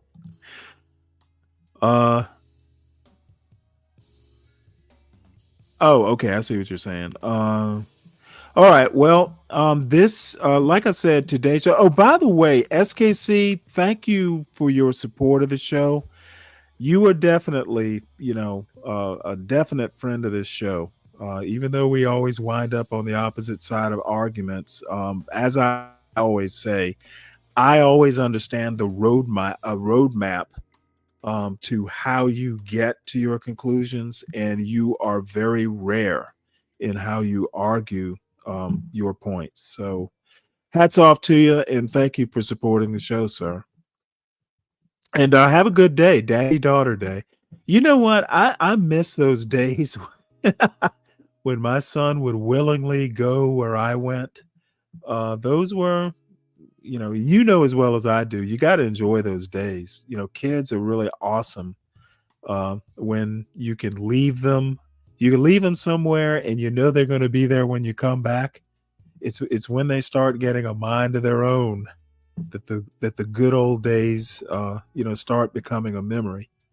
So this particular thing, it's a website called The Philosopher, and as you might expect, there are only 7,700 subscribers. But this definitely caught my attention. This is some video from back in 2022. It's called Whiteness in the Politics of Education. And since education is kind of the tacit theme of the show today, and our friend of the show, SKC, brought up meritocracy into education, I figured this video is more than appropriate. So it's 48 minutes long. We probably won't get through all of it. I'm going to drop the links if anyone wants to join the panel. And we'll go from there. Thank you very much, Anthony. That's a very comprehensive introduction. Appreciate the shout out for my book, but we're here to focus very much on Archie's book, which I'll hold up, Learning Whiteness, Education and the Colonial State. Archie, welcome, firstly. Thank you, Darren. I just want to say, I mean, it's a short I also want to note that this is an Asian woman who wrote the book. So you're not going to be able to say it's some, whiny black person complaining about, the state of America. This is not an American. I'm sorry, she may be in America. This is not a legacy black American. compact book, but it covers a lot of ground, and I'm really struck by the way it's organized, and it takes us sort of through ideas of whiteness to the idea that whiteness is something that's learnt. And as we inevitably, when I sort of speak about this, people want to say, and so what can we do about it? And it tries to gesture towards that, and we'll sort of go through all of those things, I think, as we discuss this, but just to sort of map it out. Can you say a little bit about how the book came to be? I'm always interested with collaboration, and perhaps you could say a bit about that as well. Yeah, thanks, Darren. And firstly, just like to say, it's lovely to see everyone here. I can see some familiar names in the participant list, and some new names, new colleagues and friends, I hope. So thank you everyone for coming. So Sophie and Jessica and I have been collaborators for many years, perhaps I think over a decade. And in that time, we've been doing a lot of thinking about the racial politics of knowledge specifically, and we've written on those themes before. One of the things that struck us, well, there were two things that struck us. In discussions of race and racism in education, we found that often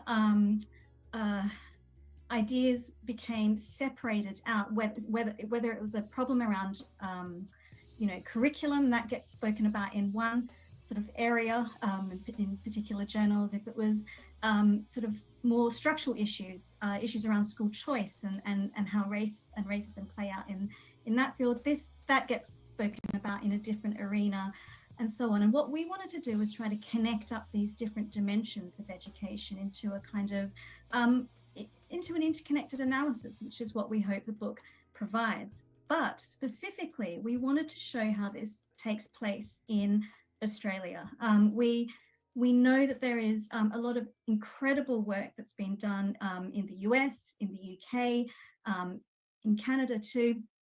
And what we wanted to do is really build on the fantastic scholarship that is already happening in Australia, particularly led by Indigenous scholars, and say, well, here is a body of work that deserves much more international attention if we're going to understand the global dynamics of racism. Thanks very much. And yeah, and it's it's certainly the case that the US looms large in terms of academic work on whiteness, but also just in the popular imagination. I was thinking today how Australia doesn't seem to occupy a lot of space in the popular imagination in the UK.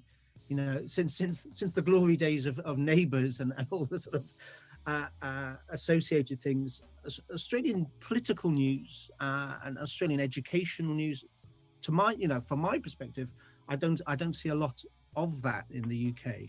I'm interested in, and I hadn't thought to say this, but how does in Australia, how is there a conception of, and this you do cover this in the book, relationships to the UK, but also relationships to other settler colonial states such as the United States, Canada. How does that play out in the way, both in sort of popular talk and academic thinking? Yeah, I've been quite involved in some of the discussions around decolonizing education, decolonizing the curriculum here in the UK. And when Sophie and Jessica and I, got together and to talk about these different movements, it was interesting to see how there was a different language in Australia about these movements. And perhaps the decolonizing education movements are certainly being picked up now, but 3 years ago when we started writing the book and thinking about the book, it was less so. But what I think is really important to acknowledge is that there has been a long history of activism and resistance in education led by Indigenous scholars. So that was something that we really wanted to pick up on and honour and bring into the kind of more public discussions around education. And just to reflect on your first sort of observation though, Darren, that Australia is not perhaps in the public eye so much in the UK. I think what's interesting though is that if it is in the public eye, you mentioned Neighbours, we probably think of sunny beaches and the tourism and so on. There's actually an image of whiteness that's attached to that, isn't it? When we imagine Australia, we think of it as a white country. And one of the first things we do in the book is establish the illegitimacy of the settler colony, the fact that Indigenous sovereignty was never ceded, and that Australia has been built on stolen Aboriginal land. And I think that that story needs to be brought out much more in terms of public discourse, in terms of our understanding of Australia in England, given the entangled history of British settler colonialism. And let me pick up on that with how the book begins, which is with I think what's termed a land acknowledgement, and I see these increasingly in settler colonial states, and also I've been at a conference in the UK where someone I think was coming from, I won't say which country, but sort of read out a land acknowledgement. But I think what I was struck with at the end of it, they said, okay, now we've done, now that's over with. So I must admit a genuine sort of ambivalence about them, and they seem to be very much the thing. Can you just tell us a little bit about what in your view is the purpose behind the land acknowledgement, and what, if anything, you think they achieve? Yeah, thanks, Darren. I think that's a great question, because I think they can be perhaps too easily dismissed as tokenism or as performative, perhaps. But I think there's a really important function to them, and that is its active truth telling. There is an epistemic function in them, in that sense that they're reminding us of where we're meeting, of whose land it is, and of a history that's often erased or silenced. So I don't see it as performative, but actually as an intervention. And we talk in the book precisely about this, around how we can disrupt the what Charles Mills has called the epistemologies of ignorance. You know, the sort of the cognitive economy that allows us to erase parts of the past, that allows us to dismiss or deny or distort history, such that we don't see the land as what it is, which in the Australian case is stolen Aboriginal land. So I think there's an important role for land acknowledgements, and we do open the book with one, and at each of our events, which have been held in Australia, we certainly continue to make land acknowledgements. Thank you. So you have this term. I think you go the first section is whiteness, past, present, futures, educating the settler colony, and you talk about whiteness and the pedagogies of the state.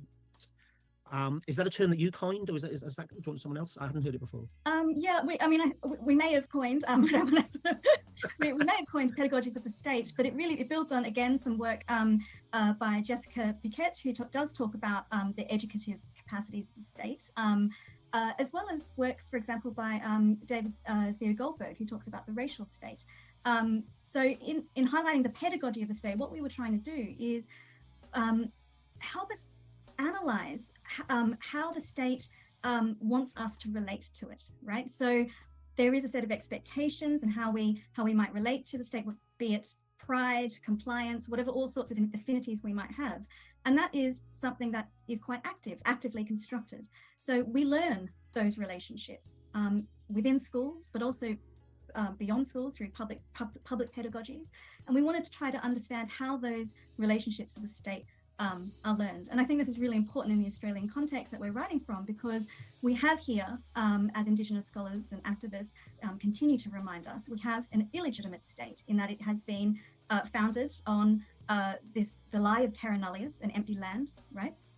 So the state's legitimacy is perpetually under threat, and so therefore it has to teach its children and its citizens particular versions of itself and how to relate to it, right? And so education has a powerful role in relaying those messages, and that's what we are trying to explore as you know, the different dimensions of whiteness that get learnt through our relationship with the settler colonial state. And I guess two questions come to mind, if it's not too good. You know, actually, what she says kind of brings to mind Florida and that statement that DeSantis made about emphasizing a patriotic education where you train children to be thankful that they live in the United States. And that patriotic education is basically, at least in an American context, is exactly what whiteness is. You will hear, never in the exact words, but essentially in the anti-black rhetoric that gets bandied about on this particular John Galt universe. Basically, we should be happy to be here. We should be happy that slavery brought us forcibly to a place that wound up being like 2025 America, because the alternative would be in a mud hut somewhere on the on the Kalahari, or in the Kalahari, something to that effect. And I just usually just shake my head when I hear that kind of bullshit.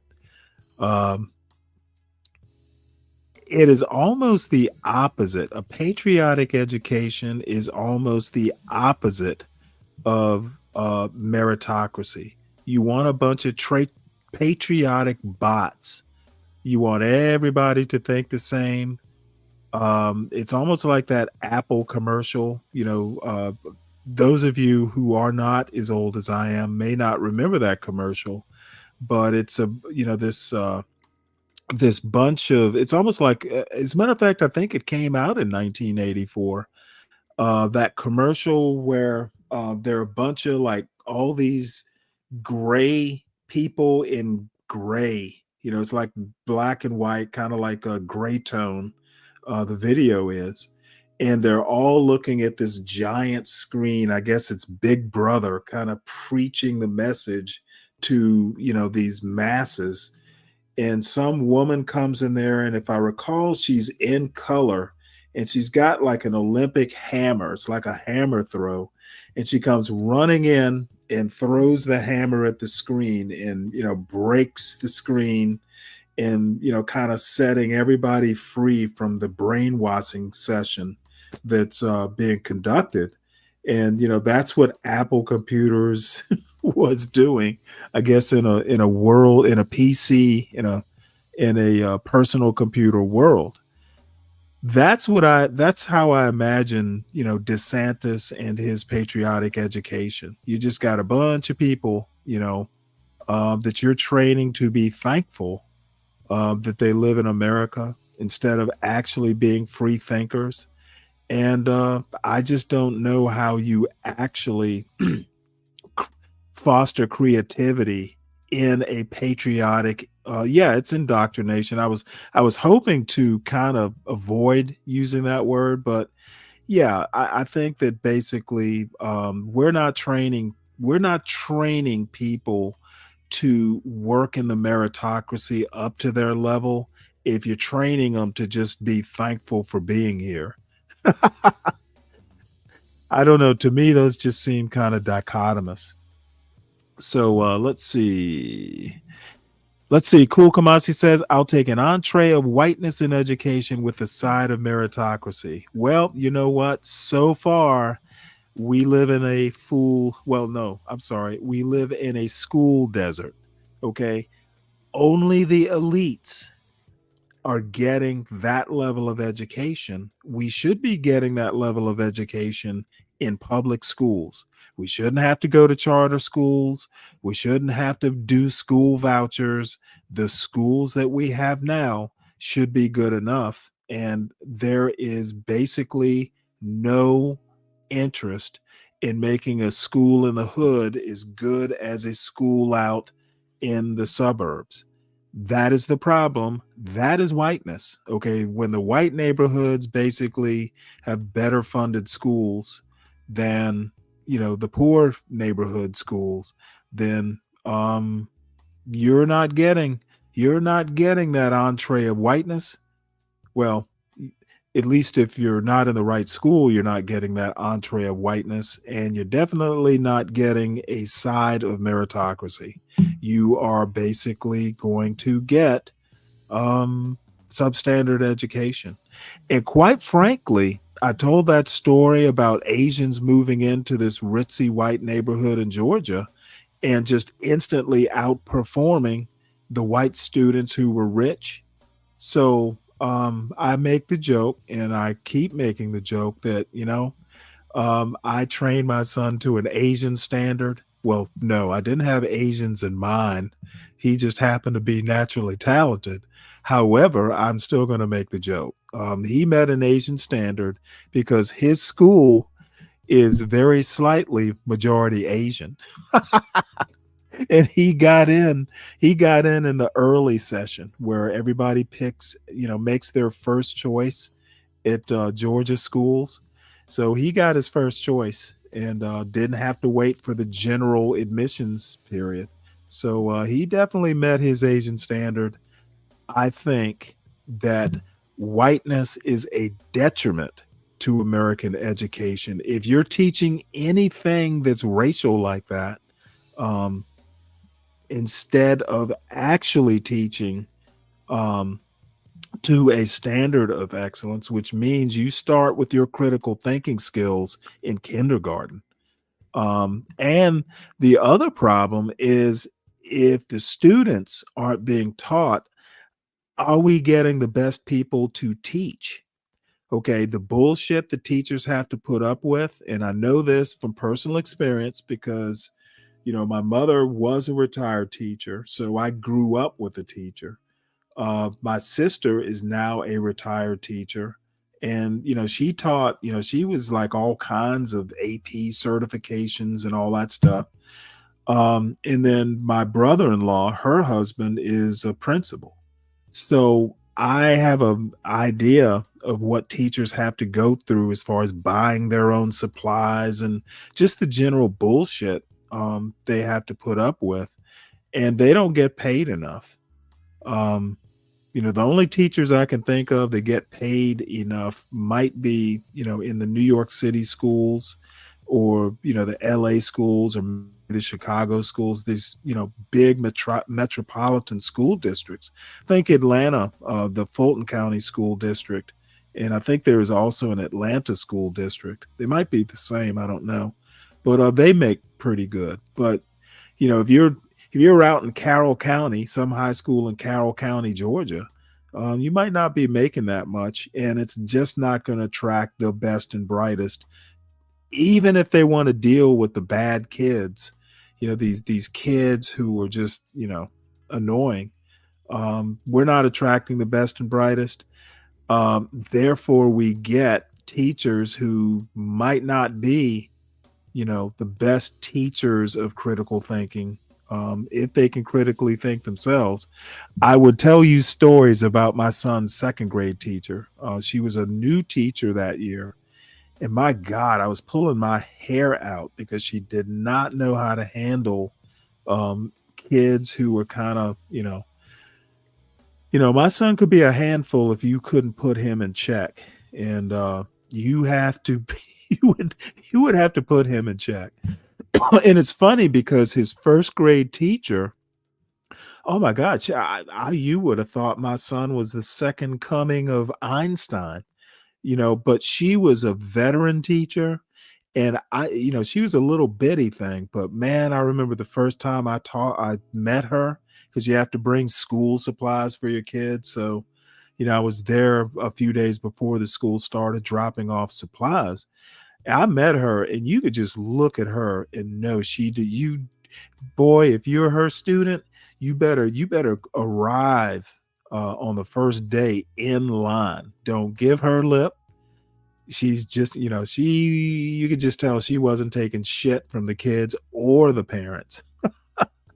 So the second grade teacher was new and almost the total opposite. And, my son went from like loving his teacher in the first grade to like, first half of the year, the teacher and my son were in love. I thought they were just going to get married or something.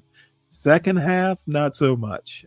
She had kind of, kids will take advantage of your good nature if you let them, especially that age. And what was funny and cute the first half got old in the second half. And, it was like, I was just like, God damn it. I just didn't know what to do. And, but it all turned out fine. But anyway, I'm kind of musing. You go ahead and take your side order of meritocracy that doesn't exist in America, at least not the way you're thinking of meritocracy. And you eat that whiteness. It's delicious, but it's not necessarily filling. You'll be hungry, when they beat you over the head, as they're arresting you. You will have your fill of whiteness. Too confusing to share them both at once. One is, and obviously, I'm on board with this, and this is, familiar territory to some extent. But to what extent is what you're describing a feature of the state rather than necessarily or exclusively of whiteness? Does the state always sort of construct a myth about its own legitimacy in order to preserve itself? So whether it's the nation state that we're talking about as well as the settler colonial state. The other thing, which I think you do tackle in the book, but I'd like you to talk about a bit, is how at first hearing this can sound like a very top-down The state tells the teachers tell the students, and everyone uncritically imbibes these things. But we know that there's resistance and there's critical engagement throughout, and yet there still seems to be this general pattern. So how do we account for that? So I hope that's not too much for you. Yeah, maybe I'll start with the second question first, and you can remind me what the first question was. So, you know, I think it's really important to understand that whilst we're trying to trace the power of the lessons in whiteness that the state is trying to get us to imbibe, we really acknowledge all the sorts of resistances to that. And that can come in many forms. You know, I've mentioned the decolonizing curriculum, decolonizing education movements. We're seeing, you know, much more of that, not only in Australia, but across the world.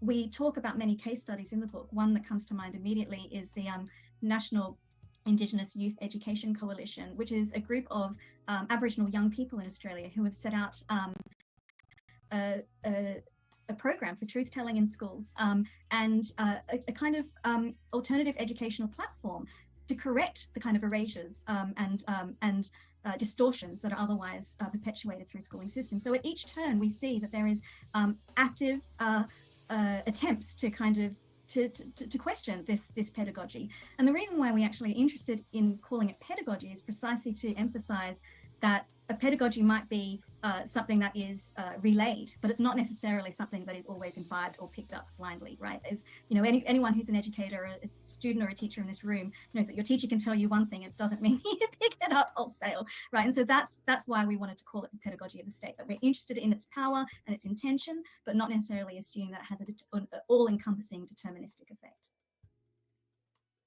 Thanks, Abdi. And yeah, and my first question was whether it is in fact the nation state that always creates the myths, that legitimizes itself and it secures its own future and seals things in place, whether when we're talking about it as whiteness, we're ignoring the fact that beyond whiteness this is a similar phenomenon.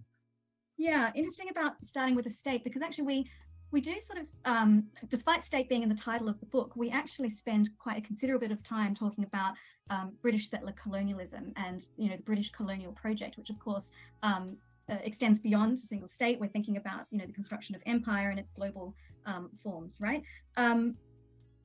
And so that is, and it's from that analysis of British settler colonialism that we then hone in on whiteness as the kind of defining logic of that project, and specifically drawing on work by W.B. Du Bois, as well as Indigenous writer Aileen Moreton Robinson around the white possessive. That the idea of British settler colonialism was underpinned by an assumption of white ownership.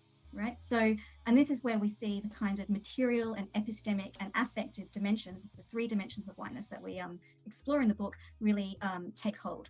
So we try to trace this through British settler colonialism. And then when we get to Australia, we say, well, look, this is how it works in this particular context. But we invite readers, and in fact, you know, it'd be fantastic to hear from you, Darren, and those who are here today, to think with us about how these forms of whiteness occur in contexts beyond Australia. Thank you. Talk to us about diversity and inclusion. I've got this on page 34 here. And obviously these are terms that come up a lot. And I'm aware of sometimes these are practical concerns, that there are maybe people who are attempting to do anti-racist work in schools, but in order to get an audience with teachers, may choose particular terminology, that dismantling whiteness isn't necessarily going to open as many doors. And we might say, well, you need to be very upfront about your values, and the moment you're sort of you know, rephrasing things, you're already making too many concessions. But what do you see as the issues with these sort of discourses of diversity and inclusion, and what's really going on with them in your view?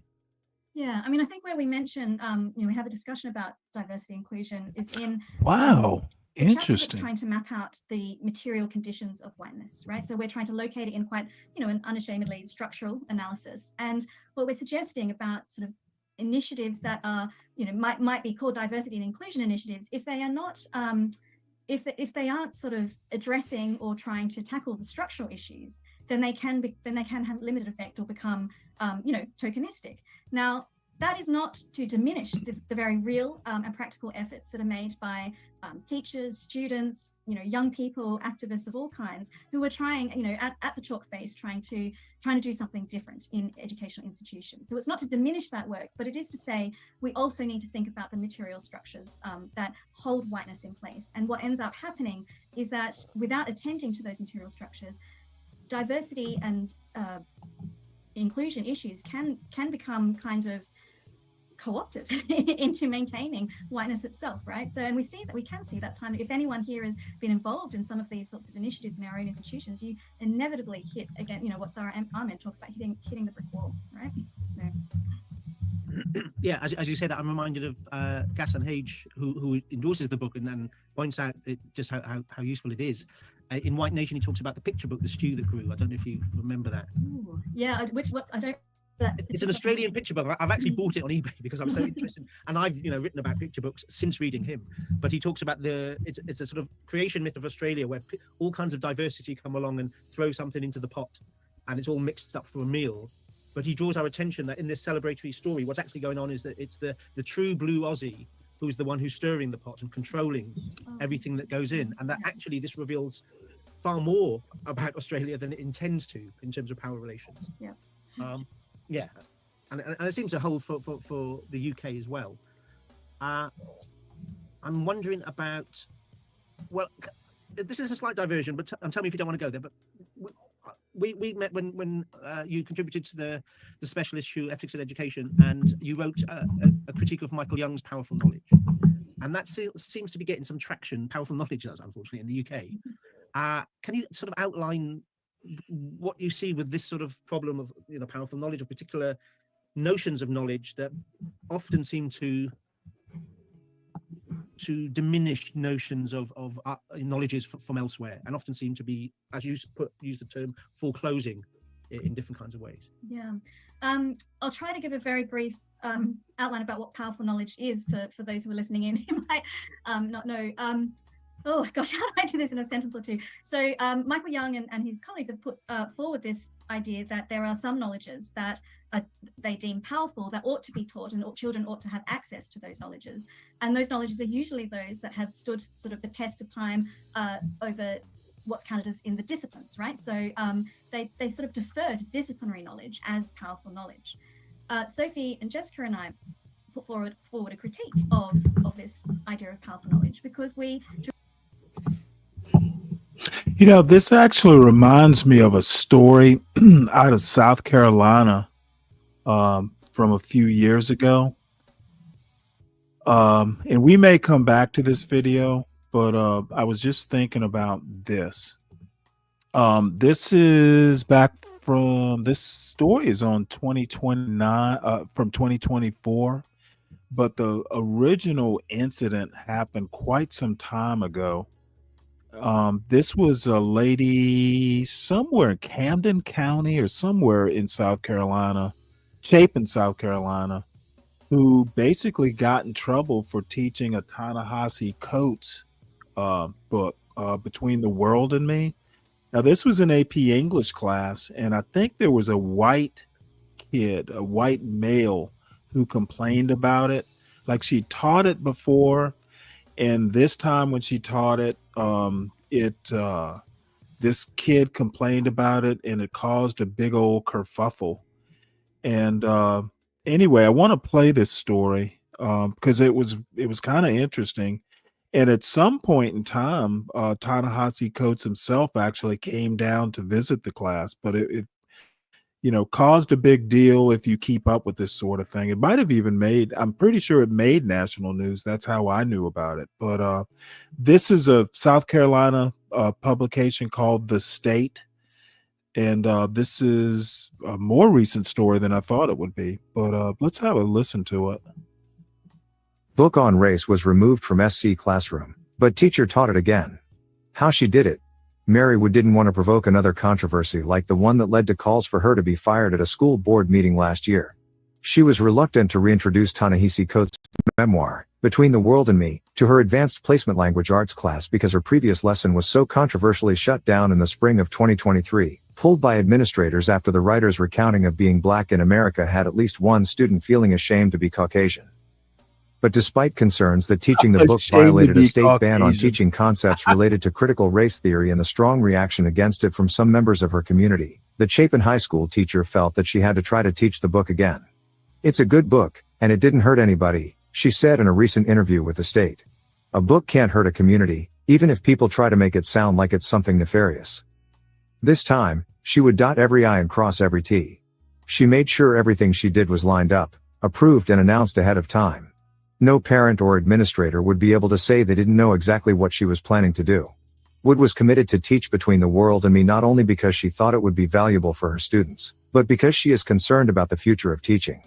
The state's prohibition on race-related topics remains in effect, and the state recently dropped an AP African American Studies course from the curriculum.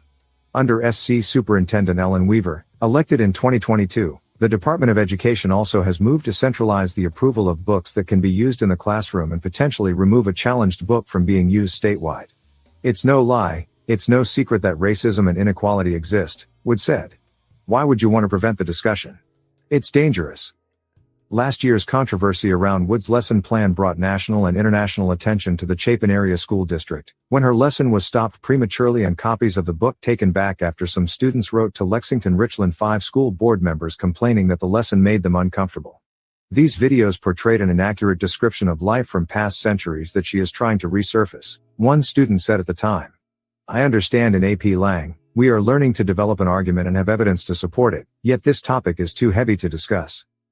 Another wrote that "I am pretty sure a teacher talking about systemic racism is illegal in South Carolina," referencing a state budget proviso that prohibited the teaching of various ideas related to race, including those broadly associated with critical race theory, an academic framework used in high-level university courses for studying how the development of laws and public policy contribute to racial inequity. In popular discourse, though, the term has come to be applied to most discussions of race or racism in K-12 schools. "I don't belong." The aftermath of the controversy was hard for Wood, a Chapin native whose father was principal of the high school where she now teaches. "Some parents pulled their kids from my classes," Wood said. "It was not well received by a lot of people. I had people tell me I don't belong in Chapin, which is a weird thing to hear when you're from here." But as her case received public attention, she also received an outpouring of support from people as far away as Alaska, Canada, and France. Invitations to speak about her experience rolled in. She learned that many people supported her in an educational fight that, she worried, many teachers aren't willing to talk about publicly. "There are so many who are afraid to speak up," she said. "I want to shed light on things for folks who are not aware." At the end of the 2022-23 school year, Wood wasn't sure if she wanted to return to the classroom for another year. By the time summer break was over, she had made a different decision. She needed to teach Coates' book again. She spoke to an attorney, got the guidance of her new principal, Ed Davis, and discussed the district's policies and procedures with her department chair and friend Tess Pratt, including making a plan to teach counterexamples that would challenge Coates' conclusions. "I followed expectations, I planned it out, I shared it in the syllabus before the semester began. And I gave students a chance to opt out, and complete a different assignment instead," she said, and none did. The lesson plan did receive one complaint from a parent after she had started teaching the spring semester, Wood said, "And I had to fight for 3 weeks to keep teaching it, because I had done all I was supposed to do." In a statement, Lexington Richland 5 Superintendent Akil Ross said controversial material is used in AP courses for discussion purposes, as long as it is presented in a balanced manner. "The book Between the World and Me has not been banned in our district," Ross said. "Supplemental materials, including this book, may be used in a classroom setting if they are based on the content standards, which ensures that ultimately the teacher will not attempt, directly or indirectly, to limit or control students' judgment concerning any issue." Start to doubt. Even if she felt she was in the clear legally with her lesson plan, the memory of last year's class, and the complaints it had generated, made Wood feel inhibited in what she could say. "It's hard to discuss an interpretation, because you don't know if you're being recorded or it's going to be taken out of context," she said. "It kind of flattened discussion in the class, because I didn't want someone to say, 'She said this, she's indoctrinating us.' The point of the class is to prepare students who will soon be headed to college for how to engage with new and different perspectives and beliefs they don't necessarily agree with." But Wood said she felt the classroom discussion wasn't able to do that if she felt she couldn't share those differing perspectives. "I would have been more bold," Wood says now. But when her lesson plan receives so much pushback from people who not only disagreed with it, but also believe she's fundamentally biased, was breaking the law and should lose her job, you can start to doubt yourself. And it seeps into your life, she said. Coming into this school year in her second shot at the lesson on the Coates book, Wood wasn't sure what the students in her class had heard about her at home or on social media before they came to class. One day, a teary-eyed student came to her concerned that you're about to be fired, Wood said. Another said he was told that you're a racist for wanting to teach Coates' book and that the author hates white people. I don't think they know what racism is, said Wood, who is white. None of her students mentioned it, but Wood said she thinks it's unlikely they didn't know about the controversy that erupted over the same book last summer. The author even paid a visit to Wood and sat in on a school board meeting where members of the public spoke in support of Wood's teaching, although he didn't speak himself. Coates is writing about the Lexington-Richland 5 controversy in his new book, The Message, publishing this fall. Among other reporting trips for the book, he takes readers along with him to Columbia, South Carolina, where he reports on his own book's banning, but also explores the larger backlash to the nation's recent reckoning with history and the deeply rooted American mythology so visible in that city, a capital of the Confederacy with statues of segregationists looming over its public squares, according to a blurb from the publisher, Penguin Random House. One source of encouragement for Wood was the presence of her 16-year-old son, Summit, in her class this semester, something that she thought helped with the classroom discussion.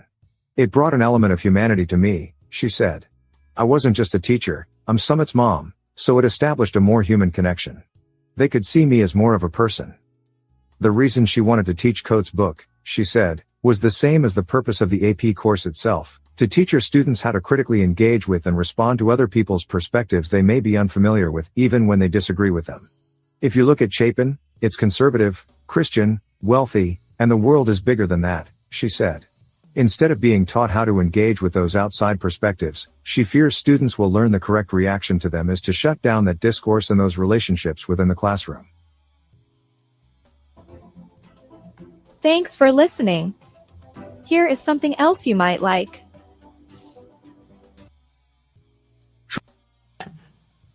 That will be quite enough, thank you. But in my opinion, this is basically an example of whiteness. You've got a kid. Now, the book, which I've actually read, but I've read it when it first came out, so it's not that fresh in my memory. But it's about Ta-Nehisi Coates' experience growing up as a black child. So this white kid claims that he's ashamed to be white, or I just don't get it. But if that's not an example of a book that somehow or another offends whiteness to a point to where this is a high schooler now. Now, when I was a kid, my AP English was taught because there was only one version of AP English back in the 80s. That was senior year. My son took 2 APs, junior and senior year. They're 2 courses, but they're kind of companion courses. But so the kid was at least 16 or so. You would think by the time you're 16 or 17, you pretty much know yourself well enough that you're not going to be ashamed of your phenotype, unless you're particularly ugly. You're not going to necessarily be ashamed of your skin color. But a lot of it has to do with what your parents teach you. I don't know what would be a better example of whiteness than someone being ashamed to be white while hearing about a black man's experience growing up as a black young male. And so the teacher gets in trouble because basically, this kid's whiteness is being asserted over an actual published author's very famous book. This teacher got in trouble because whiteness was offended, or whiteness shed tears. This young white male shed white woman's tears, and all of a sudden the whole class doesn't learn something. The learning process was stopped because this young white kid got his feelings hurt. I can't think of a more egregious example. Now, granted, this is small town South Carolina, so maybe common sense doesn't apply. But had I been this kid's principal or even this kid's parent, I would have just gone fucking grow a spine. Or, do I need to take you to the doctor to check your testosterone levels? It's ridiculous. So, this is, in my opinion, a better example than that very dry video I was showing that probably only I was interested in the first place. So, anyone who wants to debate with me on that, you're more than welcome to hit the link so I can just basically crush you on panel because I'm right. And Deacon Dave, I don't know if you're still in the audience. You may be working. But if you want to click the link and you want to come talk to meritocracy from someone who grew up in the meritocracy and has done fairly well in the meritocracy, I will tell you about meritocracy. And I will also tell you that if there is such a thing as an old boys network or nepotism or handing down a business generationally, there is no such thing as a true meritocracy.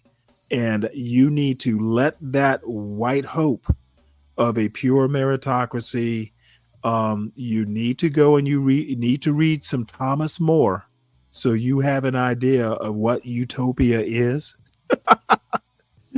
and then you can come back and talk to me when you know something about meritocracy. Let's see. Lupin, how you doing, Lupin? Whenever Republicans are in the minority and go on their theatrical tantrums and outright disrespect, well, no one's going to say anything except good job in this John Galt universe. The white boy will get a pat and go, you go, boy. You go, white boy. Go, white boy. Go, white boy. Go. That's what they do in John Galt land. Let's see who I've stirred up. What hornets? Stan, I don't really think the kid cared. Well, he cared, dude. He cared enough to go fucking complain about it and get his teacher in trouble. He cared about something. Now, maybe he wasn't caring about the right things, but I definitely beg to differ there, Beefin. Let's see. And that's something that white people be doing. They want to feel for you as you are them. Not sure I understand, but no, I think I get your point. Some snot-nosed white kid fucking interrupting the learning process, I find egregious. And apparently his parents took his side. That's the scarier thing. That boy's daddy should have just said, yeah, you never heard of the Good Old Boy Network, Deacon Dave, or I know you're not as old as I am, but surely you've heard of the Good Old Boy Network. And if you didn't grow up in the South, Deacon Dave, so maybe you're less familiar with it. Maybe there's meritocracy in Ohio. You know what? I bet the Haitians in Springfield would disagree with you on the meritocracy part. And nepotism, I don't need to explain that. Have you ever heard of influenza or a trust fund baby? If you've ever heard of influenza or you ever heard of what is it? Influenza. Yeah, it's influenza. No. It's damn it. I can't think of the word for it, but it's rich boys. Affluenza, that's what it is. It's affluenza. If you've ever heard of affluenza or you ever heard of the Good Old Boy Network, don't tell me it's fucking stupid. It is reality, son. You're not going to tell me that George Bush Jr. Should have even been considered for Texas governor, let alone president. Dude, Dave, what are you smoking this morning? Give me some. And beef, Crispin, South Carolina. I'll have to look it up. I want to say it's in Camden County, which isn't near, everything's near Charleston if you're in the same state. But let's see, Crispin, South Carolina. Oops, SC.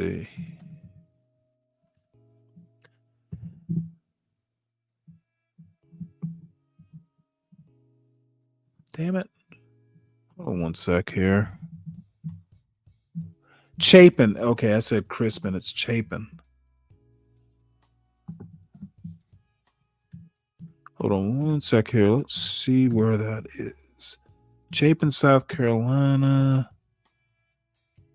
What county are you in?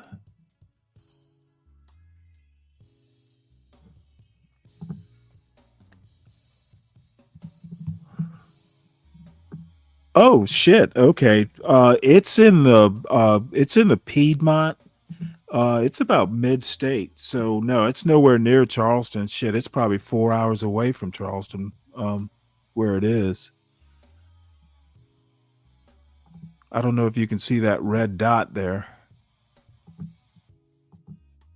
But yeah, that's in the middle of nowhere, to be honest. It's almost like this part is upstate. I used to live in upstate South Carolina, so it's down a ways. It is pretty much in the middle of nowhere. So anyway, I've said what I said. I have no doubt that people will basically disagree with all this. What's up, Latino? Give me 1 second. Not much. Okay. Damn, I just turned on the car. Just wanted to Capital of Lake Murray. I have no Lexington County. You know what? I have never been anywhere near Lexington County. It sounds like a nice place, except they don't like black authors. Other than that, I guess it's okay. Freaking back to what you were saying about that word, Valenza, whatever the hell that word was. There is some kids, like I used to what would you call these kids that that had money at one point, their family, and then they went broke, and then they had to go to the public school system. So what happened? It depends. Back in the old days, there was such a thing, and this was actually more a British thing, where you might have some lofty title, but you actually had no money. It was genteel poverty. So, genteel poverty would probably be the closest thing I could think of, but I know what you're talking about. Yeah, so it just brought memories when you mentioned that, and I'm just like these two white boys that they lived in a good neighborhood, and not anymore, because their parents, God knows what they went through, but they still had the same, how you call attitude. It? Yeah, and it's like, dude, like it doesn't go with you right now.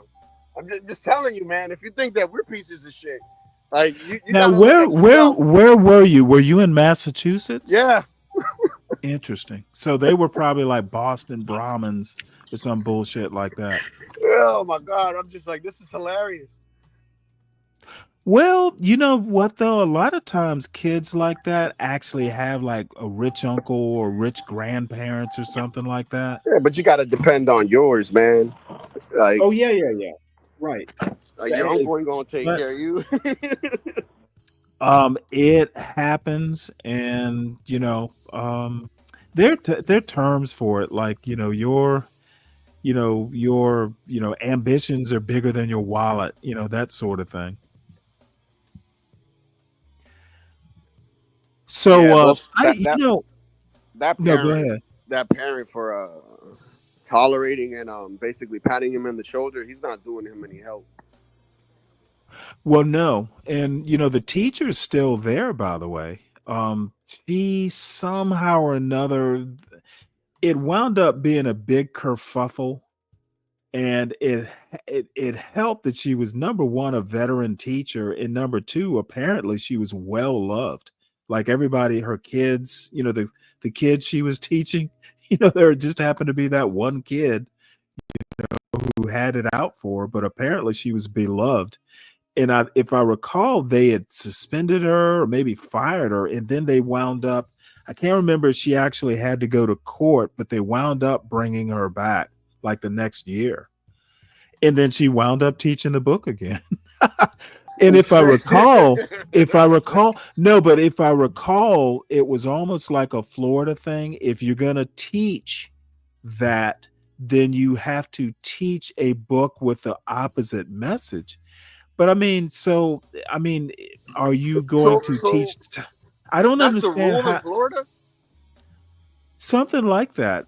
Basically, Get out. like I if you're thought going to it was teach just. something, if you're going to teach something, it's almost like the fairness doctrine. You're too young to remember the fairness Yeah, I doctrine, but remember. it used. I know what the parent done. But damn, Well, man, like, it's why does it almost have to be like that. If you teach something, to balance it out? I like, get. well, let me give you a good example. If you teach evolution, you're going to also have to teach creationism. Yeah. That sort of thing, which I guess in the interest of fairness, if you want to take the extra time, but I just think books, and you probably know how I feel about books. There is no such thing as a bad book. No, I don't it's all care up what to the you how subject you is. interpret it. Well, I mean, now there are limits. I mean, there are certain things kids should not be reading. And parents are there to, kind of judge what their kids should be reading. However, I've mentioned this before, and people actually don't believe me. I literally never censored my son. Now, Yeah, every now and again, like a good parent, I'm going to go in there, see what he's reading, or I'm going to pop on his computer to see what he's doing. it's crazy you And, mentioned that. however, I never said you can't do this or you can't do that. I'm just like, if you know your kids well enough, and I know Yeah, you you ain't know gotta your worry. kids well enough, you know what? They'll start acting kind of out of the ordinary, or they'll be, when kids are like sneaking around, they're up to something if they're sneaking around. Like, if they're closing their room door, and they usually don't. This is why I There's love something. my daughter. There's- She's the type of person. She's like, damn. Before I do this, let me go ask my dad to see if I can get the okay. And then once I say no, or I say, I don't know, ask your mom, because it's something like, I don't know if her mom might, I might say yes, but I don't know what her mom might say. So I just be like, just ask your mom. Yeah, I mean, I used to do a lot of, well, if your mother says okay, it's okay with me. Yeah, you don't want to get in trouble. With But the if lady. she says no, it's no. don't bring it up. Well, dad Yeah. said yes. Nope. No. If your Mhm. mother says, your mother is the Agreed. final arbiter. Yep. Agreed. And Like, we then trying to start I trouble told you at the home. story. I'd come home, because I commuted to work for years, and that's it's a pretty rugged commute, especially if it was snowing or icy or something. So, I'm getting home around 7 or 8 o'clock at night, and I come walking in, and my wife doesn't even say hello. She's just like, "Well, guess what your son did today?" And I have to tell her, I don't really care. Tell me what you did to handle it. You should only be asking me this if you need me can't to do handle it. something. If you handled it, then you handled it. Mm-hmm. Unless you want to tell me something, that he did that, that would make me exciting to hear, or something that, Oh, well, no, it's never going to be a good thing that he did. It's all, like guess you read what your five son did today? Bible. No, it was never good news. It was never he got an A on his math test. Never nothing good. It's always, I noticed that. It's always the bad things, man. Like, well, it all started with a game. I told you about that game called Bite that he and I used to do. Bite? Well, when he was kind of growing teeth, you know how kids. Yeah, when they're teething. He was walking, but just barely walking. And little kids, when they're like 1 year old, 2 year old, they're in that range. They're fun to play with because they'll believe anything for starters. Oh, So I used to, I don't know how we even started doing it, but he was biting on something that I told him he shouldn't be biting on or something like that. So in the mornings, if his mother, was off somewhere and it was just me and him, we played a game called Bite. I would put my finger in his mouth, and like the tighter the tighter he, when he started biting too hard, So I yeah, would you go, stopped the game. "Ouch, ouch." No, no, no. I would say hurt, hurt, hurt, and he would know, hey, don't bite any harder. Okay. So he would put his finger in my mouth, and I would do the same thing. When we called it. So when he would get, I pull him out of his crib and put him over in the bed with me, and he would go bite because he wanted to play bite. So one day, he thought his mother was in on the game. Oh God. So my wife Did calls he me make her at work. bleed? No, he didn't bite her hard. But she was like, what on earth are you two doing in the mornings? I'm like, oh, I guess I didn't tell you about our little game because it was just between us.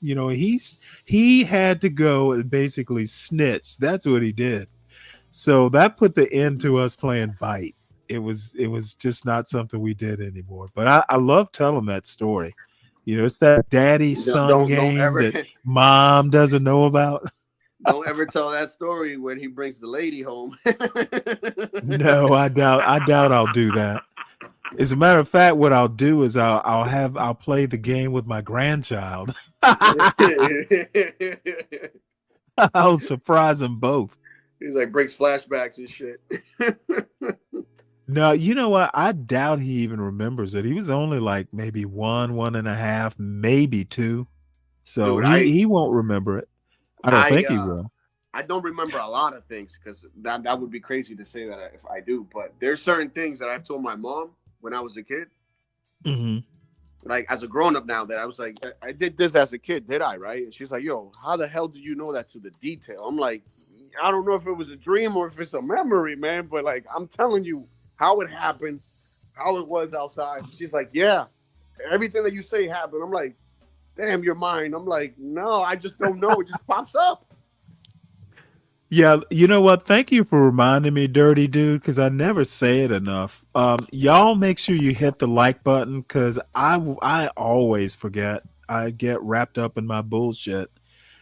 Make sure you hit the like button. Make sure that you subscribe to the John Gall Urban Landlord channel if you are new. And please share it out.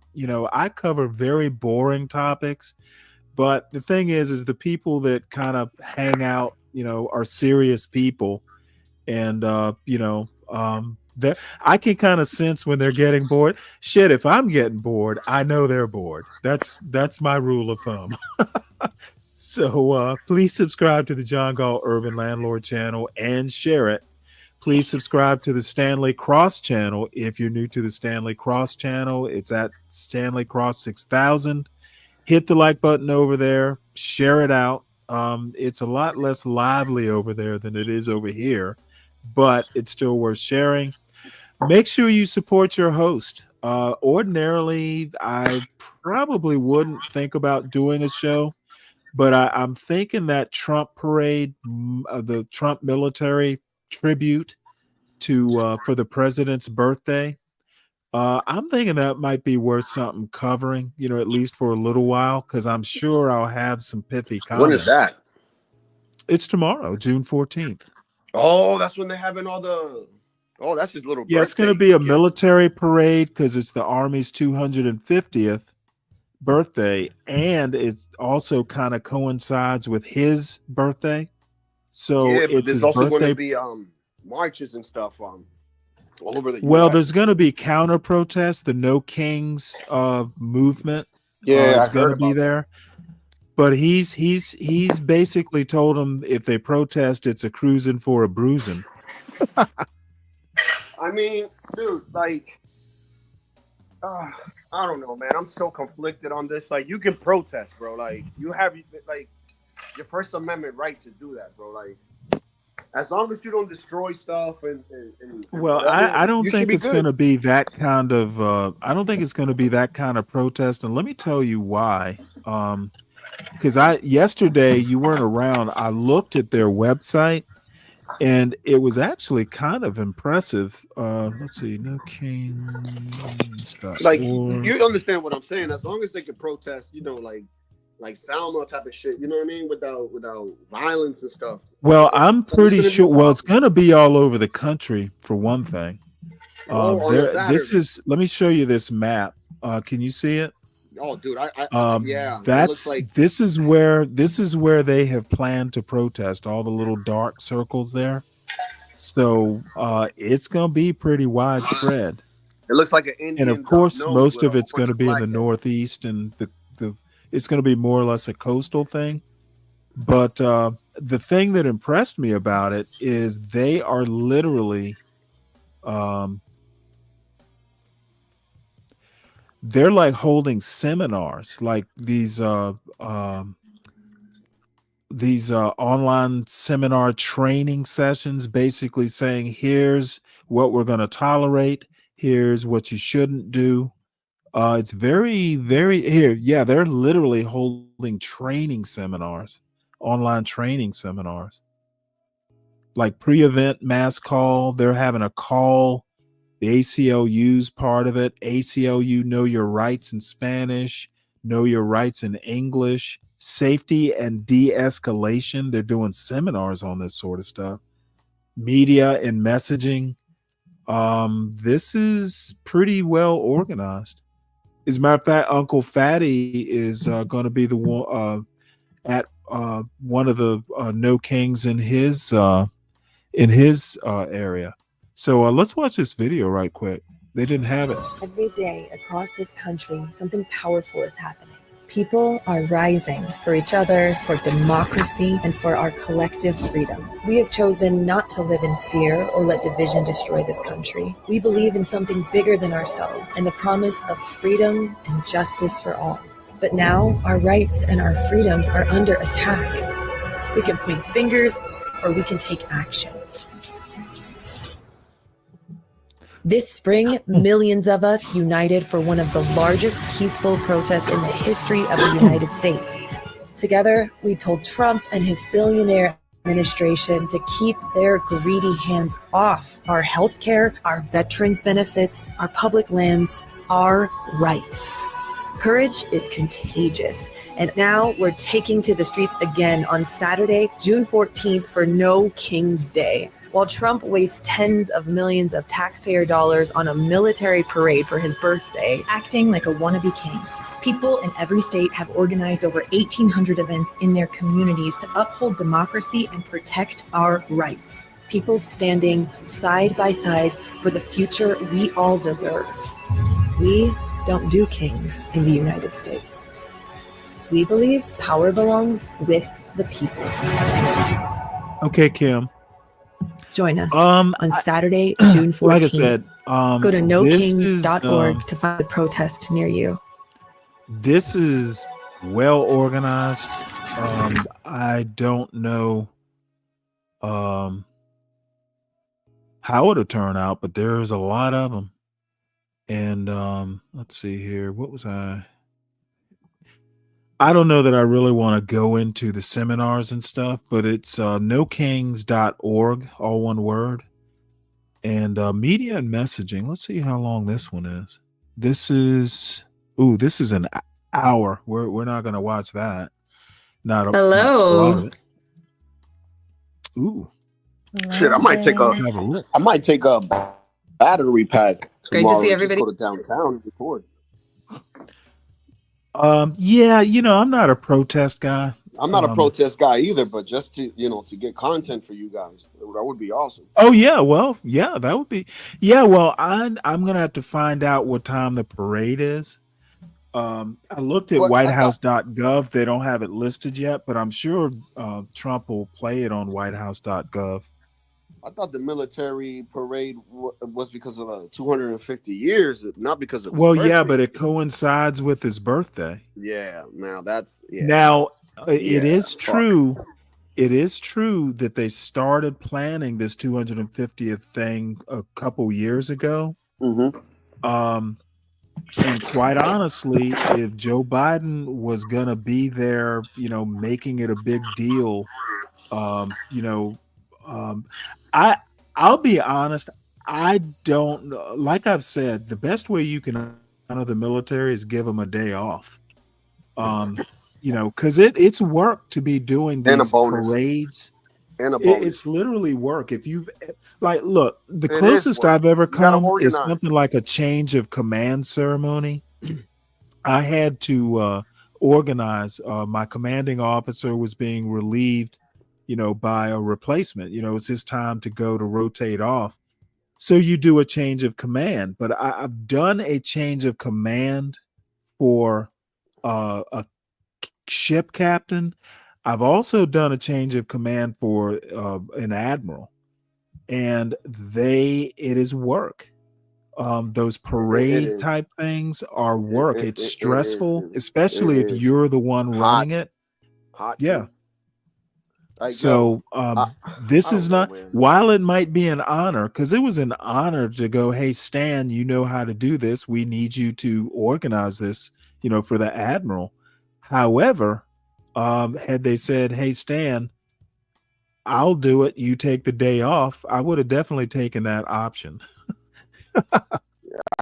I don't know. I think he could have just like did something at the White House and call it a day. He didn't have to make a Well, parade. for his birthday, yeah.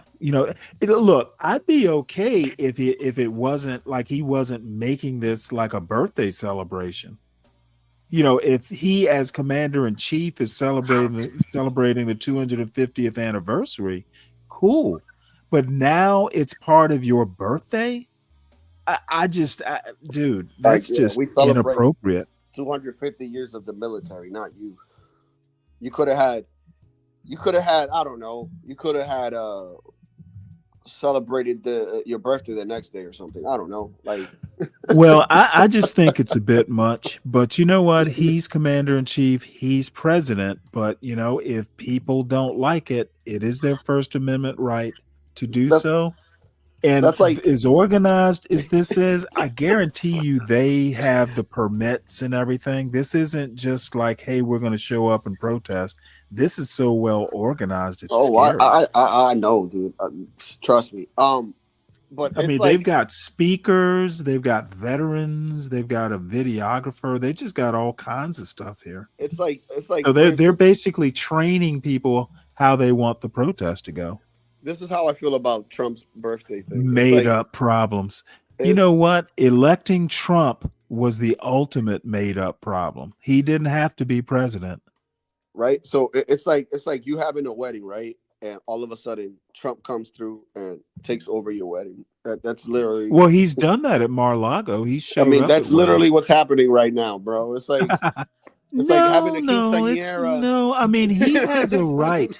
He has a right as commander in chief. He has a right and a Yeah, role. but come If on, he man. Like, let's be honest here, man. if he had just said, hey, I'm going to be on the reviewing stand as commander in chief, they're going to pass and we're going to do a pass and review. It's going to be a great military parade. We're going to honor the Army for Man, but the $10 million historic makes role, it et cetera, et cetera. He had to interject his birthday. Like, basically, it's almost like this is his army, and this parade is his birthday present. Yeah, Like, but it's it's almost very like the contradictory. army is honoring the president's birthday, You and want I to know don't why it's think very that's contradictory? appropriate. Because he talks about all this money spending, but then again, it's like you spending $10 million in one day, bro. You could have gave all these guys a bonus, and you still probably would have had $8 million in the pocket. Well, I You know what I suspect the mean? money was I suspect the money was already spent if it's been in the Yeah, but it's planning just stages for a stupid long though. Like, time. it's a waste of I mean, cash. I wouldn't cancel it if I were him. I don't think he should cancel it. I don't think he should. I don't think there should be a He should parade though. I don't think. Well, I don't have a problem with the parade. I have a problem with him personalizing it. It's like the parade is for him in the military, That's not what I'm just the saying. So military. why even It's bad optics. What's the Oh, word? it's definitely Optics. bad optics. You know what I'm saying? So it's like, why not just like have your little birthday party inside the White House with the people that you know, and then just have the whole military separate from. I don't know, man. Like it shouldn't be a Well, birthday military I bash. suspect he didn't. I suspect his parents never gave him a birthday party. Jesus Christ, man. It's So, ridiculous. so this is his one opportunity to have like 350 million people at his birthday party. That's what I'm It's like, man, guessing. all these people are protesting and all that shit. Like, I don't think, man, like, I don't know. I would have had 70 million figured something protesters. out. That's what they're estimating. Holy shit! What people? Yeah. What, like all around the U.S., right? That are Right. Yeah. That's basically all the Yeah. people that voted for Kamala, basically. Well, you know what? Why wouldn't they protest? I would. I don't care one way or the other and wouldn't care. I mean, I'm not going to watch a damn army parade. I was in the Navy. However, I'm going to watch it now because it's Trump's birthday. So, That's I don't know. I never like, I don't know. You see how Russia and China does like that whole military thing every year where they show their might and stuff. Like that's never been like a thing in DR. That's never been a thing here. Like we just know well, the that we're other strong. thing is That's the it. Navy's birthday is going to come up in his term, I believe. So I wonder what he's going to do for the Navy. And the Olympics is here in California too. This I don't know if it's this summer or next summer, but oh God. Protest equals emotional fantasies. Where do you get this stuff, Dave? 70 million is how much the parade is costing. That's Say I heard that. I heard 145 million. Say that to the people that had to protest and fight against the Romans so they could stop crucifying people.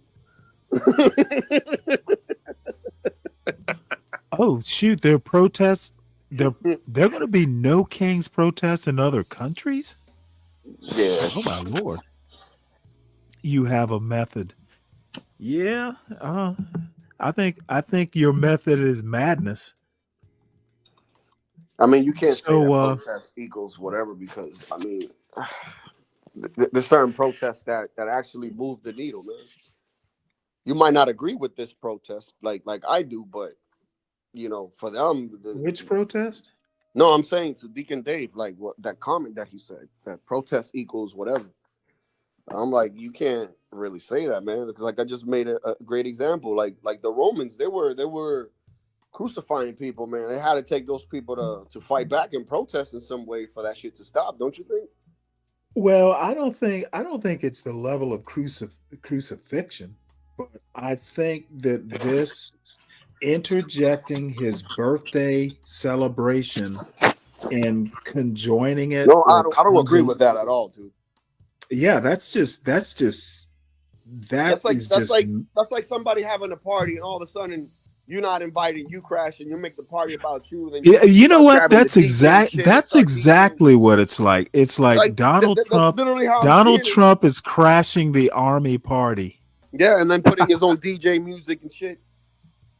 Drinking everybody's liquor. He ain't putting no money in the liquor. Drinking everybody's oh liquor, my God. Weed. I think I've just seen a show title. As a matter of fact, that should be tomorrow's show title. I had a title for it. They are celebrating the Navy by having Pride Month. God damn. Oh, that is hilarious. Oh wow. Let me go ahead and copy this now so I don't forget it. Damn, that's I think that's possibly the best Navy diss I've ever heard. Damn. Were you practicing that, badass? You've been practicing that, haven't you? Oh shit, dude. One of them. Yeah, let me go ahead and copy it. My wife's cousin, joined the Navy 2 years ago. So he's Oh, been there. really? How does she like it? No, he's Oh, he. Yeah, he likes it. Why did I assume your wife's cousin was a female? No, it's a dude, but I mean, What is he's he? not a Do you know what he's female per doing? se, but he is gay though. Well, don't tell me. He's either attached to a helicopter detachment, or he is attached to an amphib, a surface ship that's one of the He's in a ship. amphibious. I guarantee you. Is he stationed in Little Creek, Virginia? Do you know? No, I gotta ask her. But she told me like, yeah, he signed up. When was it? 2 years ago, and he's been doing his he's gonna do his 4 years. He's probably gonna stay there for another 2 years because he said that he likes it. He don't see anything that would Well, make I mean, you know what I mean. Certainly, some of the amphibs are actually pretty big, and they ride well, and they're just basically marine carriers. So, I mean, who knows? He might meet a marine. I'm so confused about that. So when you guys are on those ships, right? Let's say, and you guys are sending planes off in the air. Sometimes those Well, planes would be, I was on a small ship, destroyer, so we had a helicopter. We weren't launching planes. But let's say though, because that's my thing. So you guys work with other military agencies. We have. I've worked with Australians and French. We would practice like NATO exercises. Yeah, but like for instance, like you guys are Navy, and I'm pretty sure you guys don't drive planes. I could be wrong, but I don't know. Do Navy drive planes too, or do they do what? Do they like fly planes too, or? Yeah. Navy pilots, off carriers. Like, they got planes in their boats, and I'm like, what the hell? Yeah. Well, no. They have planes on aircraft carriers. Now, there are types of carriers. They're the super carriers that you see on Top Gun. Yeah, with the little three. There's smaller carriers that are basically like LHAs. Are helicopter carriers. They're smaller than the famous carriers. But then on those LHAs, they also have the vertical takeoff type jets, the jump jets that the Marines fly. So you don't need a long runway. You can literally launch them. They just go up and then launch them vertically, and then you refocus the nozzles, and then it's like a regular jet. Engineering is, oh man, I love learning about planes and shit. Well, hey, you know what? I had a friend of mine who's a 3-star admiral now. He was a 2-star at the time. He basically had a fleet. I mean, basically his flagship was an LHA with the jets and everything, and then he had all the other smaller ships that supported the carrier. So that was he was basically head of a strike force. Like they had these small like quick strike. They're combined Marine, Navy. Like basically they're just organized. Hey, we need you somewhere real quick. We can get you there. And it was a that's like a dream job. But yep, Navy flies planes and helicopters. Fatty ass, do Aussies have nuclear subs? Ooh, I think they're buying some. I don't think they had them. I don't think so. I'd have to look it up. I do know that they don't have a big Navy. The Australians and New Zealand definitely doesn't have a big Navy. They probably got like 5 ships in their Navy. But because the reason I know about the New Zealand Navy is, you remember they ran one aground. This female captain ran one of their ships aground. I did a story on it months ago. This is last summer, I think. Damn. All that money, man. Yeah, it was kind of I've worked with Australians before, and the Oh, they thing say the the thing clipper about a lot. Australian ships, believe this or not, they they they can have alcohol on their ships. What? Yep, What the? believe that or not. What the? And the French are even worse. Let me tell you a No story. way, dude. I think I was in we were in the Red Sea, and for a little while we were boarding ships, we were blockading Iraq up the Straits of Hormuz. You know, the Red Sea goes up to the Straits of Hormuz. Israel has a resort town, Eilat, up there, and then there's another city that I think it's Jordan. I can't remember what. I'd have to look it up. But anyway, we were boarding ships and inspecting to make sure they weren't taking any sort of weapons or anything like that that could go overland to Iraq. So for a while, we were working with a French ship, and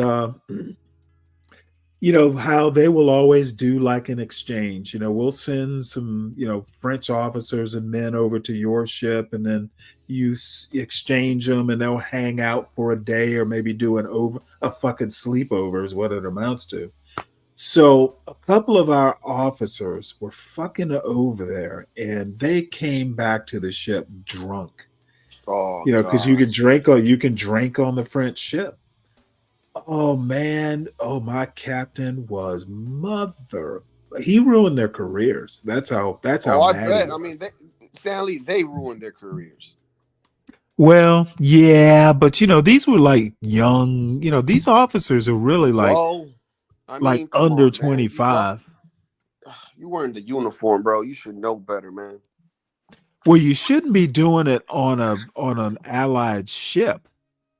That is the wrong message to send. Mm-hmm.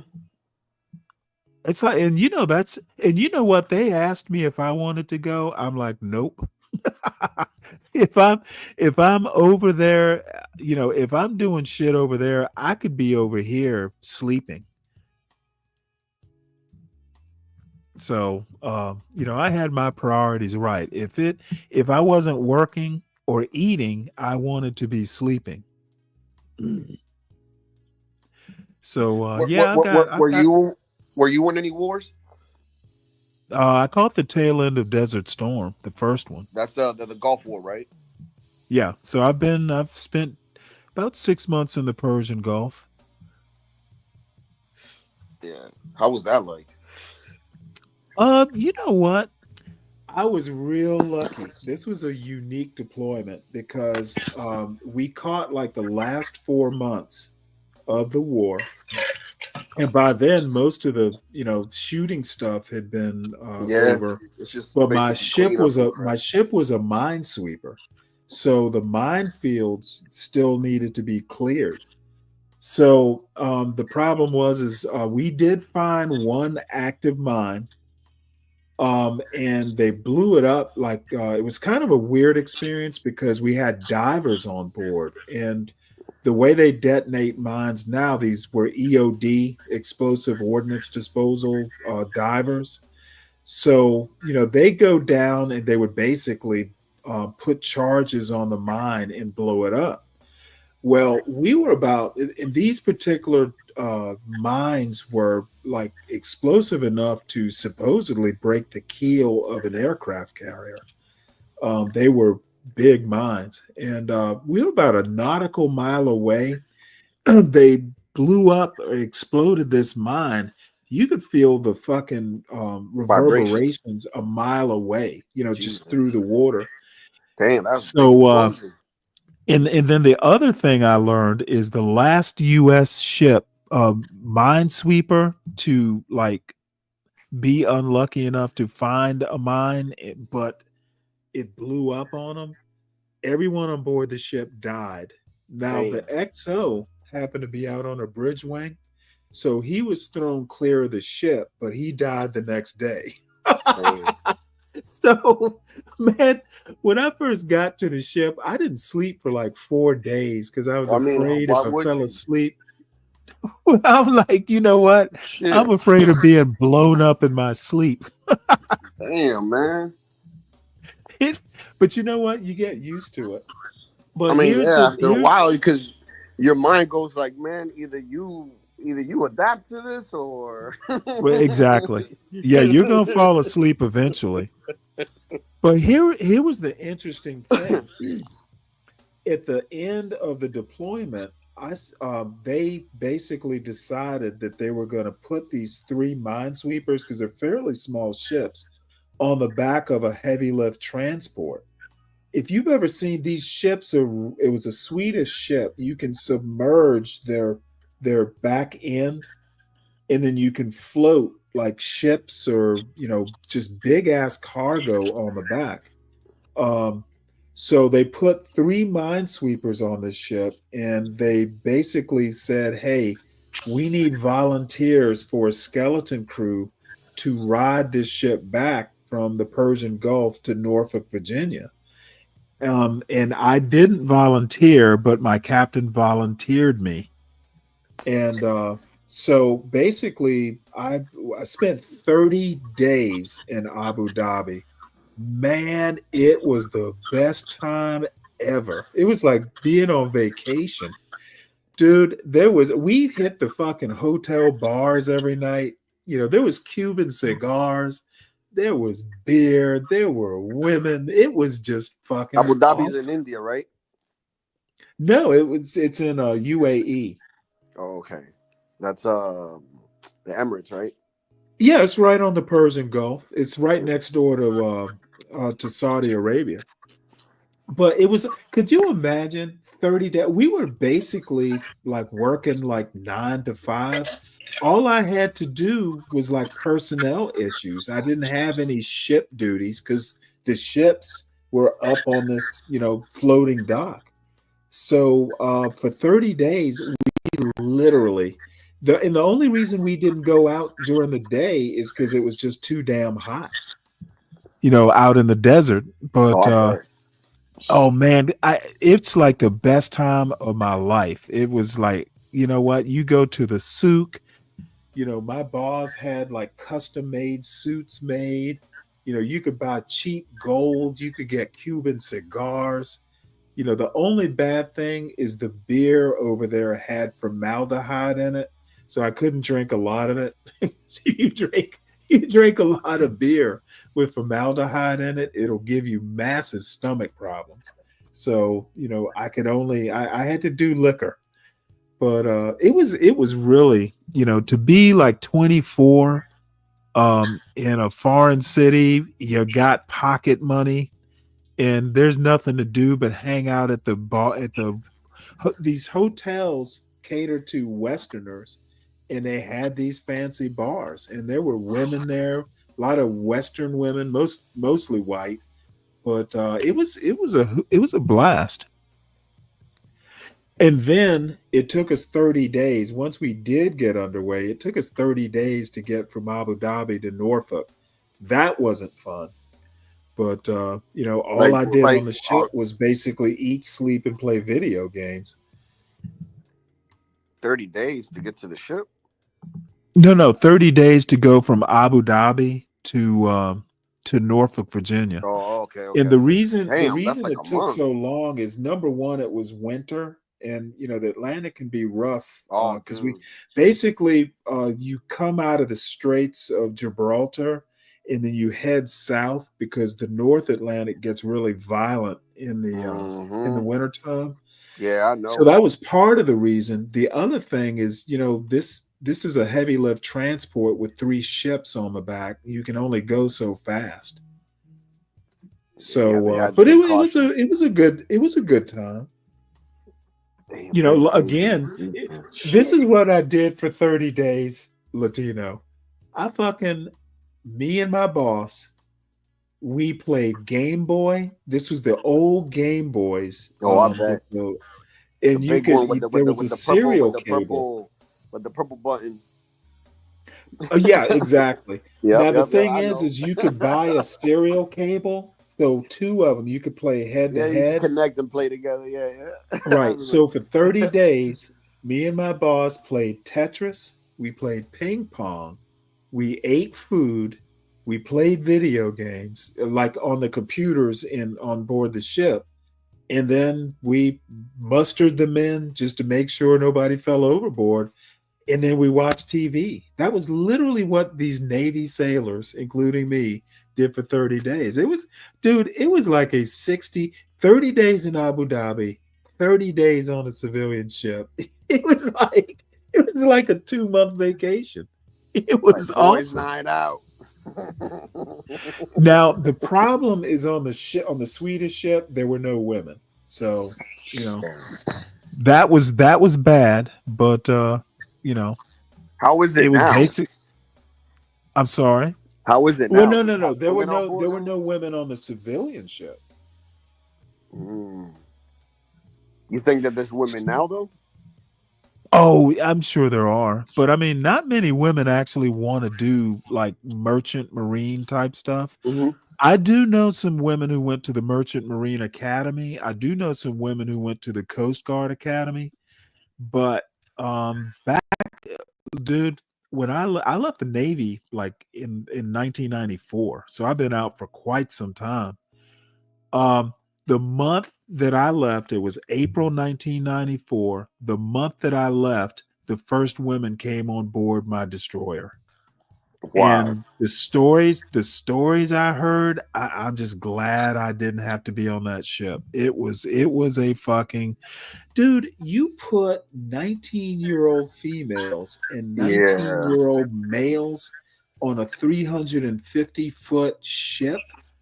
Yo, I already know. Jesus Christ! It was from like what the I real hear, that world, first year was like a hootenanny. the real world Navy. Oh, hey, when I was in the Persian Gulf, I was the communications officer. So, you know, there's a lot of back channel ship to ship communications that's not official message traffic. So, this is just like sailor to sailor. I literally once saw a teletype where this female sailor on some support ship was emailing her boyfriend on another ship that she was pregnant from the last time they were in, I don't know, Abu Dhabi or somewhere. Oh They Lord. hooked up in a hotel room. So you got this kind of back channel traffic saying, "Hey, I'm pregnant. What are we gonna do?" I'm like, dude, Shotgun wedding. this is hilarious. Yeah, I mean, dude, that happens more than not in military. Well, I'm it pretty didn't sure. happen back then because women couldn't do combat. This was before women were fulfilling combat roles. Like the month I got Yeah. out of the Navy was the month the women started doing combatant roles in the Navy. Combatant ships, yeah, they could be part of the crew. There are women on submarines, which is just fascinating to me. Yeah, a lot of things fascinate me, man. I noticed that. I and noticed that again, a lot of them joined the Army, and if not the Army, the Air Force. More women tend to join the Army. I'm going. Anybody gets used to anything. Like my buddy, who's the 3-star, he's got a female flag lieutenant.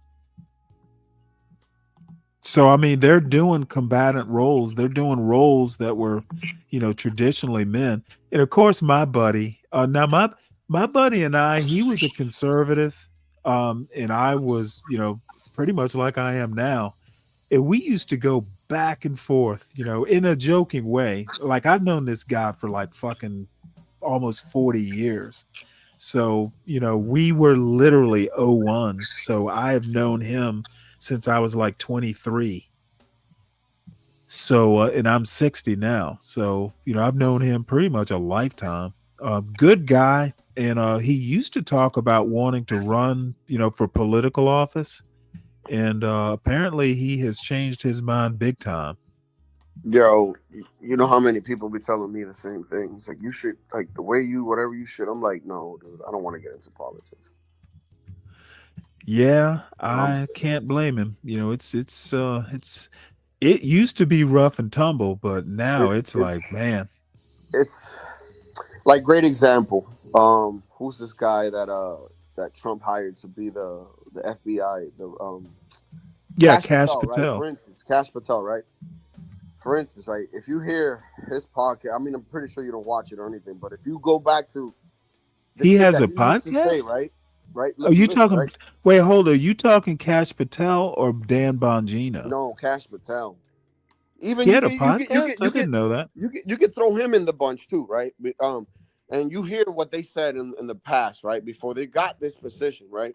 And Yeah, right. I get it and I understand that now you're working for the government and and now you can't come in with the same opinions or the same visions that you had before you got the Well, I job. don't know. This is the Trump administration. You Right, might but be able this is to. the thing that gets me, right? So a lot of people, right, a lot of people that work for Cash, right, even me, now we're like, we don't trust this guy because this guy came in. Really?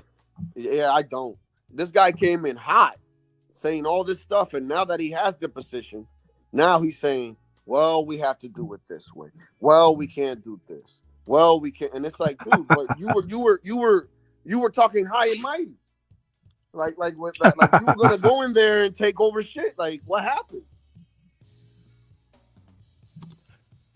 Well, reality set in, I guess. There you go, and this is why I can't be in politics because it's like it's gonna come a point where they're gonna say, Well, "Well, Harold, he's not he's a political appointee, but you do realize that the FBI director's term is 10 years. So in theory, he could be FBI director for the next president, even if that president was a Democrat and wanted to keep him. So, the FBI director's job, it's a political appointment, but the job itself is it's supposed to not be beyond non-political. politics. Yeah, it's supposed to be non-political, it's beyond politics." Ugh, I don't know, man. This like I just seen it a lot with a lot of people where they'll say one thing and then they'll get voted in or get a position and it's a whole different ball game. And I'm just like, yeah. Well, it must be a pleasant surprise to know that Donald Trump hasn't he's making it a point to he's making it a point to keep his promises. Yeah, man. But not everybody can be Donald Trump, though. Apparently he can get away with shit that nobody else can. So let's watch this video, which seemed pretty entertaining. Sounds entertaining. I haven't watched it, and then we'll go ahead and end this puppy because I am getting tired. We're over 5 hours here, but this looked entertaining. This is her channel's called Burb and Bougie, and I assume she means suburb. Yeah, she's a little, let's call her unique. So let's have a look at this young lady here. This is the Trad Wife to Poverty Pipeline Caution. This is one of the main reasons why I do these stories continually. This is one of the main reasons why I talk about having a plan B, C, D, E, F, G, elemental P, all of the plans. This is precisely how feminists came about. No matter what country or culture you're in, if a woman is being mistreated or abused or treated just maltreated in general, she's going to have to find a way to support herself. And ladies, this is one of the reasons why I speak to young ladies. Get your education first and foremost. Get some career credentialing. Actually, I'm glad you're up here to hear this. Under your belt so that you can walk away when you have to walk away. Obviously, the way I am setting the foundation for this conversation, this is a deep conversation. She says, I think I married a misogynist. She could erase the I think. She married a misogynist. She posted this in the women's subreddit.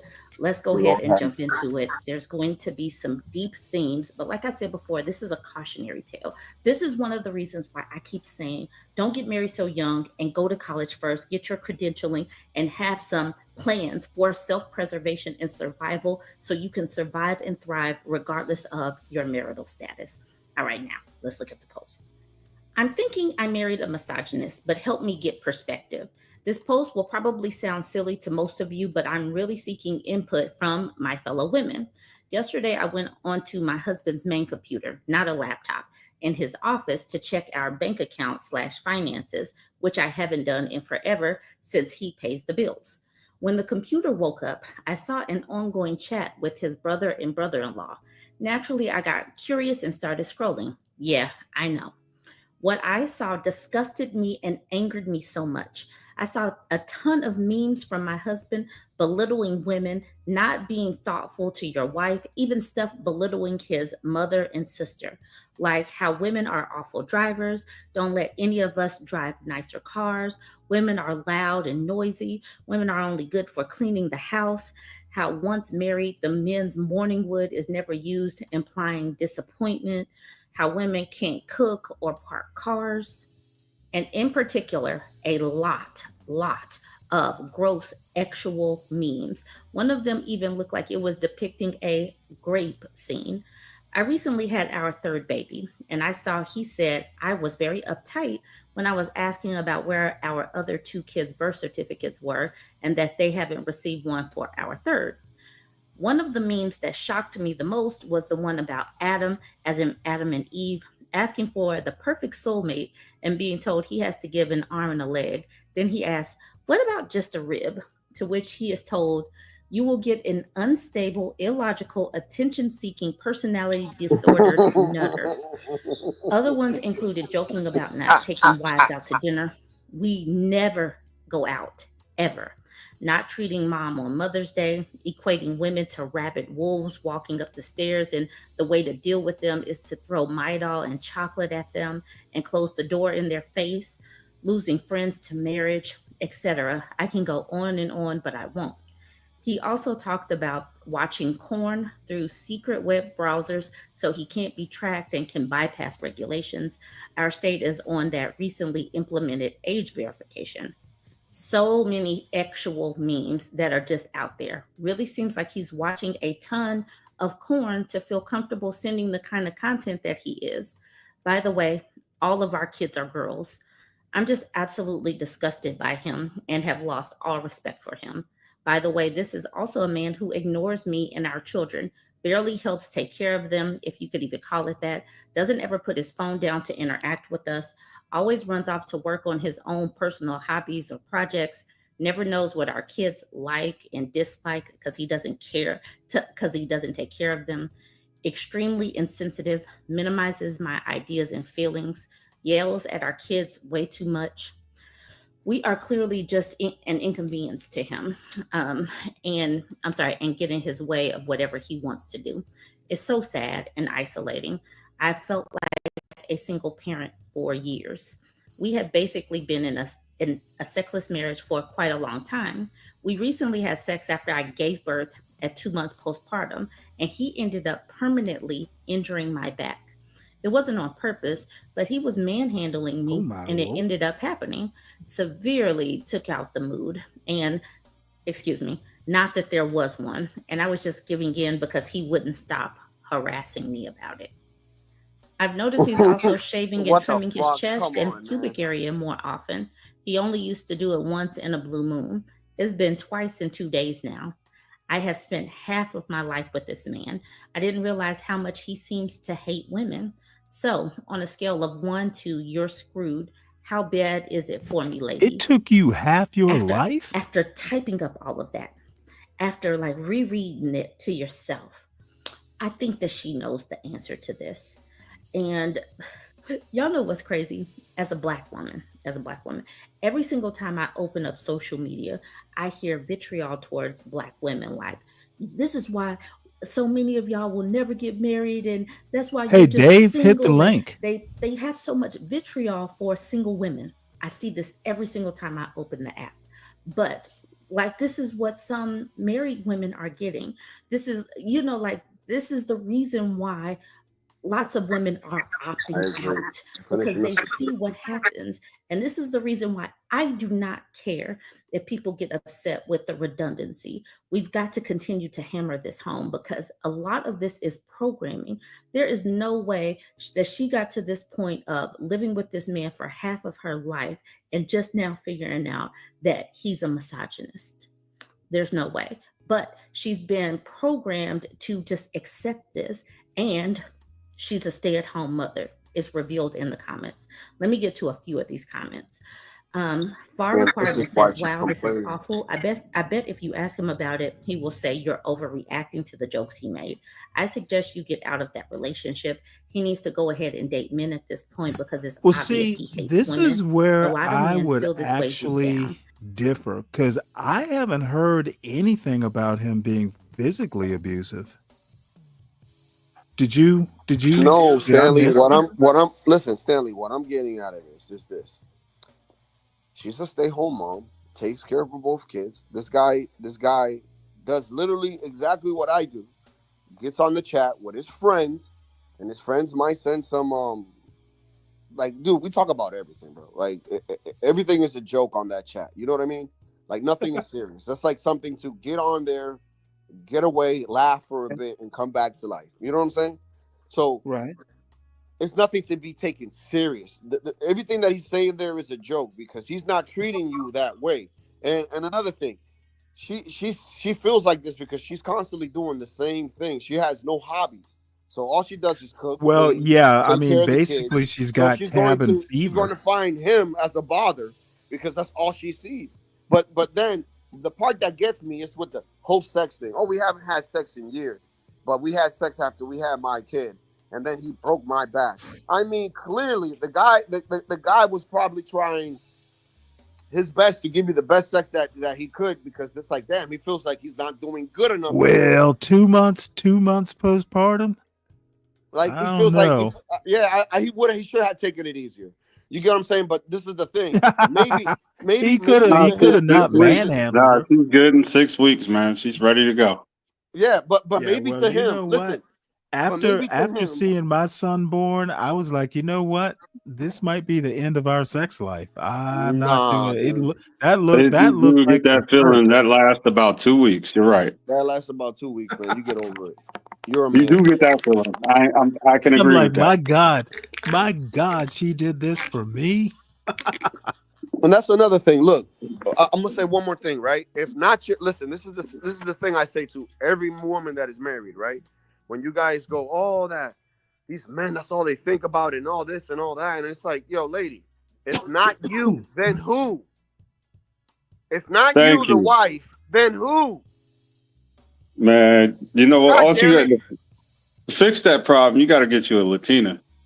It's not a problem. That's the thing. So if you see that that's a problem to your man, you dumb bitch. I'm sorry, I get mad because I'm sick and tired of women mentioning this shit. It's retarded.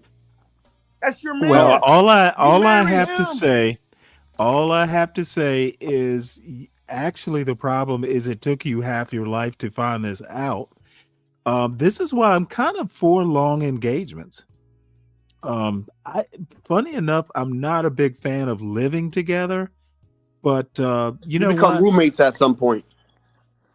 Well, yeah, I just think that you really like I dated my wife and I don't know, it's just the way it happened. But I mean, it was probably a couple years.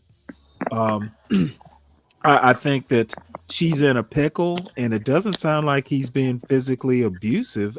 Honestly, I don't know. It don't.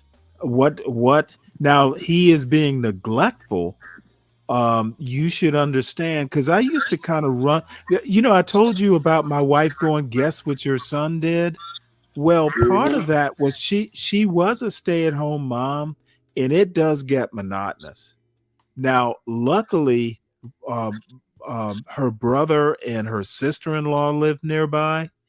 So, especially in the summertime, they could go to the lake or, they could do things, so she had some outlets and I was always very, kind of conscious, like on weekends, I'd take him fishing, just because I enjoy doing it. So she would get some her time.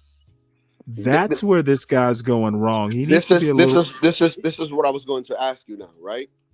So he could do that for her. Now, I asked, can she take away time from his work and she could work one of the days that he works out of the 16 hours he works? Okay, well, see, to pay the bills. I don't see why that's necessary.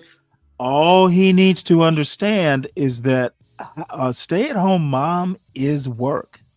Yes, and also working 16 hours to provide for 3 other people is also work. Yeah, well, you know what? If you're working 16 hours, that's part of the problem. Maybe you should get a promotion so you don't have to.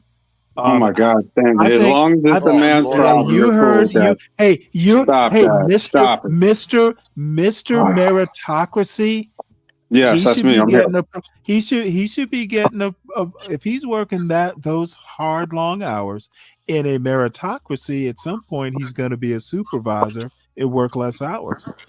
Or I could wait till DEI is on the table. I don't have to earn it. Hey, you are chasing after ghosts. DEI is dead, sir. Yeah, because now we're going to meritocracy. So what do you? There is no such thing as meritocracy. It is now.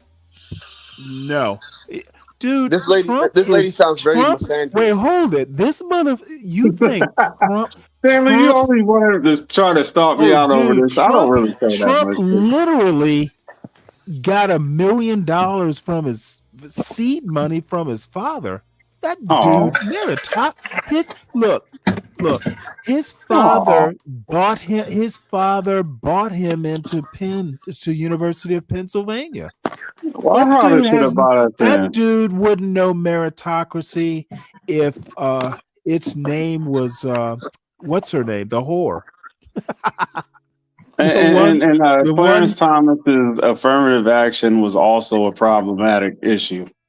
Okay, Clarence Thomas. No. I've read, dude. Hold on one sec. You want to bring up Clarence Thomas? Clarence Thomas is the ultimate hypocrite.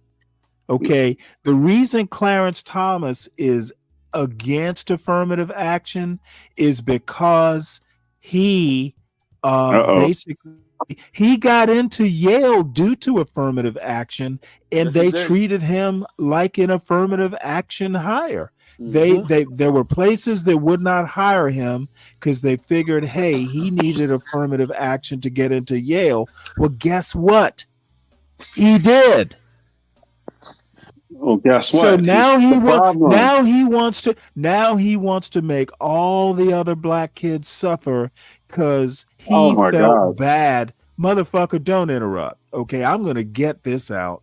Get it out. The dude felt bad because he had to have affirmative action, and so he wants to get rid of it. It's the same thing as worrying that history will hurt white kids' feelings. Clarence Thomas's little black feelings were hurt because he needed affirmative action to get into Yale, and his employers fucking knew it. So his feelings were hurt. That's some bullshit. And because his feelings are hurt, all the other black kids after him shouldn't get affirmative action. Such hypocrisy. It is stunning that people can't figure that out. You go and read his autobiographies. Okay, y'all want to worship his stance on affirmative action when he basically got it. It hurt his feelings when it came hiring time, and now nobody else can have it. That's not a hero. That's a selfish motherfucker. He could think his success off of that. That's fine. But that's your interpretation of what. No. God damn it! It's not an interpretation, dude. I let you get it out, Stanley. Let me get it out, Stanley. I know, Dave. The whole argument. I know, Dave. You're not going to even come close. All right, let's get me lost in the sauce, Stanley. This is a Gish Gallop I know part. you. See, you. Goddamn right, it's a Gish Gallop. I'm not going to let you tell me it's an interpretation, dude. Like I said. You can do your homework and come to a different conclusion, but just tell me you did the homework. Because I did. No, I did not. I'm not going to. Okay, well then why are you saying it's an impression? I did the homework. I at least did the homework to arrive at my impression, if it's that. There's always your side, No, his side. I'm sorry, son. I'm sorry, it's son. one of The those problem things that is you can right see, you now, gotta be able to look at it as objectively. we speak, my side did its homework and your side didn't. You cannot offer an effective counterpoint because you haven't done your homework. All right, good. You done? Oh no, you're done. We might as well move on because anything you say on this topic is unresearched, not backed up by any sort of homework. So it's just what you're saying off the top of your head. Too many people come up if you here. allow me to, I'll Too go ahead. many people want to come up here and argue points they know nothing about. It happens too much. And you know what I do? I chuckle and mock. Chuckle in your rocking chair. I get it. Hey, you know what? Now you want to get all personal.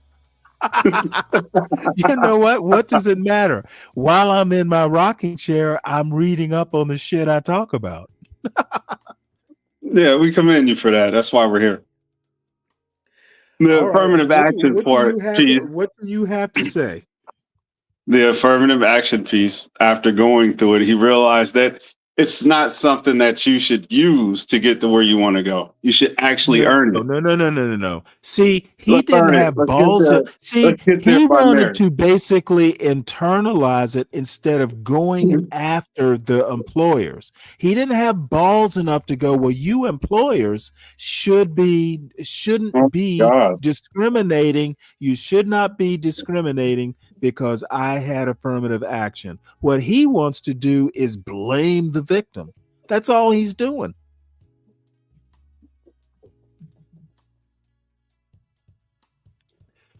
Do better, son. Do better. And you know what?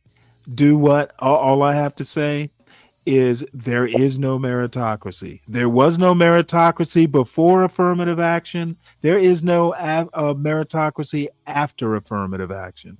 You need to get that notion out of your head, and that you make me laugh when you say Trump is the arbiter of meritocracy. Jesus, I never said that. Trump is like the most Stanley, mediocre white I never male said that. I can think of.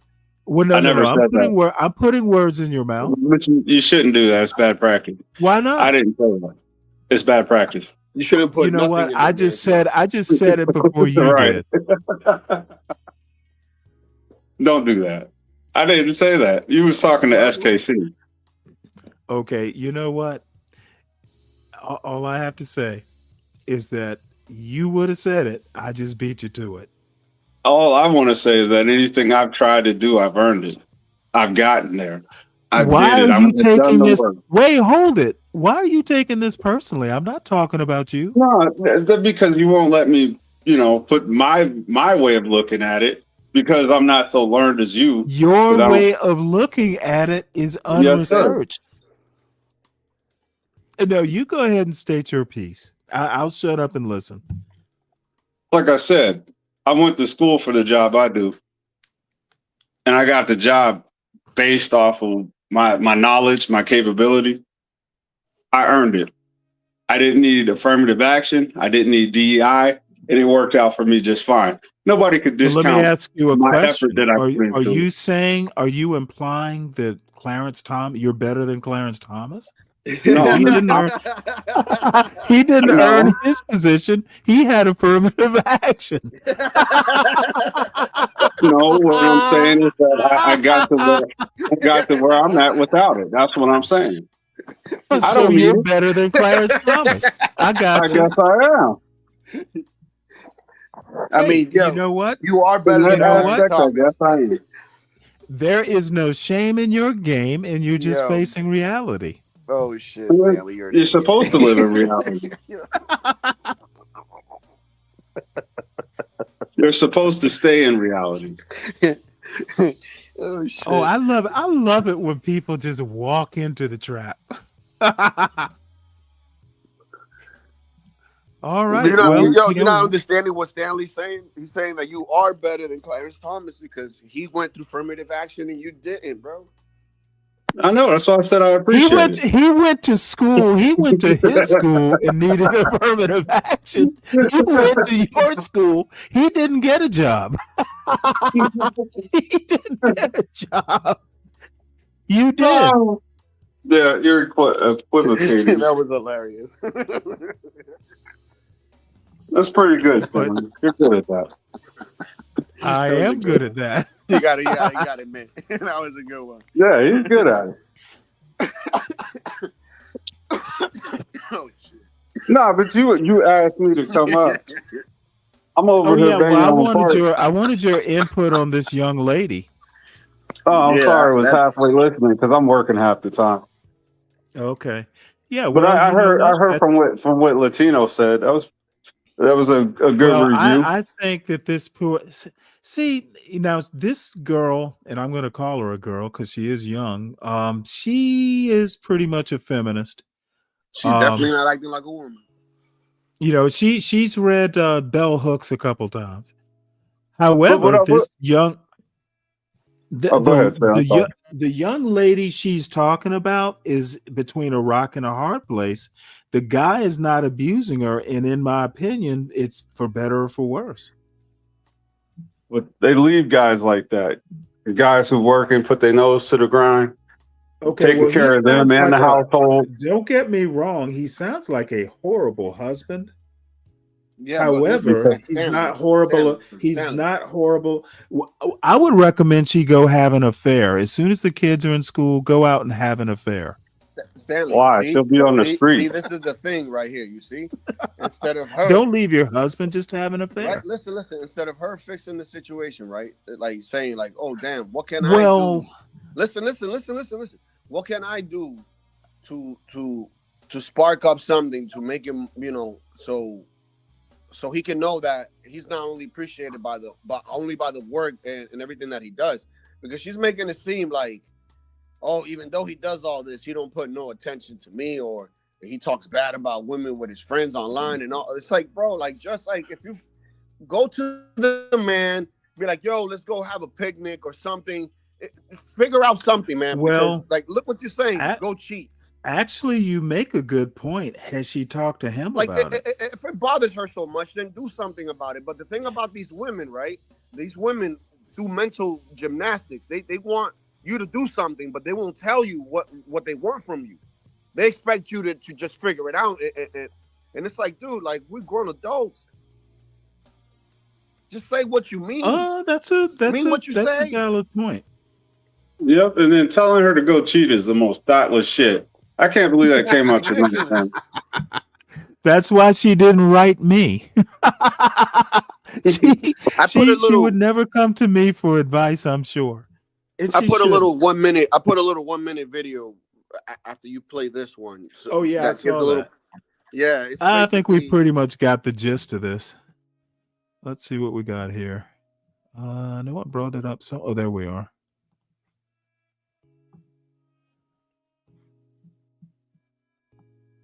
She explains it way much better than I do. I emasculated my ex-husband 3 specific ways: control, criticism, and comparison. I was in control of everything. I controlled how the dishes went in. If he loaded the dishwasher and it wasn't good enough, the way he was going to lead our team, it wasn't good enough. The way he managed everything wasn't good enough. Nothing he did was ever good enough. And then I let him know out loud, like I criticized everything that he did and told him how it should have been done better. And perfection was the standard that I held for him. So nothing was ever good enough, because I was comparing me and him. And I had this self-righteous view of myself that I knew the way and my way was better.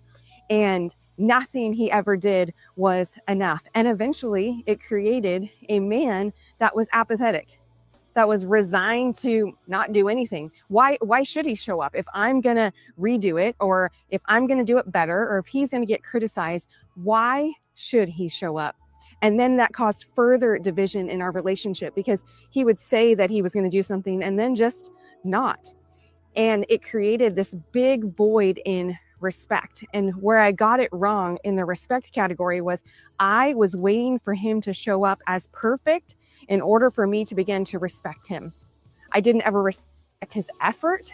I didn't ever respect the progress. I didn't respect anything. And that caused. I'm going to be honest. This sounds like a kind of a different problem. Sounds like she's the dominant one, whereas that other woman just sounds kind of meek. I would say that she picked a man who wasn't strong enough for her. That's what it sounds like. It's dude, they complain about things that shouldn't be complained about. Like, look, for instance, let's say she never went into her husband's phone and saw those chats, right? Mm-hmm.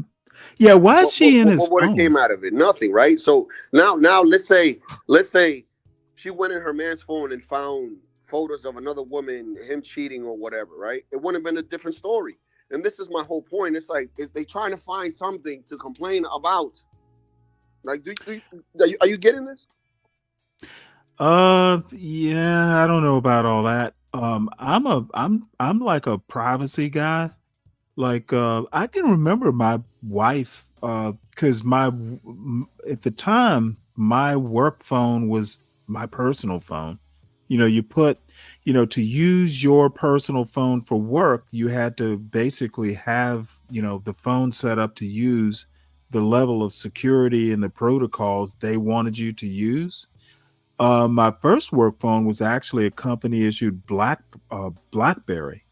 And after that, they started letting you use, like, you could buy a new phone through the company and, set it up. It was your phone, but, to use it for work, you had to set it up, which included having a password on it.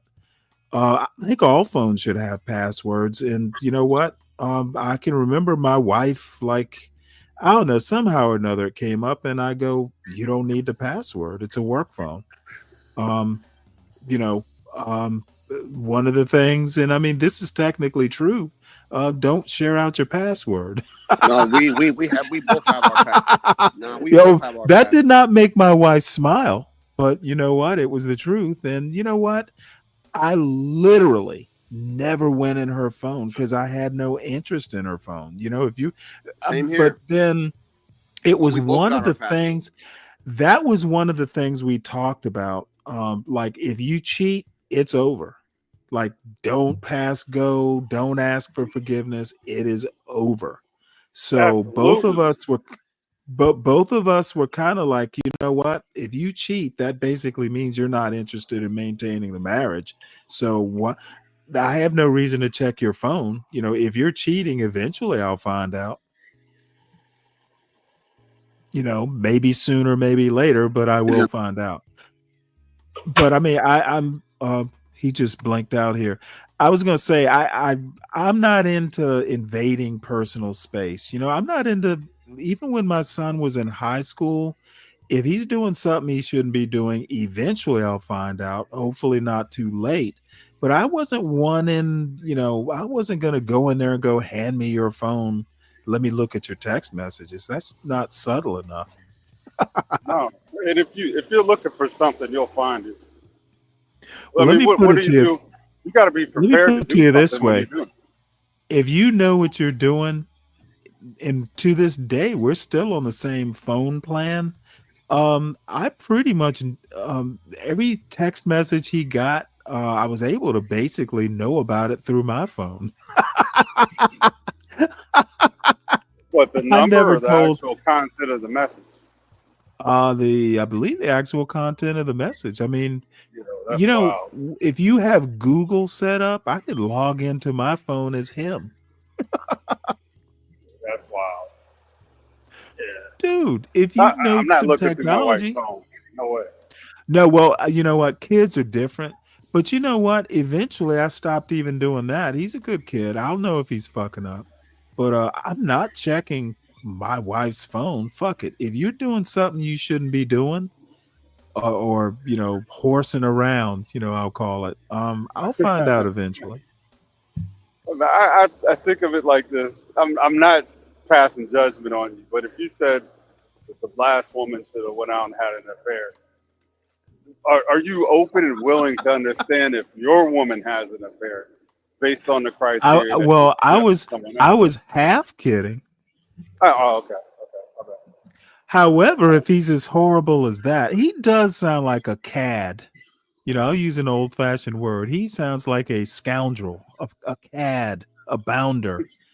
But the one thing I did not hear in all that whining is I tried to talk to him. Did she just say, "Hey, look, this is what I need"? If you're not doing that, um, if you're not doing that, you're really not doing. You're not being an adult. As a matter of fact, I would almost say she's enjoying the suffering. There you go. You're crossing over into the manosphere. Well, no. I'm saying Because I'm just these are judging issues. off of what she wrote. I'm not making any larger, point about it. Yeah, that's still Yeah, matter. if you don't tell, you can't fix a problem if he doesn't know about it.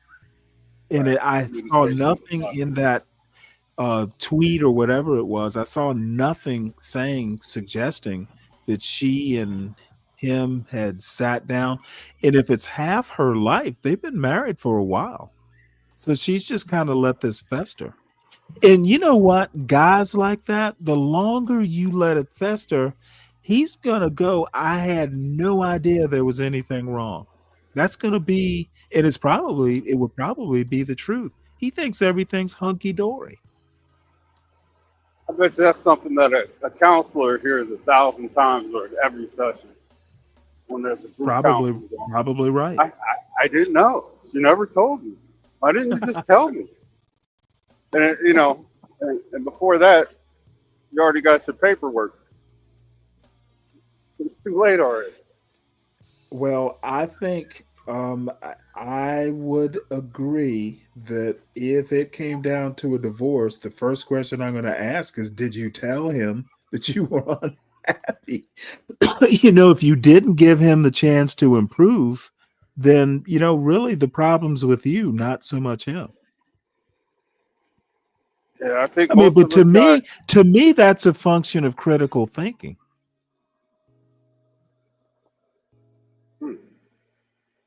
He should not be the only one responsible for maintaining a marriage or fixing problems. She sounds really weak to me.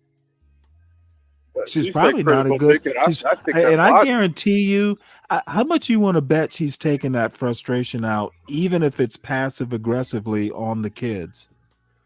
Oh yeah, kids are a number one indicator of a woman's happiness, for sure. For sure. I've never seen a situation where the kids didn't reflect the woman's disposition in some way or another. That's where they learn their temperaments from. Especially if she's a stay-at-home mom. Oh, hell yeah. And it's kind of funny. I ran into not quite the situation, but it was kind of similar-ish. When my wife died, my sister-in-law made a comment because they assumed that, my son was going to go live with her or some bullshit. So this is in front of my father-in-law and in front of my brother-in-law, my wife's brother. She's like, well, I think she grabbed my son's hand, and I'm like, what are you doing? She's like, well, Oh, started walking in a gonna, different direction. That's great. yeah, he's gonna come live with us. I'm like, what on earth gave you that idea? You know what she said to me? Well, Stanley, you don't even know where his bus stop is. So Wow. now Yep. this is in front of my brother-in-law and my father-in-law. So you know what I told her? I'm like, well, he is a smart kid. He is in first grade. As long as he knows where the bus stop is, I'll figure it out. I grabbed his hand and walked off. And you know what? I was waiting for any of these motherfuckers to say something. I was gonna go off on their asses. But luckily, my brother-in-law and my father-in-law are actual real men, they were probably wondering what the fuck is she talking about.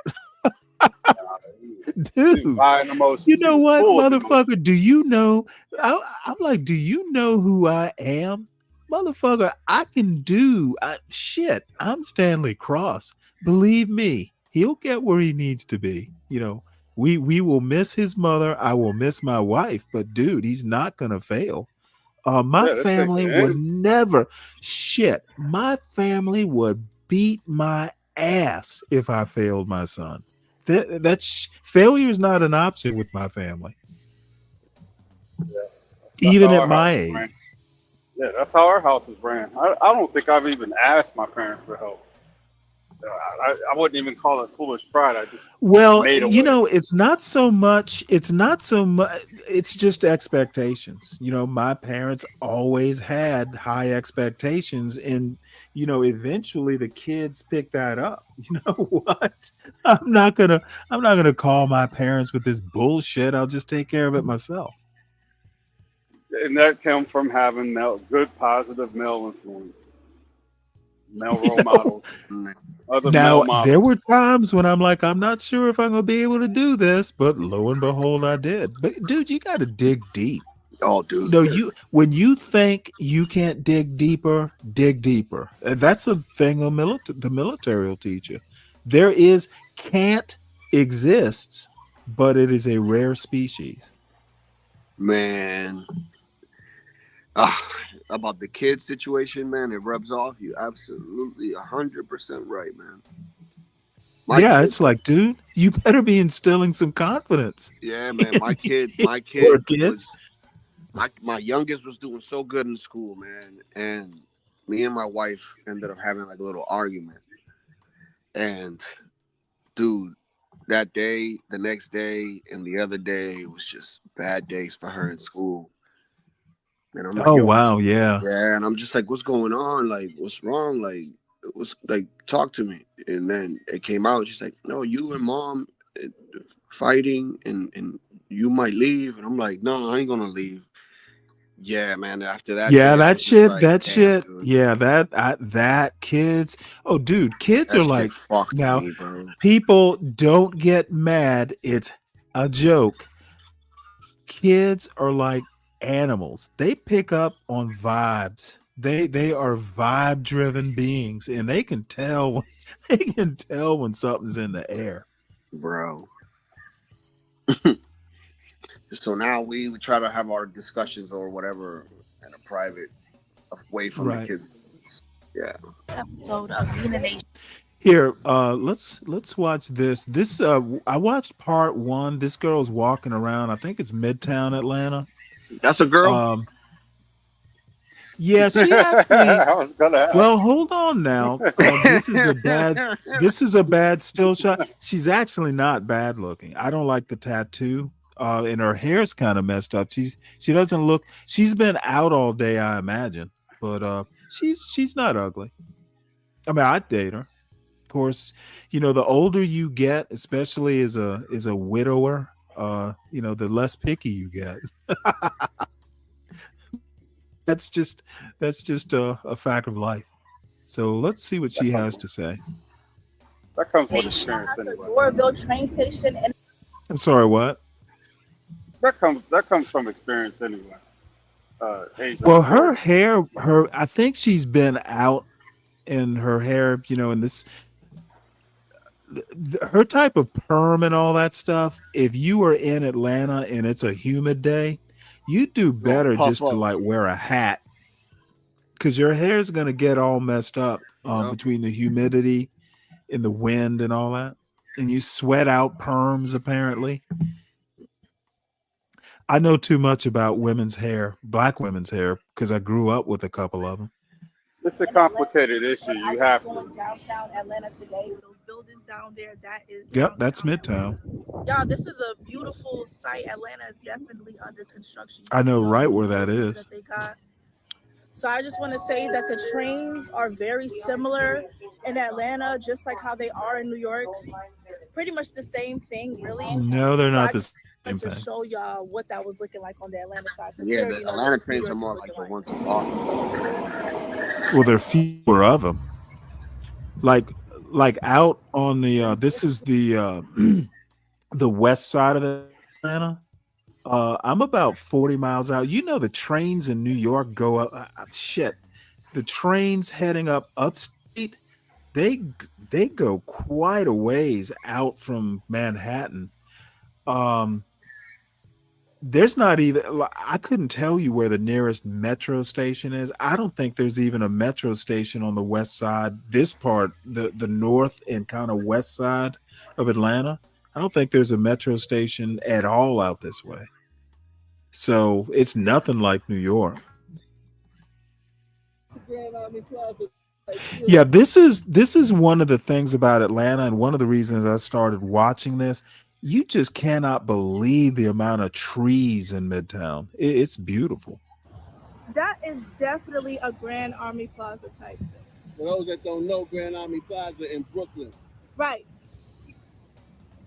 Go search it up. Grand Army Plaza in Brooklyn, or go search it up on my channel. Fuck Back Brooklyn. in Brooklyn. Yeah, Now fuck we're her in channel. Midtown, we're walking, trying to find. I don't know. I'd be okay with Shout out that. to Festa. We are catching some vibes today. She's got some jiggle. This That smells tattoo good, ruined it, y'all. I'm not gonna lie. Upon arrival, the smell is giving what it needs to. Look, pretty girls love Atlanta. Oh, really? I'm not gonna lie. I'm really liking the vibes over here. It's cute. It's very cute. Come out to Carrollton. You'll like the vibes.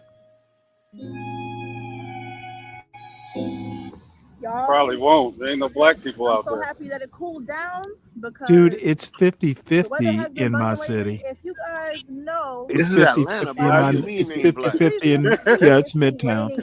It's 50-50 in my neighborhood. So Sounds absurd, bro. now we're outside. Dude, where do y'all get Yeah, Atlanta's black. get And everything. these notions that they're no dude, this is fucking Georgia. Yeah, it's Atlanta, Georgia. man.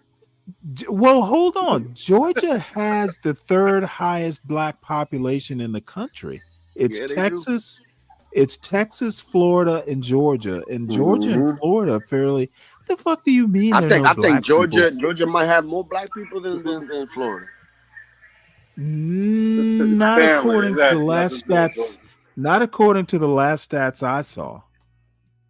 But all I'm saying is that, believe me, Carrollton, I'd look up the demographics. It's mostly white in Carrollton, but Carrollton is mostly county. Carroll County has Carrollton. That's like the county seat.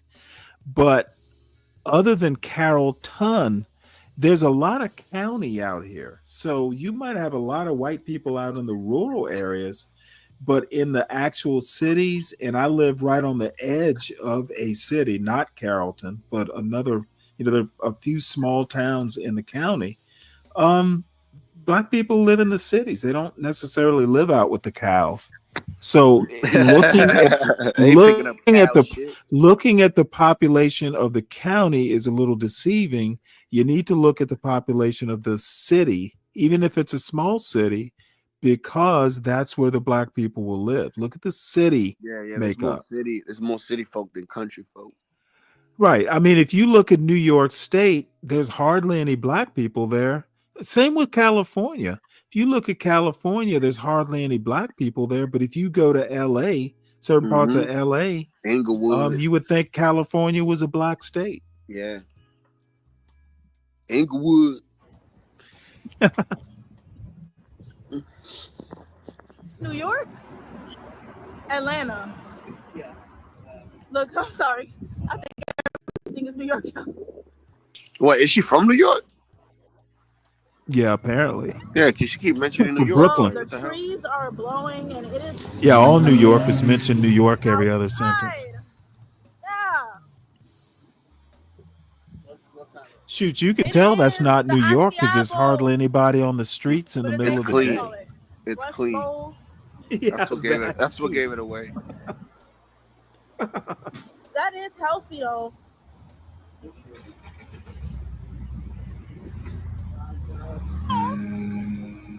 That Look puppy at that. looks They like had a wet sidewalks, which means that they were cleaning it.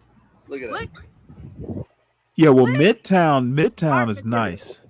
Y'all, I'm blind. For the people that know me in real life,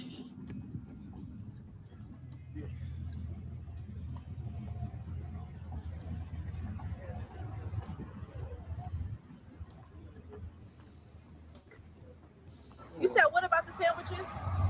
I tell you, this isn't far from Georgia Boys Tech. Super historic Atlanta spot because the hamburgers is like this. You should put your nation on to that. Yeah. He said the vortex. If you looking for a I've never heard of it. Of course, I don't know that much about Atlanta, if you believe looking it or for a not. hamburger though, this is your place. You don't go Be to the Atlanta? nation. Look, this right here.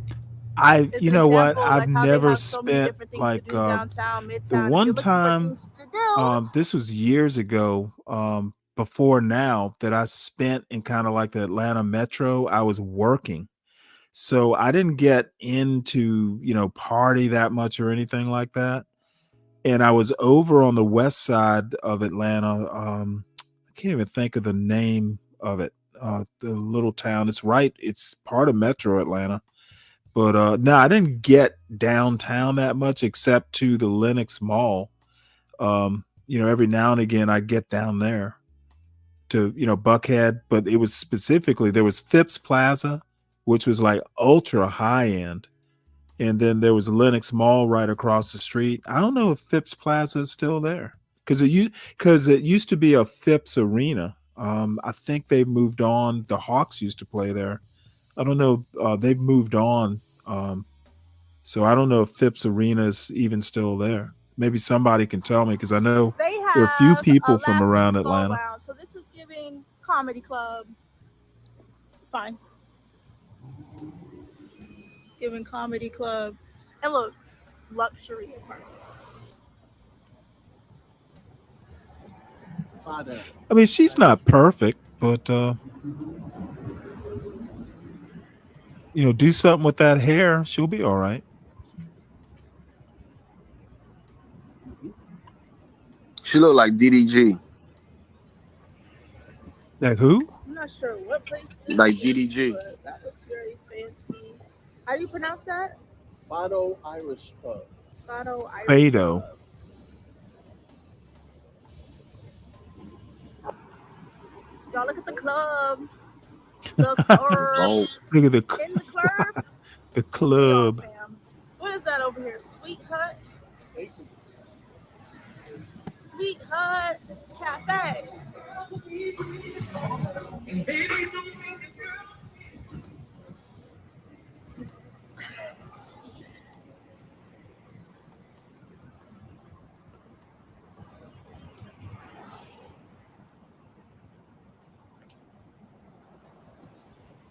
So it don't matter what that time of day is, where you are, because you walk around high. I'll tell you that. Man, it seems mighty light.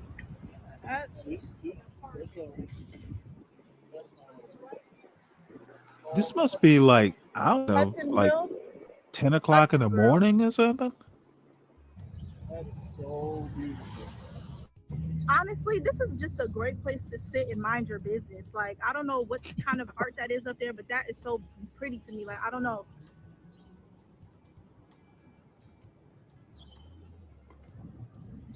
What is that over there?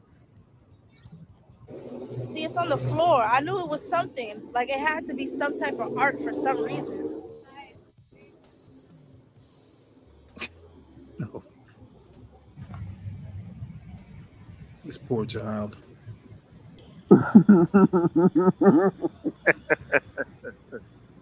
Happy Freddy Krueger Day, Friday. Damn, I thought that was really pretty. Yeah, she needs an emergency salon visit.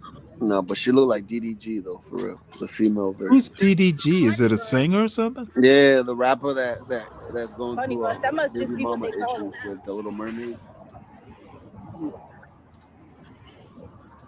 Yeah, how Barry's baby daddy. He did. Yo, this looks like where we was here where we Yeah, was the other yeah. day now.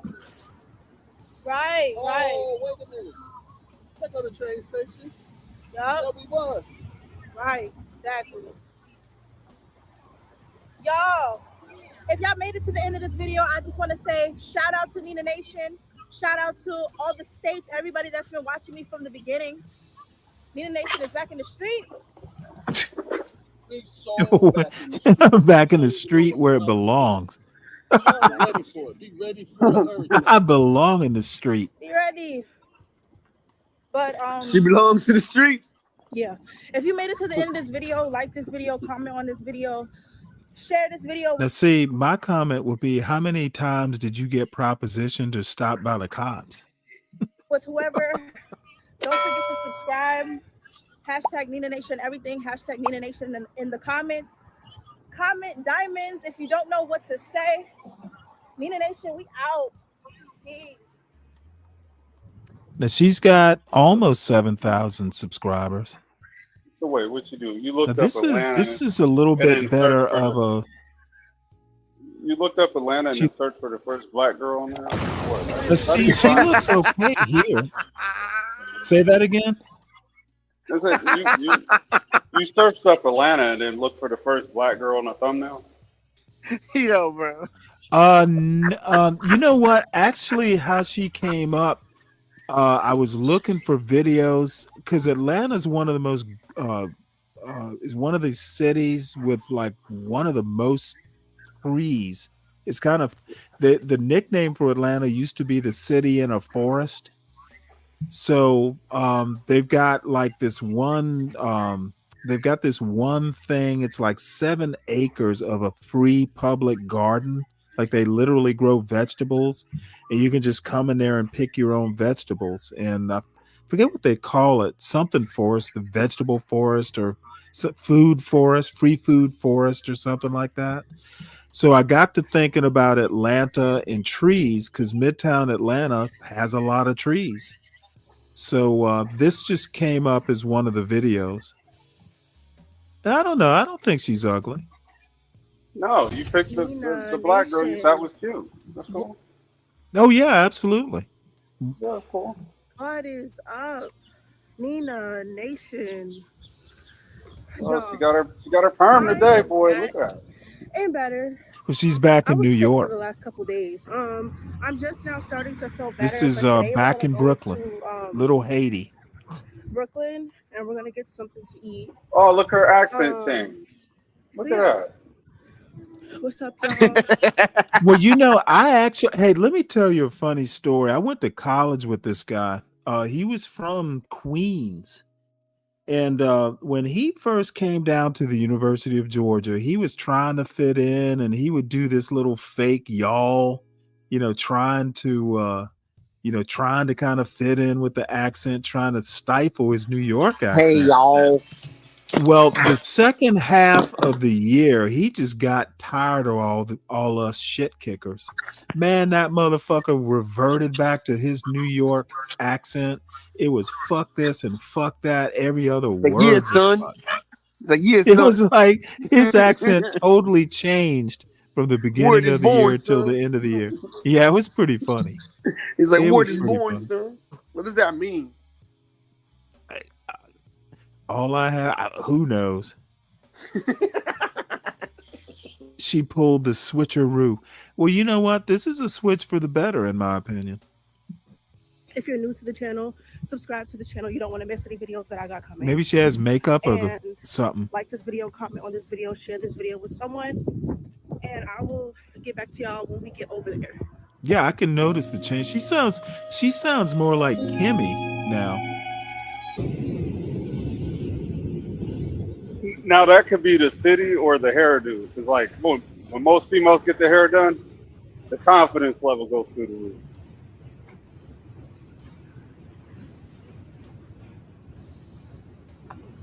Well, either way, I approve.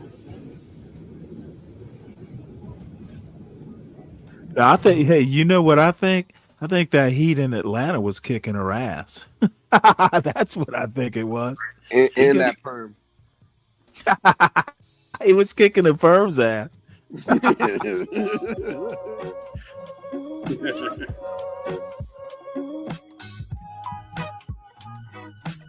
Oh shoot, that's music, isn't it? I guess I better turn that. She didn't have music in the other one. Yeah.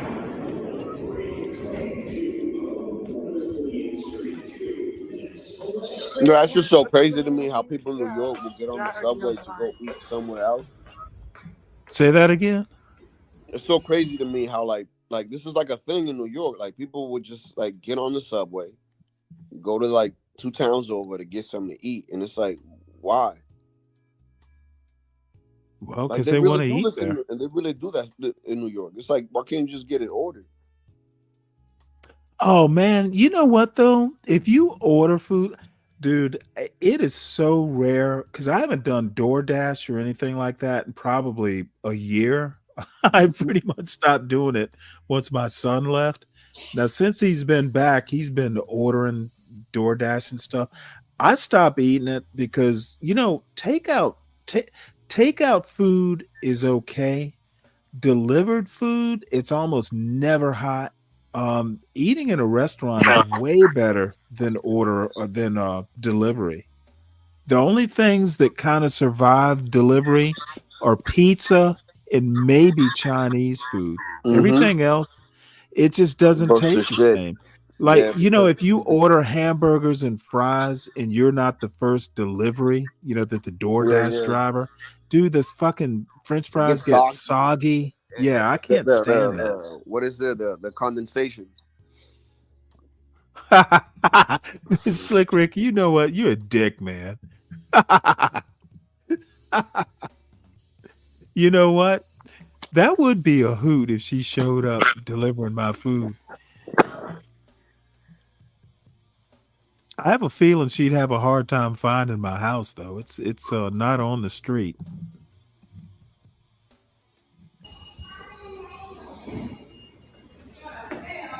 Okay.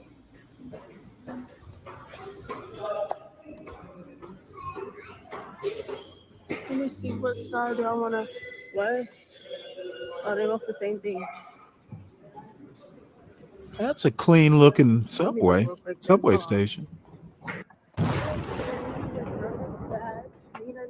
No, hey, I'm okay with her today. I don't like the nails. Okay. Let me just take a stop right Nails here. there, hair big. Nina Nation stand up. Now I kind of still think she has a lot of forehead. Stand up. Trinity She's stand smart. up. Dominican Republic stand up. Puerto Rican stand up. Oh, is that what it is? Jamaican stand up. Perms aren't the best thing for women's I'm hair. back home. There's no way that I could not come back to Brooklyn. Nina Nation. Nina Nation. It needs to Doesn't that start with have like that a Nina. whole bunch of toxins? I'm back in Brooklyn. Well, yeah, as a matter of And we fact, are- here of late, I've read a few stories about all that stuff basically being carcinogenic. And leading to some type of cancer, I'm pretty sure. Yeah, well, that's carcinogenic. So I don't know how, I haven't looked deeply into it because I've never had a perm, but I just think that if you can avoid using it, you shouldn't. If your hair's not naturally straight, well, you know what? Wear it how it should be. But now I grew up back in the blowout days, like Afro Sheen, like back in you're way too young to remember like Soul Train in the heyday. I don't remember Afro Soul Train, Sheen. but I watched clips and videos. I like Soul. Yeah, well, Afro Sheen was like one of their major sponsors, like forever. So Yeah, I you know would Afro be Sheen. hearing about the blowout kits and the Afro Sheen, and look, black women to straighten their hair used to, oh my lord, you go to a beauty parlor because my mother used to go, And you'd be there all Saturday morning, because there'd be a bunch of women, in line ahead of you. As a matter of fact, I can remember when I was really young, sometimes my mother would take us if my father was working. And Yeah, my mom we too. get there like fucking how in the barber shop sometimes on a Saturday you get there like at 6 o'clock or like 30 minutes before the barber opens because the line starts there.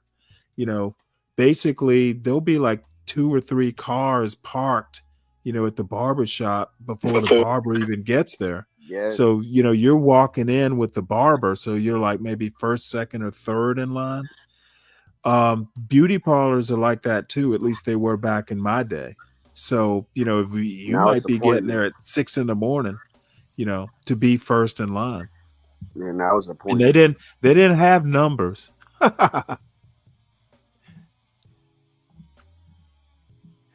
Crazy. But No, Nina's looking Grand okay. I'm Army okay with her Plaza in today. Brooklyn. And actually, I'm gonna walk this way because there's no way I could come back home and then like didn't come back to Brooklyn specifically. Bye. The fuck is all that? Probably smell the dog on me.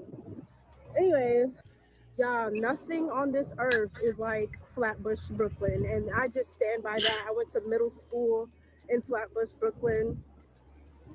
I just love Brooklyn. Like, shout out to all the other boroughs, but, you know what I'm saying? You know what I'm saying? Yeah. It's New York to the death of me.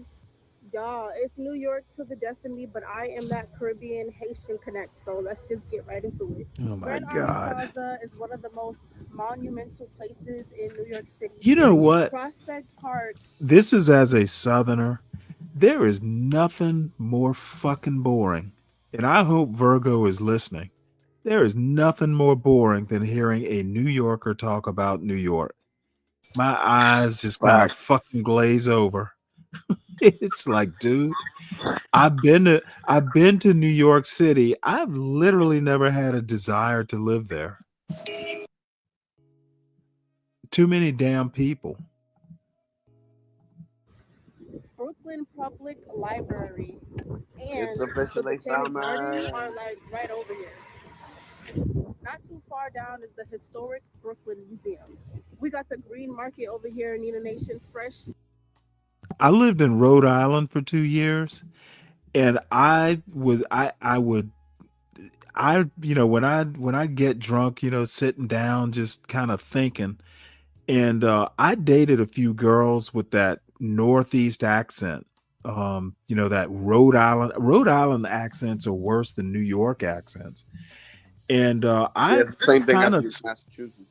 I kind of sort of got Worse. serious with a girl when I was living in Rhode Island. And I was like half hoping it didn't work out because I did not want my kids to have a fucking Rhode Island accent. It's horrible. It's just great, especially if you're a Southerner and you're kind of used to that little honey, in your voice or your accent. No, pack it, Dad. Can I have the car? Like, I just couldn't live with that. Fruit for days, baked goods for days. 95 Prospect Park West. Shout out to all of my African kings out there. Fun fact, Nina African Nation, one of the kings. greatest MCs ever came out from this side of Brooklyn. I wonder if she's Featured this married. It video looked like she here. had a ring on His that name finger. was Special Ed. If you know, you know. If you don't, then now you know. Can't compare And you need to go accents. find They're out. all American. Dude, I had a guy Was work for me legendary.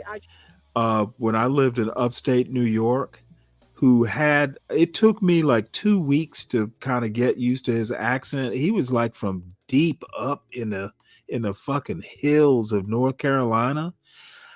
He made Gomer Pyle sound like a cosmopolitan accent. This dude, it wasn't a country accent, it was an Appalachian accent. It was almost a fucking, how sometimes you'll be watching some English movie and there'll be some guy from Scotland, and he's speaking English, but he's speaking it in a way that's just unintelligible.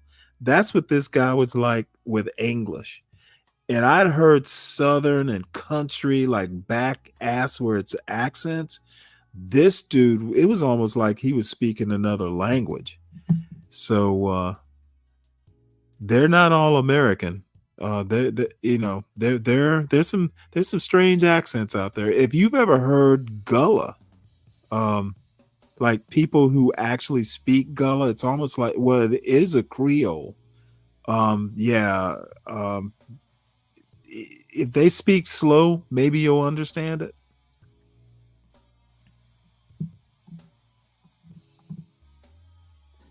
I got it made. And I think everybody, like, even if you didn't go search that song up, I'm pretty sure you heard it like once before at least. Y'all, I'm telling you, I ran all through here in my formative years. So I was all up and down Flatbush. For formative years. But more so like the area that I was around was like Church Avenue. Where I'm at really, Church Avenue, Barclays, this area. So yeah.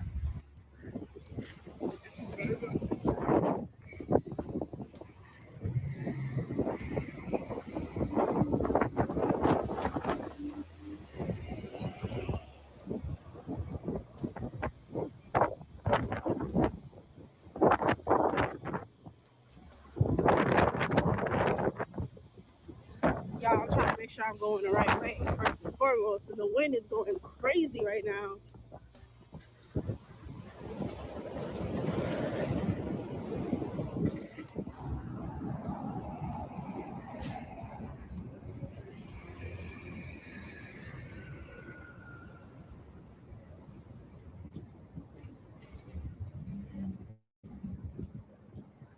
Y'all, rock with me while I take you on a small tour of this historic place.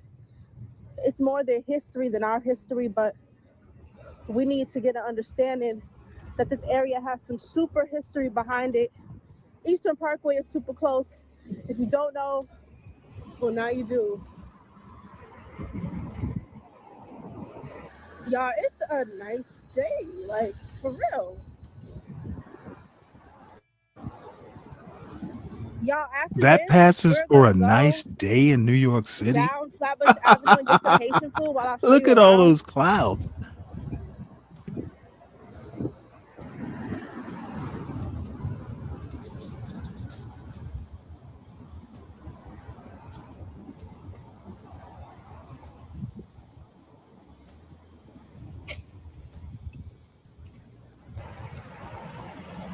Y'all, we're almost there. Y'all, the Barclays Center is literally the next stop over. I was actually just over there yesterday. Was that yesterday or the day before? But I had just went to a concert. I was at a Funk Flex. He was the DJ, obviously. But yeah.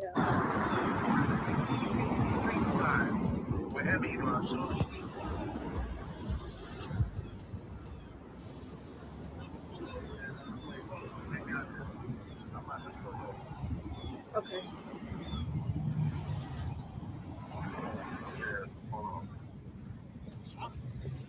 I mean, because Grand Army Plaza is walking down Flatbush.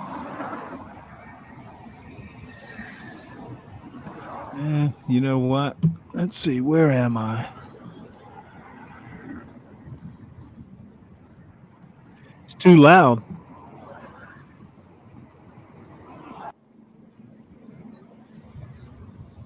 Ooh, no, don't do that to me, Slick Rick. Come on now. Literally, the Brooklyn Public Library Let's is not right down. here. Let's not go there.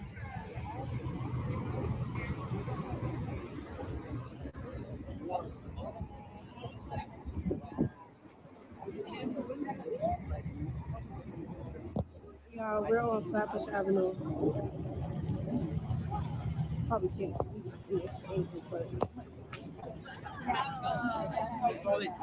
Yeah, I'm gonna be wrapping this up here pretty soon. Watching her walk around Brooklyn, and it's getting on to about 7 hours here, and I will The we'll be back on tomorrow. You know what? As a matter of fact, let me look up and see what time this parade is. We'll just call it the Trump parade. Trump parade. Millions. Let's see.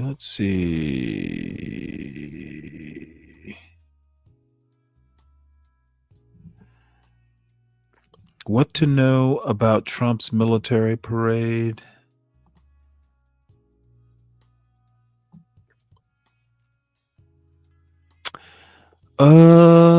June 79th birthday. Damn, when was this written? This is June 12th, so it's yesterday. They don't have the time of the parade? I guess I should type that in, shouldn't I? Time. Oh shit, he's selling tickets? Oh.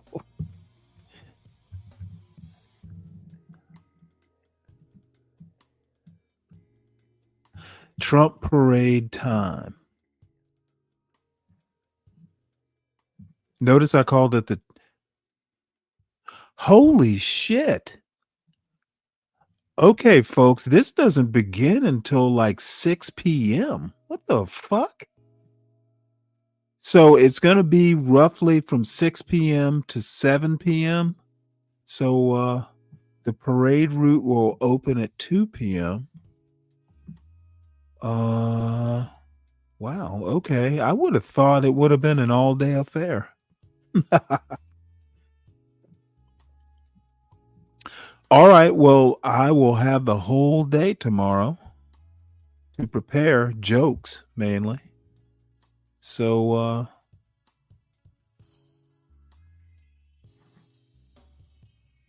oh wait, hold it. The checkpoint to the festival.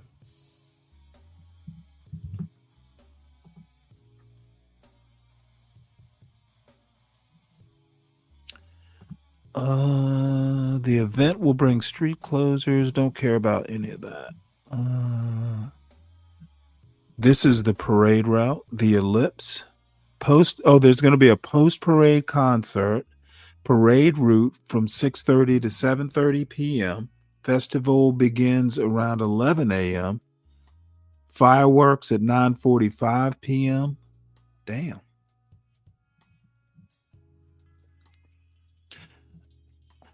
It is expected to be the largest military parade in the nation's capital since the end of the first Gulf War in 1991 and will be part of a day-long extravaganza on the National Mall.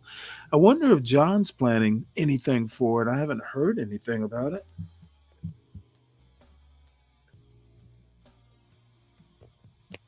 Schedule of events. Boy. There's a fitness competition?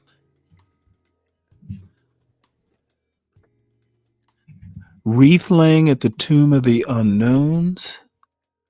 Army Birthday Festival from 11 a.m. to 6 p.m. on the National Mall. Parade route. Fireworks on the National Mall. So I'll basically go and look up. Oh, shoot. He's going to have helicopters, tanks, parachute drops. Jesus. Yeah.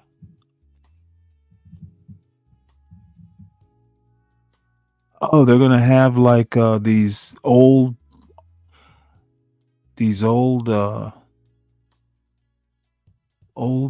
heirloom fighter planes, horse-drawn artillery.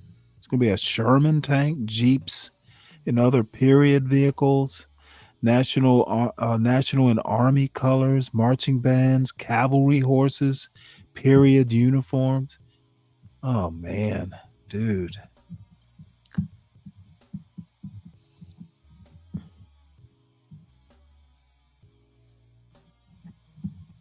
Yeah.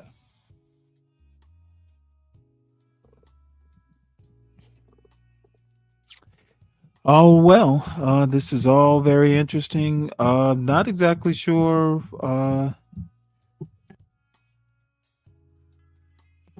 Depending on when all this gets televised, I would like to try and do a bit of a. Hi. Yeah, can you imagine him scooting up to the parade? Yeah, yeah, yeah. All right. All right, folks. Is there a black accent? I've been told it's called Ebonics, or actually, it's a what is it? African American Vernacular now? It's AAV.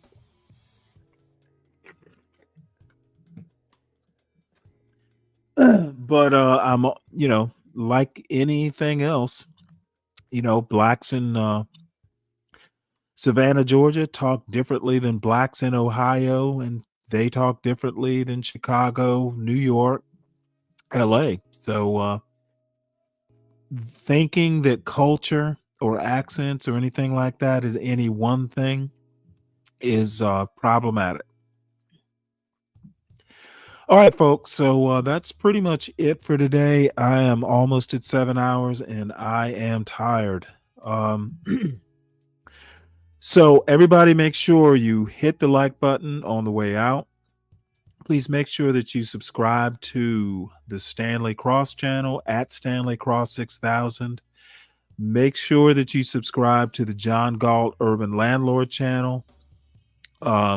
Share the wealth. There's lots of stuff going on here on most days, and I would take the weekend off, but this Trump parade is too good an opportunity to pass up.